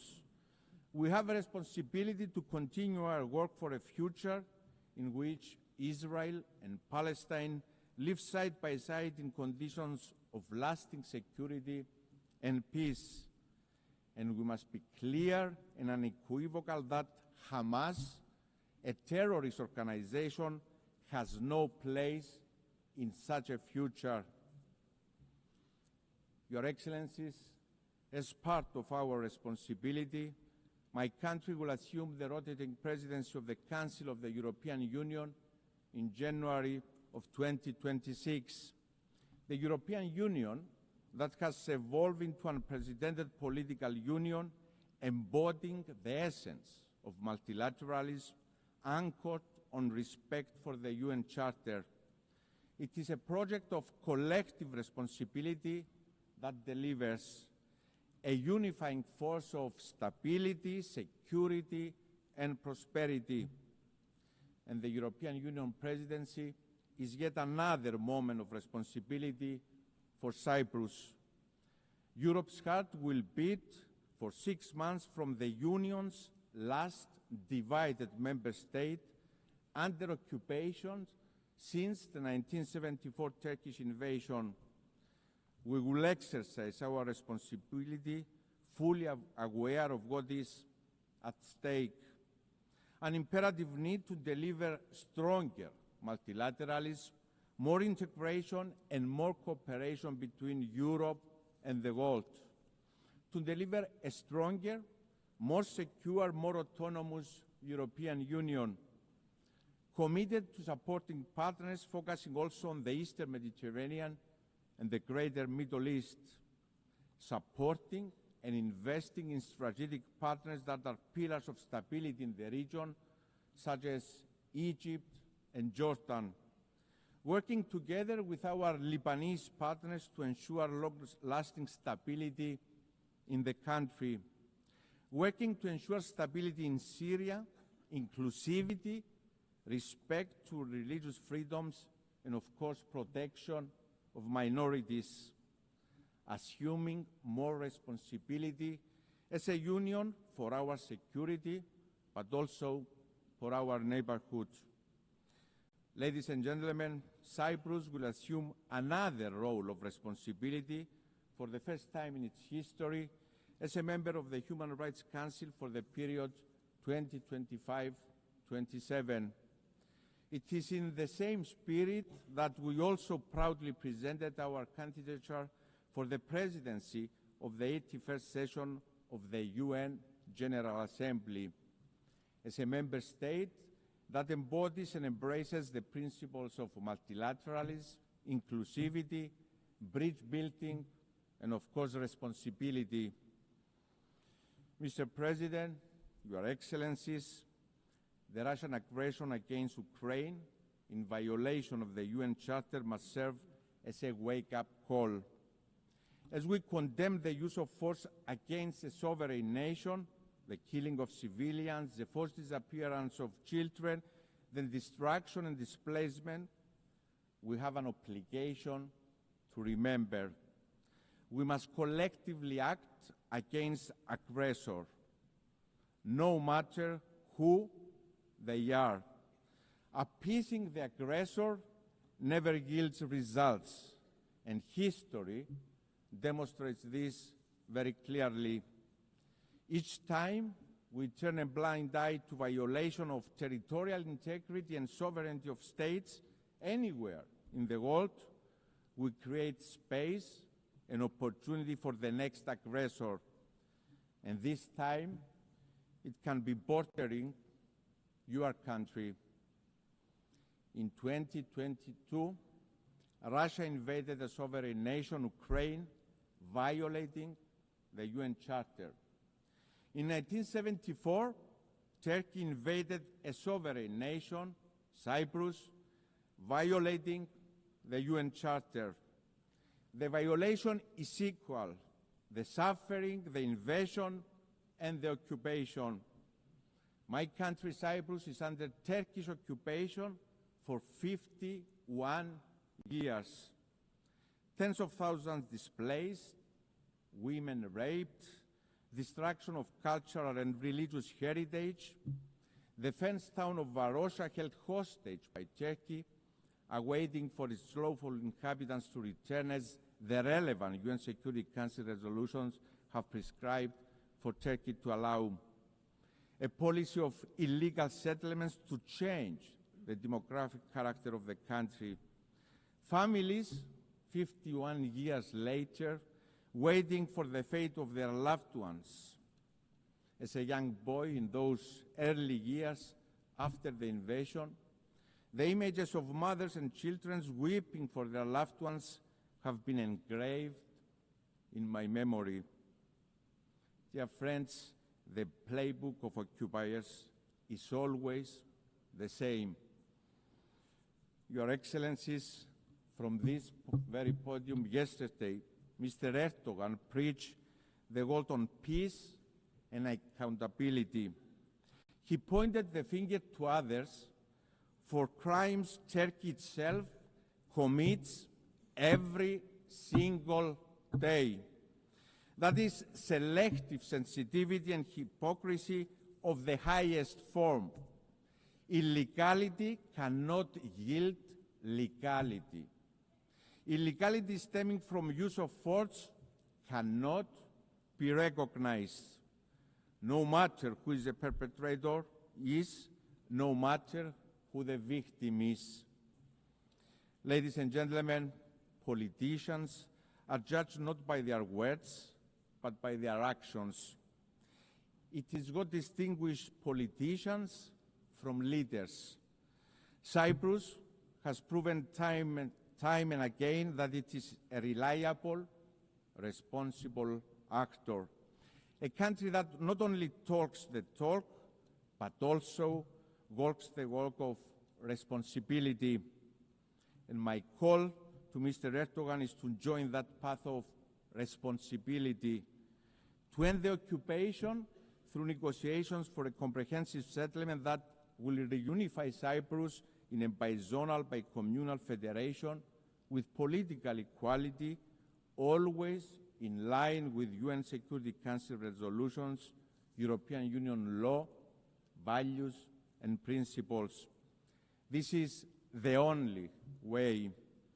Therefore, let me repeat, the call for responsibility is the loudest for my own country. I'm ready for this moment of responsibility, ready to deliver on the call of history to reunify Cyprus, to reunify my people, Greek Cypriots, Turkish Cypriots, Maronites, Armenians, and Latins. Mr. President, Your Excellencies, we stand at the brink of a precipice. And while the impulse may be to shrink away from the immense responsibility we inherited from the visionaries who stood here 80 years ago, now is the moment for us to assume our responsibility collectively and individually as states. Rest assured that my country, Cyprus, will continue to do its part by being responsible, by being advocates for responsibility, for the good of humanity, for our peoples. Thank you very much.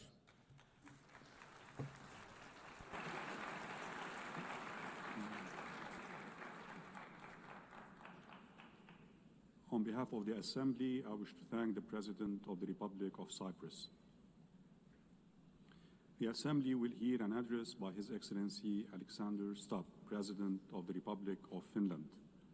I request protocol to escort His Excellency and invite him to address the Assembly.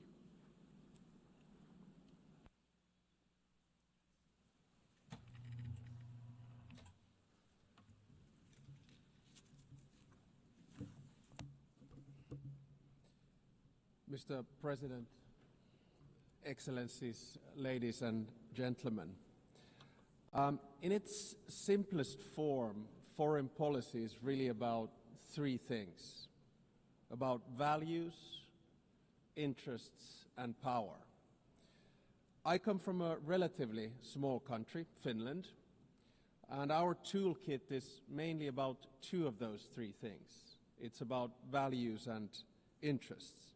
Power, hard or soft, is usually the luxury of bigger players.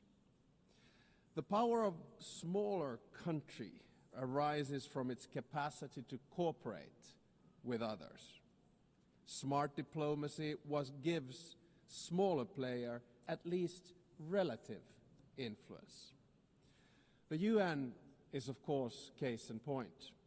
Big players have power through their permanent membership in the UN Security Council.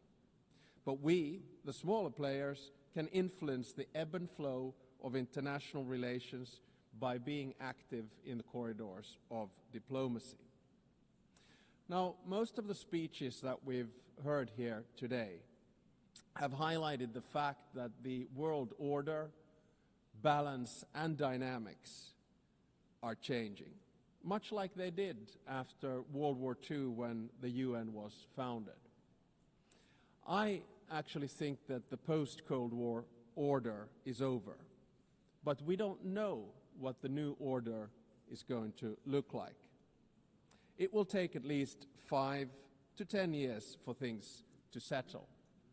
And my message to this Assembly today is that regardless of the size, each and every member state of the United Nations has agency. a say in how the new world order will look like. It is important that we all use this power wisely and responsibly. Now, I fully appreciate that our interests differ, depending on our geographical location, history, state of development, or culture. But fundamental values are something we should all share. We have commonly defined some of the most essential of them in the UN Charter. Today, I want to do two things. First, analyze where we are, and second, give my proposals on what we might want to do together. To understand what's currently happening in the world, I'd like to raise three different but yet related developments. First, it seems to me that there's a growing tension between multilateralism, in other words, an order based on the rule of law, and those that speak the language of multipolarity or transactionalism. So difference between multilateralism and multipolarity. Now, I can understand the temptation and the rationale of the proponents of multipolarity and transactionalism. But can they solve the world's biggest challenges, such as climate change or sustainable development? Today I see many states, both big and small, pursuing transactional or multivectoral foreign policies. In essence, their aim is to diversify their relations with multiple actors rather than aligning with any one particular bloc. Now, this can be opportunistic, but it may also be justified and reasonable. This depends on political choices. A transactional or multivectoral foreign policy is dominated by interests. Interests drive practical choices of states, and this is entirely legitimate. This kind of foreign policy is based on a realistic understanding of power. Power defines the limits of what is possible for each state. However, values should actually underpin everything we do. Even transactional or multivectoral foreign policy should rest on a score of fundamental values. Without them, foreign policy will ultimately run into a wall. If you set aside values for unhindered pursuit of power and interests, you will eventually find before you the very same problems you wanted to overlook. Second, the balance of power in the New World Order is shifting towards the South and the East. Many countries, especially in Africa, Asia, Latin America, are becoming or have become key players in determining the direction of the New World Order. To put it simply, they have both agency and power. They are not only an expanding economic force, but their demographic growth is inexorable. This will also turn them into a political and cultural force. It will yield them both hard power and soft power, and they will use it to promote their interests as they should. The 193 members of the United Nations do not have to agree on every minute detail of values, but we have to have a common understanding of fundamentals. They include the sovereignty and territorial integrity of states. They include the prohibition of the use of force and the respect for human rights and fundamental freedoms. These values are the building blocks of who we are and what we stand for as the United Nations. The broad international community has overwhelmingly an interest to uphold them. Let me be clear. Russia has no right to continue its aggression on Ukraine. Israel has no right to violate international law in Palestine. States have no right to use Sudanese or Congolese territories to fight proxy wars for their economic or strategic self-interests. I urge us all to heed this message of the international community and act accordingly. War is always a failure of humanity. It is a collective failure of our fundamental values. It is a failure of us as human beings. Thirdly, I would like to say a few words about the state of the United Nations, the institution where we are. The UN was created to maintain and promote peace, stability, development, and friendly relations among nations. In order to achieve this, the balance between the three elements was required. The power at the highest level was represented by the UN Security Council. The interests of the wider membership were reconciled here in the General Assembly, and the values were enshrined in the Charter and consolidated as rules of international law. Now, unfortunately today, the UN is struggling to fulfill its central promise of delivering peace and stability. We can always blame each other, but at the end of the day, it's a collective decision. Countries have increasingly taken the liberty to break the rules of international law and to use force against other people's territories and suppress other nations. The United Nations of today does not sufficiently reflect the realities of the balance of power.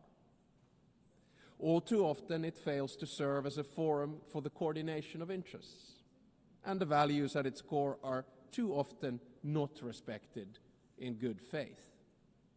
We all want to have the freedom to make choices and a possibility to influence the world around us. Today, many countries are seeking answers in multipolarity or transactionalism. If the UN fails to deliver, this trend will accelerate. So, let me sum up in the terms of the three pillars: values, interests, and power. Our values can divide us. Fundamentally, however, they should unite us around the basic principles of humanity, the rule of law, and the prohibition of aggression. Our interests differ, and it's only right that we promote them. However, our choices have consequences. Opportunism will eventually be forced to confront the problems it tried to ignore. Power will constantly seek a new balance. We must adapt to change. Nevertheless, we should not allow the rise of hard power to blind us. The power of legitimacy, integrity, and rules will remain strong. So let me get to my second part, from the situation to possible solutions or things that we could do together. Never before in history has humankind had such means of innovations at its disposal to solve the world's most pressing problems. However, the current direction is wrong in so many ways. There are more wars than at any time since World War II. The world is becoming increasingly divided. And so are our societies, and the measures to deal with climate change and sustainable development are lagging behind. In different parts of the world, we're witnessing immense civilian suffering and blatant disrespect for humanitarian principles. For me as a Finn, Russia's war of aggression in Ukraine not only reminds me of our past, but is directly linked to the security of the part of the world where I live. On the other hand, there is aggression and total disregard for civilian life, and an attempt to undermine the fundamental principles on which the international order is based. On the other hand, there's a bastion of freedom that is defending its right to exist and to make its own choices. The battle for what consequences we will draw from this aggression is not yet over. Recently, there's been serious attempts at diplomatic solutions of the war on the initiative of the United States. There are no perfect solutions to wars. At the same time, we know that any decision made in these matters will have far-reaching consequences in Ukraine and beyond. There can hardly be a stronger unifying interest among the UN's broad membership than our opposition to the wars of conquest. Aggression must not be rewarded. Accountability for the most serious international crimes must be pursued. In the Middle East, civilians in Gaza are experiencing immense suffering. The deepening humanitarian crisis has reached unbearable levels and represents a failure of the international system. At the same time, Hamas continues to hold the hostages it has taken, and many have already lost their lives. An immediate ceasefire is needed in Gaza. That has been reiterated from this podium many times today and yesterday. Humanitarian aid must be granted safe and unhindered access. The hostages must be released. I commend the efforts led by France and Saudi Arabia to advance the two-state solution. The negotiations must meet the Israeli and Palestinian security needs and Palestinian right to self-determination, its legitimate aspiration for statehood and sovereignty. The occupation that began in 1967 must end, and all permanent status issues must be resolved. Correspondingly, the countries that have not recognized Israel must do so. At the same time, the international community must support and strengthen the Palestinian Authority for it to govern the entire Palestinian territory effectively. This is the only viable option for achieving a two-state solution. A stable Palestine will also significantly benefit the security of Israel. In many parts of the world, conflicts are raging, causing immense suffering locally, instability regionally, and reverberations globally. We've witnessed particularly brutal violence in Sudan, in the Democratic Republic of Congo, in Haiti, Myanmar, and Mali, among others. Civilian populations continue to face famine and displacement at a large scale. And sometimes I feel that we end up looking at conflicts only that are near to us. But I think the job of the UN is to look at all of them with equal determination. I praise all those who, in good faith, continue to work for peace despite the daunting task. In June, a peace agreement was reached for the conflict in the Eastern Democratic Republic of Congo. The true test, like with all peace agreements, lies in its implementation. Does it stick? There's a humanitarian crisis of alarming proportions that compels us, all of us, to respond. Peace processes should not be transactional. They must be guided by international law. All countries and stakeholders in the region must be engaged and committed to achieve sustainable peace. The presence and involvement of the UN is essential. I would also like to stress the crucial work carried out by journalists amid conflicts and in other difficult circumstances. Attacks on members of the media are unacceptable. Media freedom is the basis for democracy. It is a prerequisite for an open society. The ability of the press to carry out its work is important for all of us. Ladies and gentlemen, the composition of the UN still largely reflects the world of 1945. As the world has changed drastically, so should the decision-making at the UN. Last year, in this very hall, I argued for a reformed Security Council, a council where currently underrepresented regions would have a stronger voice through permanent seats at the table. The number of permanent members should be increased in the UN Security Council. At least there should be 2 new seats for Asia, 2 for Africa, and 1 for Latin America. I think I'm going to say this every year because it's the only place where I get applause. No single state should have a veto power. And if a member of the Security Council violates the UN Charter, its voting rights should be suspended. I believe that these changes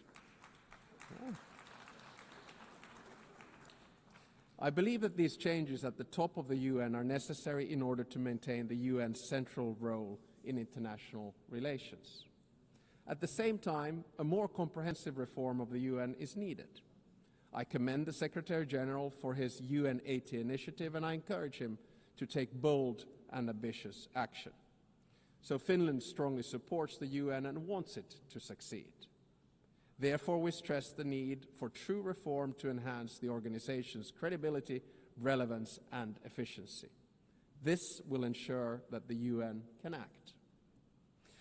The UN needs to focus its efforts on its most important goals: ending and preventing wars, protecting human rights, and acting as a catalyst for sustainable development. And also, we need to get the UN back into peace mediation. I would argue that one of the reasons that we have so many wars right now is that the UN is absent from peace mediation. No other organization can offer the legitimacy comparable to that of the UN. If the UN is absent, conflicts are not resolved without it, which is not in our common interests. The UN is needed as a mediator, and the member states should support it at this endeavor. Finally, Finland is strongly engaged in the work of the UN and will remain so. Therefore, we're also standing for election to the Security Council for the term of 2029 to 2030. Should we be elected, Finland pledges to be a principled and pragmatic partner for peace. We are principled in our commitment to international law with the Charter at its core. We are pragmatic in seeking solutions that truly advance international peace and security, recognizing that progress is often incremental. At the outset of my speech, I said that each and every one of us has agency, a say how the new world order will look like. We want to be able to make our own choices and have an impact on the world around us. Nelson Mandela saw truth and reconciliation as the only hope for nations that are bitterly divided. The same applies to relations between states. We should learn from history, but always look to the future, bearing in mind that our decisions will shape it. Thank you very much.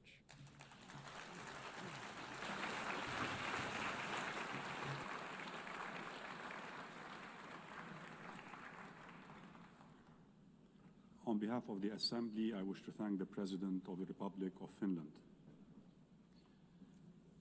The Assembly will hear an address by His Excellency Julius Maada Bio, President of the Republic of Sierra Leone. I request protocol to escort His Excellency and invite him to address the Assembly.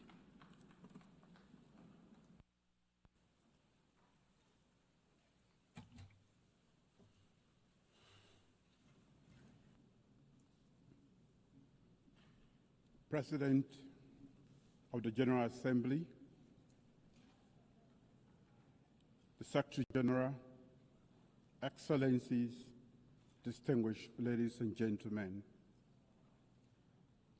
I congratulate Her Excellency Annalena Baerbock on her election as President of the General Assembly to lead this historic 80th session of the General Assembly. I thank her predecessor, His Excellency Philemon Young, for his distinguished leadership during the 79th session. I commend the Secretary General, Antonio Guterres, for his steadfast commitment to the ideas of the United Nations during these increasingly turbulent times. Madam President, it's both an honor and a solemn responsibility to address this Assembly on the 80th anniversary of the United Nations. This Assembly is not just ceremonial. It is a call for the world's conscience to act with unity, determination, and vision. Our theme, Better Together, 80 years and more for peace, development, and human rights, both celebrates and summons. It reminds us that cooperation delivers progress. It also demands that we reimagine multilateralism so that peace, dignity, and equality are not promises on paper, but realities in the lives of people. This anniversary is not a time for complacency, but for courageous renewal. Today, we face deepening inequalities, climate crises, geopolitical fragmentation, technological disruptions, and entrenched conflict. No nation can meet these challenges alone. We need bold multilateralism and a united nations that is not only reformed, but reinvigorated. The UN must be more than a meeting place. It must be a working place for people, for peace, and for our planet. Madam President, Sierra Leone is a small state that has relied heavily on the United Nations Charter and now helps to uphold it. We speak with independence and conviction because we have lived the cost of its absence. I also serve as chair of ECOWAS Authority of Heads of State and Government and coordinator of the African Union Committee of 10 Heads of State and Government on Security Council Reform, C10. For both myself and the people of Sierra Leone, these roles are not just titles, they are responsibilities. They reflect Sierra Leone's conviction that principled multilateralism is the surest defense of law, equity, and peace. Since 1945, the Charter's promise of sovereign equality, non-aggression, and human dignity have been the bedrock of small states like ours. In 1961, when Sierra Leone first addressed this assembly, our founding Prime Minister, Sir Milton Magai, pledged that our voice would be independent and principled, guided not by bitterness, but by conviction. That pledge remains our compass. We stand for justice and equality. We uphold the rights of all people to self-determination. We speak truth. We speak truth to power and act in defense of humanity and the rule of law. Small states are not inherently small. Our sovereignty is equal and our responsibilities are the same. Leadership is not the loudest voice in the room. It is the clearest voice for justice. Madam President, our current term on the UN Security Council has deepened these convictions. Guided by the Charter, we have championed peace through dialogue, upheld international law, and promoted prevention as the first duty of collective security. We have supported efforts to stabilize Eastern Democratic Republic of Congo, de-escalated tensions in the Middle East, and supported political transition in Lebanon and Syria for peace and stability. We have also seen the Security Council's limits, its paralysis in the face of grave human suffering. Nowhere has this failure been heart-wrenching than in Gaza.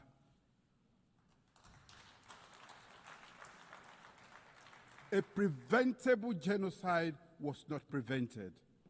Mass starvation that could have been avoided was not avoided. A broadly supported two-state solution has been obstructed by division and inaction. We therefore welcome all member states that have recently announced their long overdue recognition of the state of Palestine. Yet, much more remains to be done. We must bring an end to the war and ensure the release of all hostages and prisoners.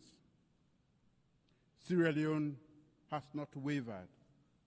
We have spoken with independence, voted with principle, and pressed for urgent action to end atrocities and revive hope. We say again, cease fire now in Gaza. Cease fire now in Sudan. Cease fire now in Ukraine. These are not just slogans. They are calls to conscience, calls to action. In fact, they are echoes of the UN's founding pledge to save succeeding generations from the scourge of war. A veto should never be a verdict against humanity. Madam President, across the world, the UN's authority and legitimacy are being tested. Selective adherence to international law, disregard for Security Council and General Assembly resolutions, deprivation of funding, attacks on peacekeepers and humanitarian workers, disinformation that corrodes trust, and over-reliance on unilateral action. For countries like Sierra Leone, this is not an abstract debate. We know what a working United Nations means. At our darkest hour, during one of the most brutal civil wars in modern history, the UN stood by our side. The United Nations missions in Sierra Leone, UNAMSI, one of the largest peacekeeping operations of its time, helped disarm over 75,000 combatants, restore civilian governance, support democratic elections. The Special Court for Sierra Leone and the Truth and Reconciliation Commission, both backed by the United Nations, ensured justice and reconciliation. When the United Nations Integrated Peacebuilding Office in Sierra Leone closed in 2014, it signaled something rare in our world: a successful transition from war to peace. We saw blue helmets on our streets. We saw ballot papers returned to citizens' hands. We saw our nation breathe again. When the UN works, lives are saved. When it fails, lives are lost. We must ensure the UN delivers for all. And to do so, we must respect and implement UN decisions. Protect those who serve under the United Nations flag, invest in prevention and peace building, and reform the Security Council so its authority and legitimacy match today's world.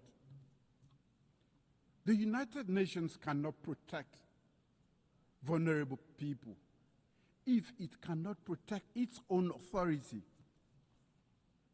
As a nation, Sierra Leone does its part and contributes troops to peacekeeping missions. We serve as elected Security Council member and offer our experience in peace building to the world. Sierra Leone's story is proof that multilateral solidarity works when it is grounded in trust, mutual respect, and genuine investment in national ownership.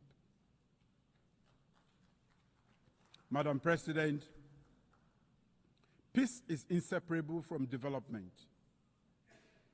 In Sierra Leone, our medium-term national development aligned with the SDGs and the African Union's Agenda 2063 prioritizes people-centered growth.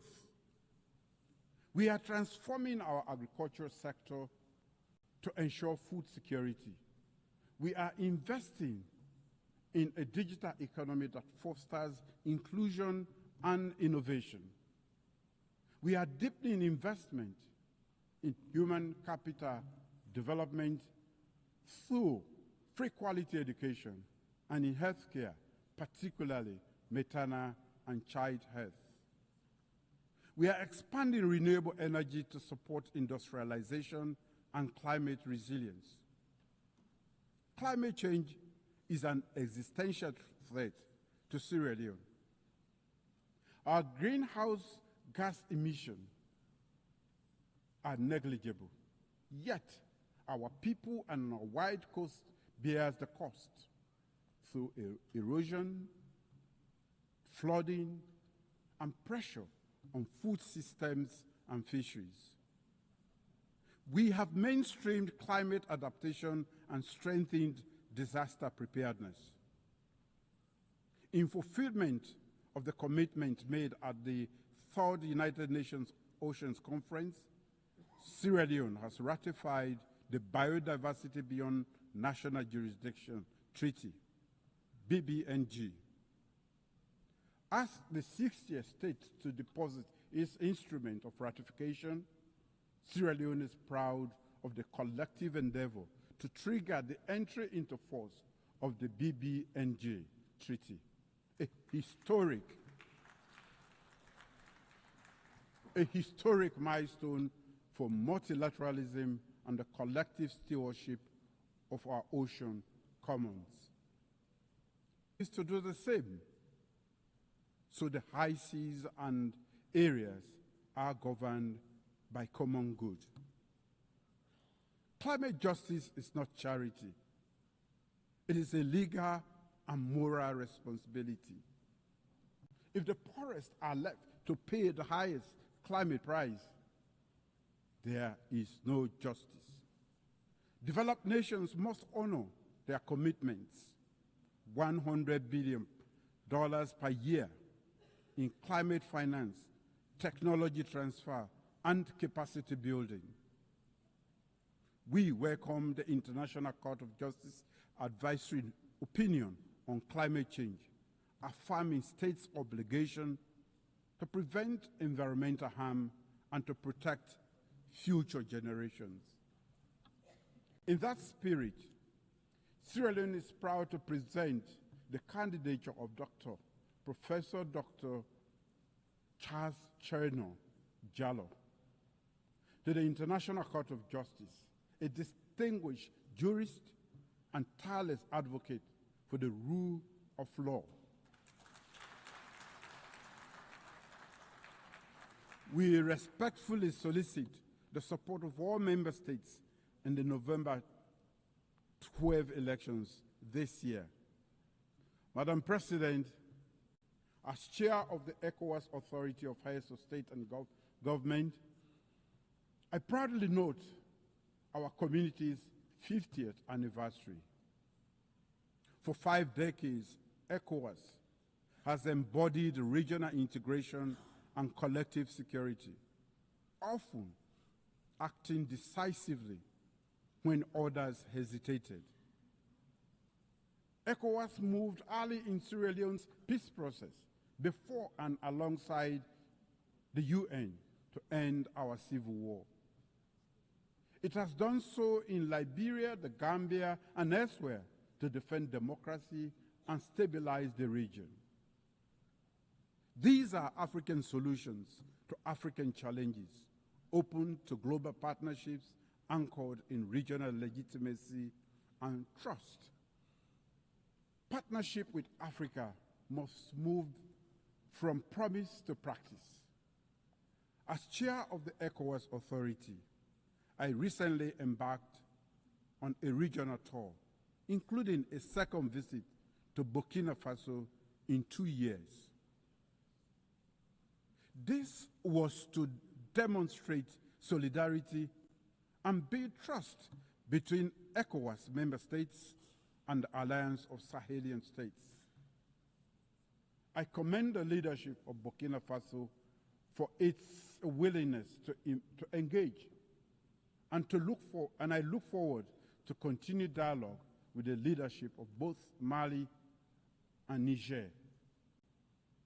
In my role as chair of the ECOWAS Authority, I have placed emphasis on advancing and safeguarding democratic governance with a strong commitment to upholding constitutional order and reflecting the people's will.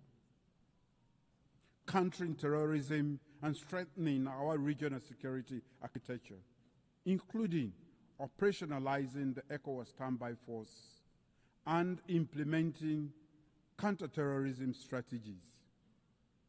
Enhancing economic integration by promoting trade, liberalization, developing cross-border infrastructure, and advancing towards a common ECOWAS currency. Strengthening the credibility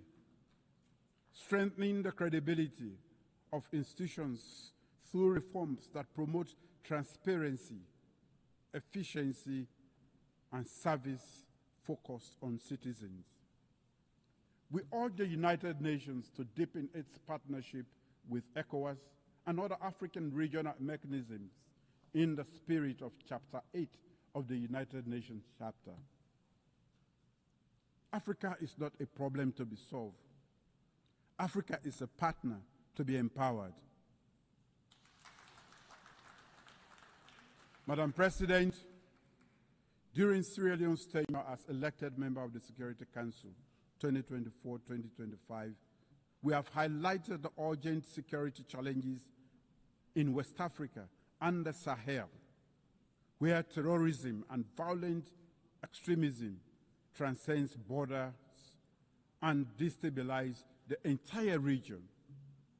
However, Africa's lack of permanent representation continues to hinder the Council's ability to act decisively and contextually.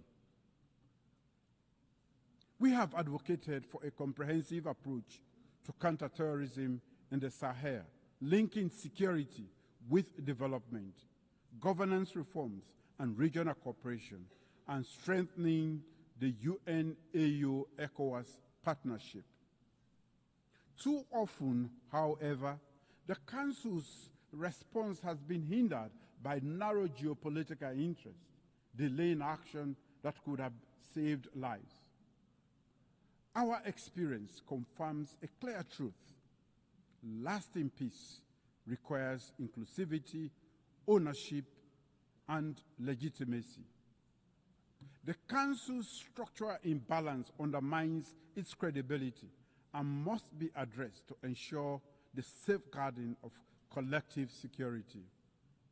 Madam President, in my capacity as coordinator of the African Union Committee of 10 on Security Council reforms, I speak on behalf of a continent still excluded from the permanent representation on the Council.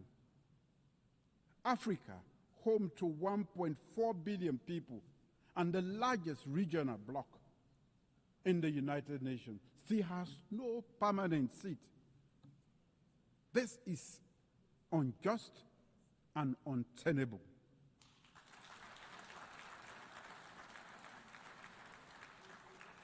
It undermines the credibility of the Council and the legitimacy of its decisions.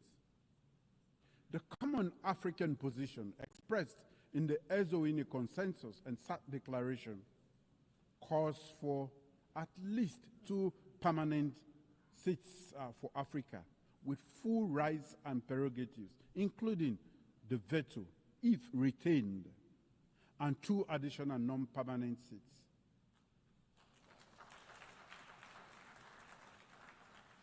This is not a request. It is a demand for equity.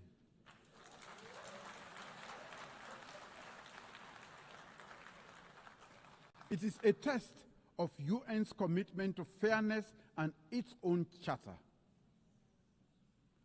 During our Security Council presidency in August last year, we gave this issue unprecedented prominence. As we mark the 80th anniversary of the United Nations and the 20th anniversary of the Ezowini Consensus and SAC Declaration, let this be the moment that the international community answers Africa's call.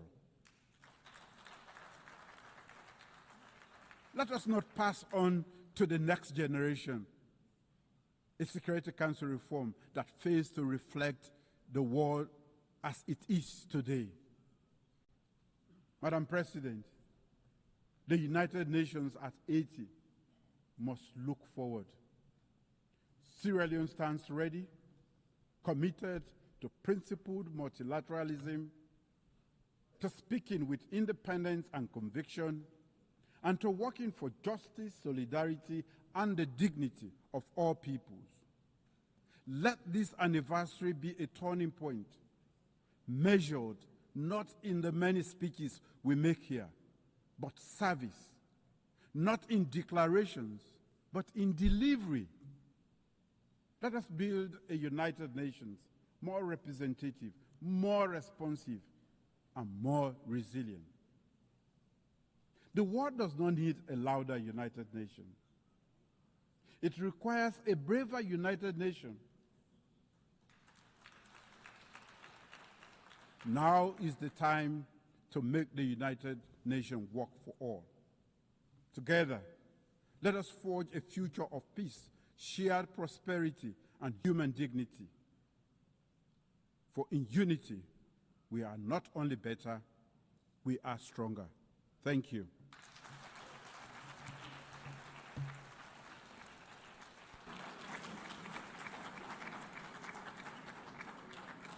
On behalf of the Assembly, I wish to thank the President of the Republic of Sierra Leone.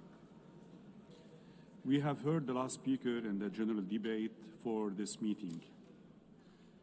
The next plenary meeting to continue with the general debate will begin at 3 p.m. The meeting is adjourned.